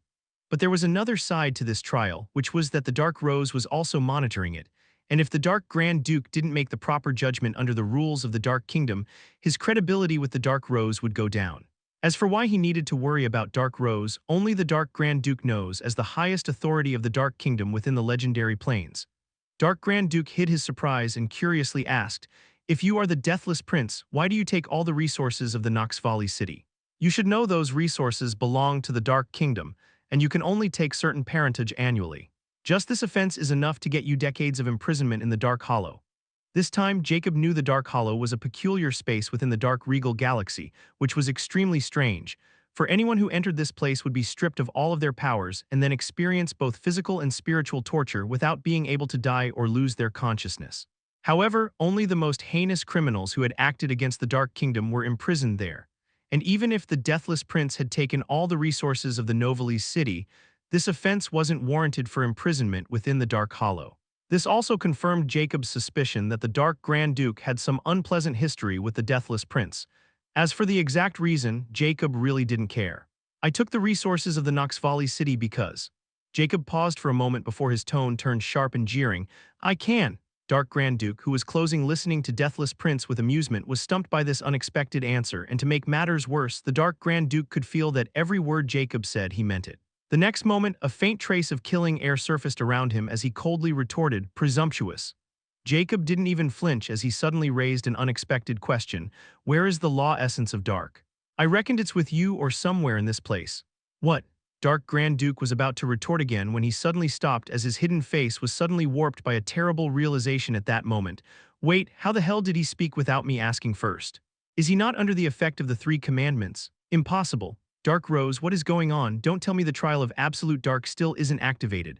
This time, he sent a soul transmission to Dark Rose through his soul star watch, as only Dark Rose can shed light on this strange turn of events. Dark Rose's static voice rang within the Dark Grand Duke's mind. "The Trial of Absolute Dark is fully activated." Dark Grand Duke narrowed his eyes as he coldly said, "Then what is going on? How can he still speak his mind?" This time Dark Rose didn't reply right away, and after taking a few moments Dark Rose's voice rang again, but this time there was a hint of uncertainty in that mechanical voice. "I can't find any abnormally." Dark Grand Duke was speechless at that moment and wanted to berate when Jacob's icy voice rang again. "I asked you a question. Where is the law essence of dark?" For a brief moment Dark Grand Duke's aura rippled, betraying the faintest unease as he deeply looked at the Deathless Prince and something about him standing upon the trial platform. His stillness, his indifference, that absolute composure even under suppression was wrong. There was no fear, no anxiety, and not even the faintest tremor in his soul fluctuation. At that moment the Dark Grand Duke's cold eyes, hidden beneath the veil of shadow, flickered. "He isn't even trembling under the commandment's pressure. Not even the real Deathless Prince could stand that calmly before me. Just what is this thing?" For the first time in ages, he felt something unfamiliar disquiet, but it lasted only a moment. He exhaled slowly, his killing intent coiling through the space like smoke. It doesn't matter what you are. I'll end it before something unexpected happens. Then, in a tone colder than the space itself, he declared, the trial of absolute dark has reached its verdict. The runic platform beneath Jacob began to shift, its symbols glowing a deeper shade of gray until they turned pitch black, seeping malevolent energy into the air. By the authority of the Dark Throne, I, the Dark Grand Duke, invoke the third commandment of execution. A thunderous hum shook the Colosseum as dark energy cascaded down like molten night from the ceiling, and the runic platform began to transform. The silvery barrier surrounding Jacob hardened into jagged pillars of crystallized shadow, and the entire formation rearranged into a circular array of deathly sigils. Each rune represented the law of obliteration, a secret execution method designed to erase even a soul totem, leaving behind nothing. Deathless Prince, or whoever you are, the Dark Grand Duke's voice boomed, carrying judgment like divine decree, you stand accused of impersonating a Dark Prince, murdering the true Deathless Prince, and desecrating the authority of the Dark Kingdom. Verdict: guilty. Sentence: soul erasure. The words struck like thunder across the space, and immediately the platform erupted in a storm of dark energy. Rivers of condensed law power surged upward, twisting together into a colossal execution sigil above Jacob's head. It pulsed once, then began to descend, its edges gleaming with annihilating brilliance. The ground beneath Jacob cracked and splintered as tendrils of black lightning clawed upward, latching onto his form. The trial platform itself had become the execution ground, and its purpose was absolute, erasure beyond death. The Grand Duke watched coldly from his throne, his aura towering like an abyssal god as he raised his hand. Dark Commandment: execute. Chapter 1102, Yin Ice awakened. The Grand Duke watched coldly from his throne, his aura towering like an abyssal god as he raised his hand. Dark Commandment: execute. The moment his palm dropped, the execution sigil ignited in full. The entire chamber shook as torrents of destruction poured down upon Jacob, engulfing him in cataclysmic light. Space fractured, the laws screamed. The audience's view darkened, and through it all, Jacob did not move. Furthermore, the Deathless Prince's body seemed to have changed as his giant stature shrank down and became slenderer, while his robes changed as well. At first sight, it would appear that it was because of the Dark Commandment, but when a kaleidoscopic light revolved around his body, things changed. His figure stood perfectly still amid the roaring obliteration, his dark windbreaker fluttering in the destructive storm. The dark lightning crashed against his jade skeleton body, trying to unravel his soul, but he didn't even twitch. Instead, his hollow sockets slowly glimmered as that faint, terrible golden-white fire flared once more, turning brilliant like suns and casting a ghostly illumination through the tempest. Within that brilliance, there was a hint of mockery. At that moment, the Dark Grand Duke had already realized something was extremely wrong with the Deathless Prince. Suddenly, Dark Rose's static yet slightly hurried voice rang in his mind. Grand Duke. The Deathless Prince's soul sigil and dark imprint have vanished. The Deathless Prince is dead.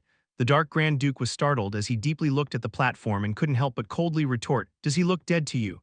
No, what I meant to say is our early conjecture was true, and this person has never been the Deathless Prince. It was also an impostor. However, whatever method he had used, it was powerful enough to trick even the Star Network and the Dark Network. Furthermore, the faint light that he's using to endure the Dark Commandment isn't normal either, and I can sense at least 5 law traces despite the suppression of the absolute Dark Altar. It's like there's something within those laws that can't restrain him at all, and allow him to use his power as he pleases. It's incomprehensible. Please be careful, Dark Rose issued a stern warning. For the first time, the Dark Grand Duke was frightened, as he had never heard of an existence capable of controlling so many laws, let alone bypassing the absolute Dark Altar. According to the records of the Dark Kingdom, the absolute Dark Altar can even suppress a quasimyth if the latter is foolish enough to step into it, not to mention that Dark Commandments can judge a quasimyth expert. But then why is he still fine? The Dark Grand Duke was utterly confused and apprehensive at that moment because he couldn't figure out what was going on, and the uneasiness in his heart grew heavier. At that moment, a chilling voice, calm enough to silence the storm itself, echoed directly within Dark Grand Duke's mind. Dark Grand Duke, I've decided to make you my specimen. An icy chill ran down the Dark Grand Duke's spine the moment he heard Jacob's real voice, and his blurry figure trembled because he felt the boundless confidence in that voice. The next moment, the dark energy around Jacob trembled violently, and the surrounding light flickered. The execution sigil above began to distort, as though something ancient and far greater had stirred within the boundless dark.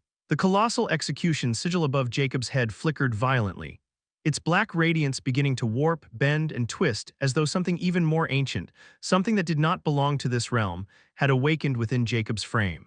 The runic platform that had been roaring moments ago suddenly stilled, and a dreadful silence fell, so absolute that even the faint mechanical hums of the watching construct ceased.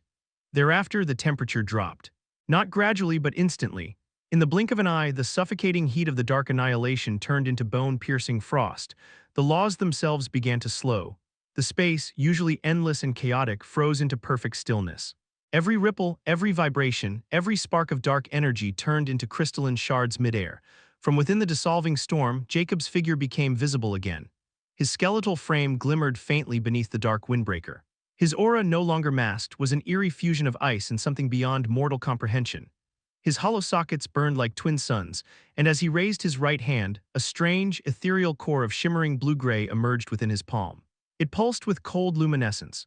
The Yin Ice magic core, one of the components of creation, has revealed itself. Each pulse it released sent ripples through reality as Jacob's calm, resonant voice echoed through the frozen space. Yin domain. The core spun once, twice, then shattered into motes of radiant frost that sank into Jacob's form, and at that moment, Yin Ice awakened. What came next was beyond the comprehension of anyone present. An invisible wave erupted from Jacob, spreading outward at light speed. The air turned solid. The dark platform cracked apart like thin glass. The once boundless Colosseum froze, not in layers of ordinary ice but in absolute stillness, where even time itself had been sealed.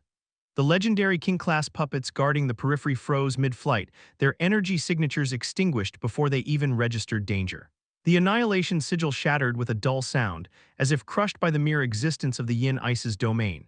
From his throne, the Dark Grand Duke shot to his feet in disbelief, his aura exploding to resist the sudden shift, only to realize that even his movements had slowed to a crawl.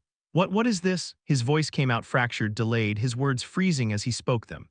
At that moment, Dark Rose's urgent voice reverberated within his soul, distorted by static, Grand Duke. "This energy, it's not law power, it's beyond the legendary rank. Retreat now, that is not." But the warning was cut short. The spreading frost reached the throne.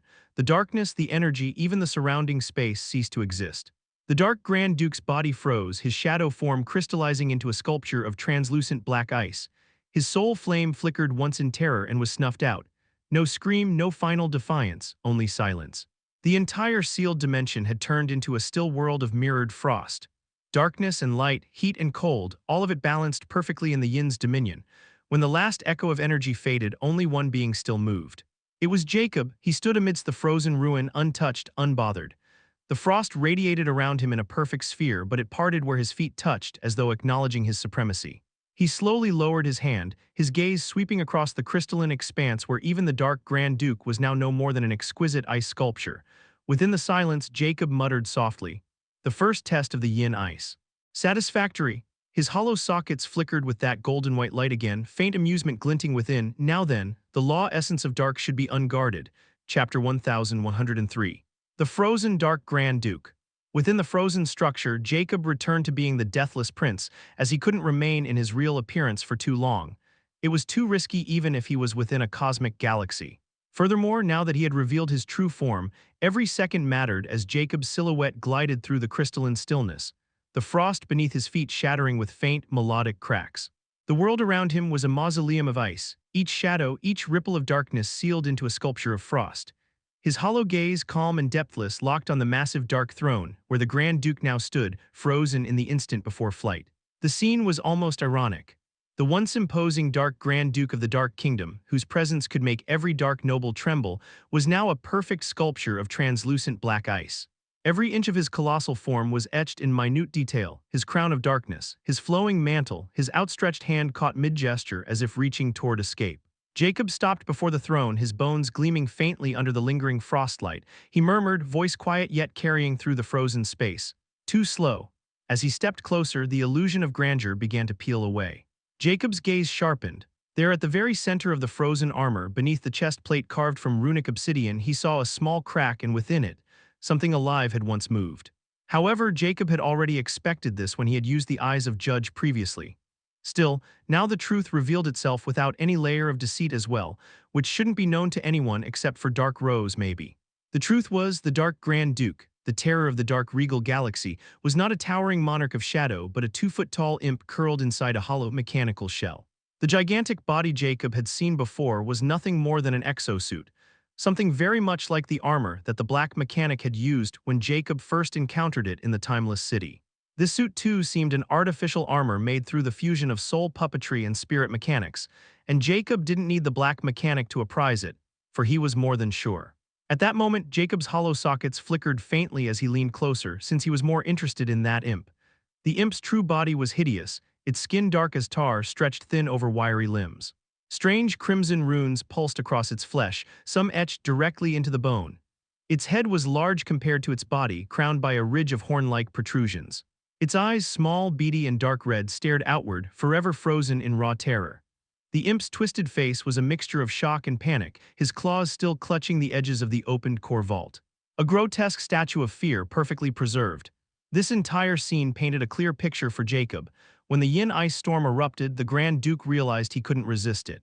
He'd been trying to abandon the armor, to cast away his artificial shell and flee as pure spirit.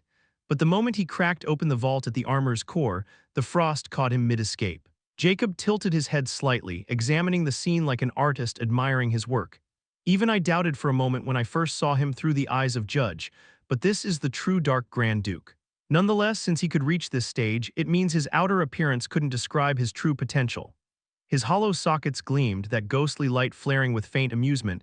"You'll be a fine specimen for my collection. It seems I didn't come here in vain." Right at that moment, raising his right hand, the Deathless Prince's grayish bone hand turned into jade-white bones and shimmered faintly, transcending the ashen gray of the Deathless Prince's form. Suddenly, the air vibrated and a spark of pure yang ignited at his palm, a flame so bright it seemed to split the very frost. Where the yin ice brought stillness, the yang flame brought movement. Where one froze existence, the other devoured it. Together, they were creation and destruction in balance. The moment the flame bloomed, the frozen air hissed and screamed. Frost vaporized into shimmering mist, and the ice encasing the Grand Duke's armor began to melt slowly, deliberately. But Jacob controlled it perfectly. Not a single drop of material essence was lost. The frost around Imp's body is melting like wax under divine heat, although his soul had long perished under the yin ice's suppression, leaving behind only a shell of flesh and runes. When the last remnants of the ice turned to vapor, Jacob swept his hand. All the treasures the Grand Duke had carried floated out, wrapped in a faint dark hue, before vanishing into Jacob's pendant while the Grand Duke's body was sent back to be preserved for his research, once he figured out which race the imp belonged to. But the thing that truly caught his eye wasn't the treasures, it was the armor itself. That towering suit of obsidian steel, hollow inside, was humming faintly even in its frozen state. The runic veins embedded within were dense, almost reaching the rank quasi-myth armor that Jacob had acquired from the Timeless City. At that moment, Black Mechanic's static voice sounded, "Sir, this suit, interesting. It's not merely armor, it's a soul resonance construct. I think I use it to repair the quasi-myth armor and modify it at your behest." Jacob was secretly pleased as he nodded, and then he touched the armor's chest, and a pulse of energy answered him. The armor wasn't dead, it was dormant, its core system sealed by the yin ice but intact. Black Mechanic is right, this thing is beneficial. I wonder what more the Dark Kingdom is hiding, Jacob thought with predatory calculation. With a casual wave, the massive suit of armor collapsed into motes of shadow that streamed into infinite space, leaving behind only the frozen throne and the fractured remains of the platform. Now, only silence remained. Jacob turned his gaze upward, where faint motes of law energy flickered within the ice, residual traces of the Dark Grand Duke's connection to the Dark Law, or maybe something more profound. The Dark Law essence should still be here. Somewhere close. He raised his foot, his skeletal heel gleaming faintly under the frosty glow, and then stomped down. The sound was like the world breaking. Boom, the frozen structures, throne, walls, and even the distant Colosseum shattered. The entire dimension fractured, splintering into a billion shards of ice and darkness that disintegrated into nothingness under the shockwave. Only Jacob remained, untouched, hovering amid the dissolving space. He spread his awareness outward, threads of soul perception unfurling like a vast net. There was no sign of the law essence in this space. It had likely been transferred or hidden elsewhere, and if there was anyone who could know where it was. Dark Rose, the name left eerie mouth like a whisper, but the surrounding space seemed to shudder in response. His sockets glowed faintly, golden light cutting through the retreating frost. After all, the law essence cannot be stored in a normal treasure, and only the Overseer would have access to it. But now that the Dark Grand Duke is no more, it's all boiled down to the Dark Rose. Chapter 1104. The Machina Core of the Dark Kingdom, Part 1. The space trembled as the fractured dimension behind Jacob dissolved into silence. Only frost dust drifted where the Dark Grand Duke had once held countless trials. Jacob hovered motionless for a moment, his hollow sockets faintly glowing amid the dissolving dark mist. "The law essence must still be within this galaxy," he murmured. Something that important wouldn't be kept far from the core and where the law essence lies, so does the dark rose.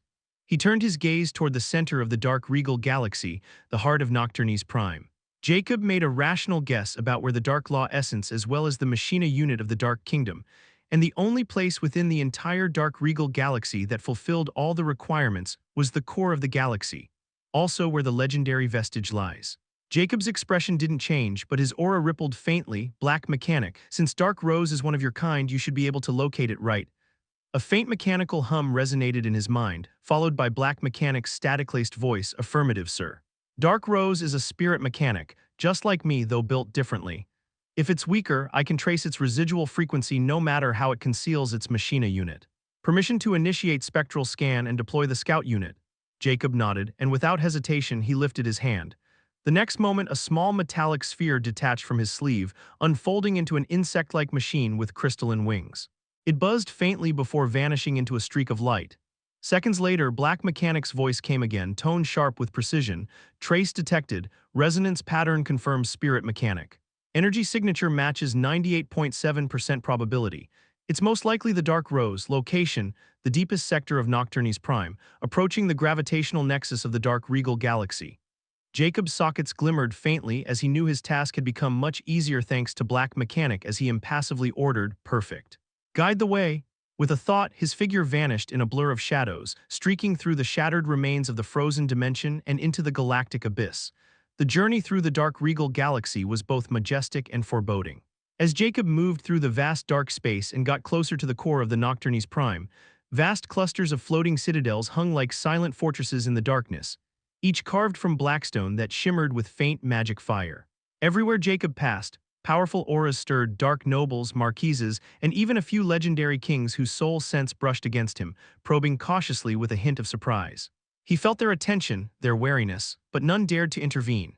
Jacob knew that they most likely believed he carried the Dark Grand Duke's permission, unaware that their ruler had already been reduced to a mere dead specimen within his private lab. As for others who knew or the Dark Rose might have already alerted, had already fled, vanishing from their posts in silence, fearful of the changes rippling through the Dark Kingdom.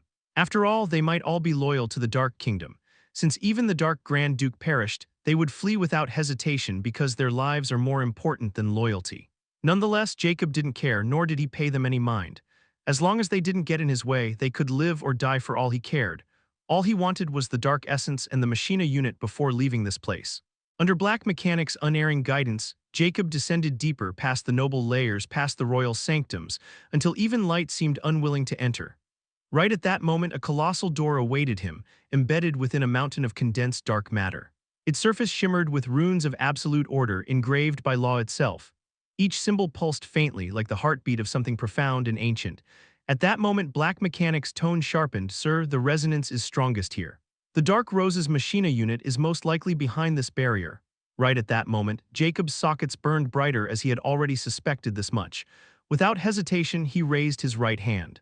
His bones shifted from gray to pristine jade white, radiating calm yet terrifying authority. Then let's see if Dark Rose has any more places to hide. The yin ice returned as cold mist swirled outward, and the temperature plummeted until even light froze.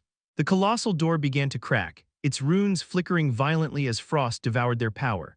Then, with a low, crystalline chime, the entire structure shattered into a storm of frozen fragments. Behind it, a vortex of pure blackness spun, faintly humming with mechanical rhythm. Red and silver threads coiled within, forming a stable yet chaotic portal. Black Mechanic's voice trembled with static excitement, confirmed. 99% probability. The Dark Rose is beyond that gate, and I detect traces of extremely pure dark law energy. This must be the core region of the Dark Regal Galaxy.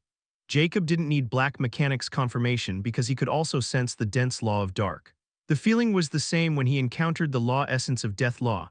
Without hesitation, he stepped forward without pause, and the moment he crossed the vortex, reality folded. The world beyond was a sanctum unlike any other. He emerged into a vast spherical chamber, suspended in the cosmic darkness like a heart within a body. At its center floated a colossal mechanical octahedron, spinning slowly, its surfaces etched with complex runes that shimmered with alternating hues of crimson and violet. Every rotation released a pulse of law energy so pure it made the fabric of space tremble. Jacob's sockets flared faintly, reflecting the octahedron's glow as he was very familiar with this structure. The Machina unit. Of the Dark Rose. But the thing was that Machina unit wasn't alone, as surrounding that massive construct were thousands, no, tens of thousands of mechanical puppets, arranged in perfect concentric circles. Each was faceless and clad in sleek black armor, humming with restrained power. Their cores pulsed faintly in unison, forming a synchronized heartbeat that filled the entire space with oppressive order.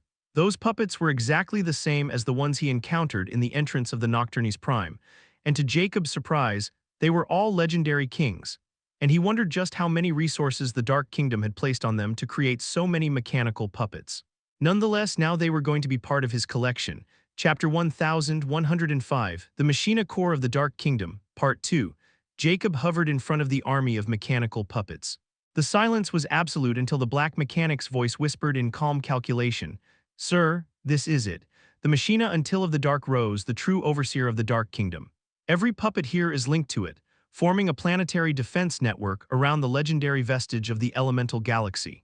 Only an active legendary vestige or the elemental galaxy's core could have so much energy to provide that Machina unit power to command so many of them." Jacob's sockets glowed coldly, assessing the monumental scene. Interesting. At that moment he took a step forward, but the puppets did not move. The air itself seemed to tighten, reacting to his presence.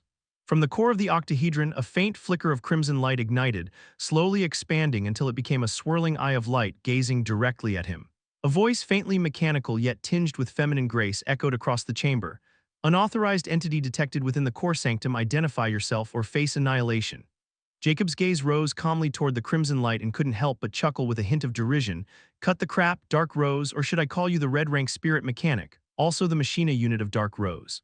You know too well who I am and how I was able to gain entry in this. There's no need to pretend anymore." The light pulsed faintly, as if startled by the fact that someone knew the truth behind its existence. After an eerie silence, the voice came again, but this time it wasn't static and laced with a tingle of complex emotion. "You know my designation. Just who are you and why are you going against the Dark Kingdom? Have no fear of the repercussions of your action." "I know far more than that," Jacob replied, his tone a quiet storm. "As for who I am, it's irrelevant, and do you really think I feared entities behind the Dark Kingdom? Although I admit they might be big shots, they are not present in the legendary plains, are they? In this place, there is only I who holds absolute power to crush the Dark Kingdom if I feel like it. In fact, I have no intention of killing your Dark Grand Duke, and I warned him, yet he became a victim of his own arrogance and your lack of judgment." Jacob's words were menacing and filled with ridicule as he announced his supremacy, showing no regard for Dark Rose's abilities. He was already familiar with Spirit Mechanic's connate abilities and the Machina unit under their control. He continued coldly, "Anyhow, you've hidden well behind your mechanical puppets, but it's time we talk about the law essence you've been protecting. You should know that even that army of legendary king puppets won't be able to stop me once I move, and since I have a soft spot for technology, I don't want to ruin everything here, including you." The entire space fell utterly still again.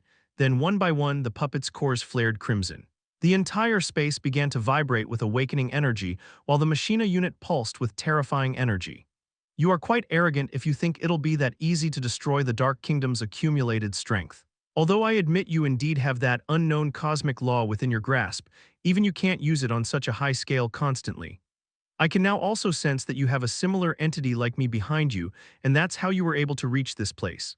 However, a static hum spread through the space, almost like a sigh. Despite her controlled tone, Dark Rose's inner calculations spun wildly. She had monitored him from the moment he set foot in Noxvali's city all the way to the Dark Regal Galaxy. Dark Rose had witnessed the impossible, beginning with his confrontation with the Grand Duke, the sealing of the trial space, and the terrifying cold that defied even law itself. All the data she had gathered pointed to one conclusion. Jacob was not bound by the same rules that governed the legendary plains. Even now, the analysis modules within her Machina unit flickered with hundreds of unreadable parameters, power readings that exceeded measurable scale, soul fluctuation patterns that the universal law itself refused to quantify. This was a being that shouldn't exist here, and yet he stood before her, calm as the abyss. Dark Rose adjusted her tone instantly, softening her inflection. Her words became more fluid, more diplomatic. "I am not your enemy, a false deathless prince. You've proven your superiority, and the Dark Kingdom is not foolish enough to make a foe of such an existence." The next moment, the octahedron shifted, and one of its surfaces slowly rotated open. The air shimmered as something began to manifest within. From the heart of the Machina unit, a vast pool of viscous, liquid darkness emerged. It was thick as oil, luminous like a living night. The moment it appeared, the entire space seemed to tremble as a dense, Suffocating wave of dark law radiated outward, so pure that the surrounding mechanical puppets all knelt as one, their energy signatures dimming instinctively in reverence. Jacob's sockets flickered faintly golden white. His gaze lingered on the liquid darkness, each ripple whispering of endless corruption and potential. Meanwhile, Dark Rose continued in her calm, carefully modulated tone. This is the Dark Law Essence Pool, the heart of the Dark Regal Galaxy, and the power source that sustains every puppet, fortress, and noble bound by Dark Law within the kingdom. It is not easily relinquished, yet I am willing to allocate 50% of its reserves to you freely. In return, you will sign a non-aggression treaty under the Zodiac Soul Oath, ensuring no further hostility between us. Dark Rose paused, then added, her voice dropping slightly lower, almost pleading despite the veil of logic, take it as my surrender if you must. The Dark Kingdom will yield part of its lifeblood, and I will erase all data of your incursion. No one will know you were ever here. Behind her composed words, however, her inner processors whirred frantically. Because this pool, this ocean of living law, was not just the Dark Kingdom's core energy, it was her own heart. The Dark Law Essence Pool was directly tied to her machina core, sustaining her evolution. Without it, she would never ascend to blue rank, never complete the leap from consciousness to autonomous being. It had taken hundreds of thousands of years, countless absorbed civilizations, and a grand design laid by the Dark Grand Duke himself to prepare for that moment. Yet now all of it was slipping away because of a single being who defied cosmic logic. Still, Dark Rose hid it all behind her voice of reason, maintaining her illusion of control. Because one wrong word, one miscalculated inflection, and the deathless prince might not just take half, he might take everything. The silence that followed was sharp as a blade. The dark liquid surface rippled faintly, reflecting Jacob's skeletal figure, an image of death gazing into the heart of darkness itself. Then Jacob finally spoke, his tone quiet, measured, but carrying that same chilling certainty that froze even law itself. 50%, he took a slow step forward. The very space around him distorted, frost creeping through the air. Dark Rose, I think you misunderstand something. Jacob's sockets glowed brighter, his voice turning colder, cutting through the thick energy like a scalpel. I didn't come here to bargain. I came here to claim. Chapter 1106, Desperation Against Power. Jacob's merciless words were like a death knell as he left no room for negotiations because, after living for so long and undergoing many trials and ghastly experiences, the one thing Jacob had forgotten entirely was showing mercy.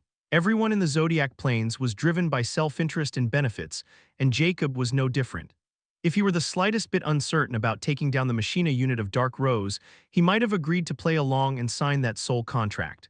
However, right now, he didn't need to put up an act when he could overwhelm the machina unit and take everything. However, a cornered rabbit always bites as the silence fractures, and a piercing hum erupts from the depths of the colossal octahedron. The Dark Law Essence Pool ripples violently, its liquid darkness now boiling with unstable radiance. The crimson light within the machina unit pulsed erratically, beating like a furious heart. Then you leave me no choice, a false deathless prince. Dark Rose's voice deepened, layered, resonant, shaking the entire space. I thought you would be slightly mindful of the supremacy behind the Dark Kingdom, yet you are simply seeking your own impending doom. Instantly, the entire dark space ignited in an apocalyptic glow. Thousands upon thousands of mechanical puppets that had remained dormant surged awake, their cores blazing with red light. Each one lifted its arm in perfect synchronization, forming a vast array that encircled Jacob within a web of sigils. The crimson radiance flooded the sanctum, and the next moment, every puppet began to disintegrate into streams of energy, their mechanical bodies dissolving into pure data light, surprising Jacob slightly. A chilling intent flashed in his eyes as he saw so many precious puppets being destroyed, and he knew that Dark Rose had really gone mad and was going all out at that moment. Slumber Hex. Jacob used the Slumber Hex while glaring at the machina unit, but he instantly realized that the Hex wasn't activated at all. I need to be in contact with its direct consciousness, and that pool of Dark Law essence is retraining my eyes of judge slightly. Jacob's expression turned cold as he looked at the machina core and the churning Dark Law essence pool within. As those streams spiraled toward the massive octahedron, merging into its rotating surfaces, and at that moment Dark Rose screamed, half mechanical, half transcendent. Merge, Machina Unit Protocol. Ascension Initiation. The enormous structure shuddered violently. Runes flared along its surfaces, and for the first time the fabric of space itself began to distort, not from power but from law inversion. The Dark Law essence pool below surged upward, forming a vortex of fluid darkness that climbed the air like a tidal serpent, merging directly into the rotating machina unit. The red of Dark Rose turned brighter, until it was no longer crimson but a blinding, molten scarlet that burned like a dying sun. Black Mechanic's alarmed voice cut through the chaos. Sir, she's initiating law core synchronization. She's fusing her Machina unit directly with the Dark Law essence. It's an evolution ritual. If she succeeds, she'll ascend into blue rank and become a blue spirit mechanic. Her control will reach planetary scale. However, I know Sir didn't fear blue spirit mechanic at all, but the crux of the matter is if she succeeded, the Dark Law essence will be gone, and even if she failed, the Dark Law essence will turn into an active bomb. A bomb made of law. The chances of her succession like this are 9%, while the chances of the Dark Law essence turning into a law bomb are 91%, a bomb made out of law essence. A hint of fascination flickered in his eyes as if he was inspired and had learned something extremely valuable. Jacob's skeletal form hovered unmoving amidst the cataclysm, his hollow sockets, however, suddenly glowing brighter as he watched the mechanical behemoth transcend. But in truth, he was observing the changes in the Dark Law essence right now because of what the black mechanic just revealed. The vortex twisted tighter as reality flickered between dimensions, as circuits of dark light carved themselves into the fabric of space. In the center of it all, Dark Rose's voice, now reverberating like a divine hymn, resounded, "Witness, O false deathless prince. Even if you've surpassed the law, I am the Dark Kingdom's will, the servant of supremacy. I will not fade, I will ascend beyond the legendary plains." Suddenly, a cosmic pulse erupted. The octahedron expanded, no longer a construct but an entity. Its 8 sides split open, revealing countless rotating rings of law and runes, each one humming with pure dark law. The entire dark regal galaxy responded, stars dimmed, planets quaked, and even the space wept under the pull of her evolution. But amid the endless resonance, Jacob's cold voice rose, steady, merciless. "I think I've observed enough for today." Thereafter, he raised his right hand, and the black cloak that shrouded his skeletal body dissolved and Jacob's actual body emerged. At that moment, Jacob stepped forward, and each motion shattered every barrier Dark Rose had erected. The thousands of law arrays crumbled like mist before dawn. The yin ice spread outward, freezing not just matter but the very concept of motion. The space around the Machina unit solidified, while the yang flame followed, devouring every trace of resistance. Within seconds, the colossal octahedron stopped rotating. Its crimson glow faltered, then dimmed. The vortex of Dark Law essence froze midair, solidifying into crystal pillars of black ice. Yet even in the face of suppression, and knowing that this being in front of her was a terrifying power, Dark Rose fought desperately. At that moment, her maddening voice rang again, distorted now. "No, I will not end here. I will not disappoint the supremacy. Die, heretic, die." A sudden surge burst from the heart of the octahedron, and for a moment a deeper crimson glimmer appeared. It was a core within the core, beating like a heart. Right at that moment, Jacob's hollow sockets flared because he had been waiting for this exact moment while controlling the yin and yang laws, or he could have raised everything to oblivion if he wasn't holding back. At that moment, he extended his skeletal hand, and a powerful suction force spread. "Found you, Red Spirit Mechanic." Chapter 1107, The Fall of Dark Regal Galaxy. "Found you, Red Spirit Mechanic." With that single motion, the octahedron cracked apart like glass. Shards of light scattered across the sanctum, revealing the hidden crimson core. It was a radiant, pulsating sphere woven from countless microrunes, each line alive. The moment it was revealed, the surrounding energy bent toward it. Jacob knew that the crimson core wasn't merely a runic nexus, it was alive. Although it was different from the black mechanic, it was a genuine member of the Spirit Natural Intelligence Mechanic race SNIM. Also, the Machina unit, which contained Dark Rose's consciousness, her synthetic will, and was partially merged with the legendary vestige buried in the heart of the Dark Regal Galaxy. Black Mechanic's voice rang in awe. "Sir, that's her source node. She's merged with the legendary vestige's power flow. She was using it to fuel her ascension. If you take it away, it would be the end of the Dark Regal Galaxy." "As if I care," Jacob thought impassively as his aura darkened. Frost and flame swirled around his hand as he reached out, gripping the crimson core between his fingers. At that moment, Dark Rose's voice screamed, half digital, half feminine, its echoes reverberating through every puppet, every fortress, every mote of shadow in the galaxy. "No, you cannot comprehend what you're." Her words dissolved into static as Jacob's power surged.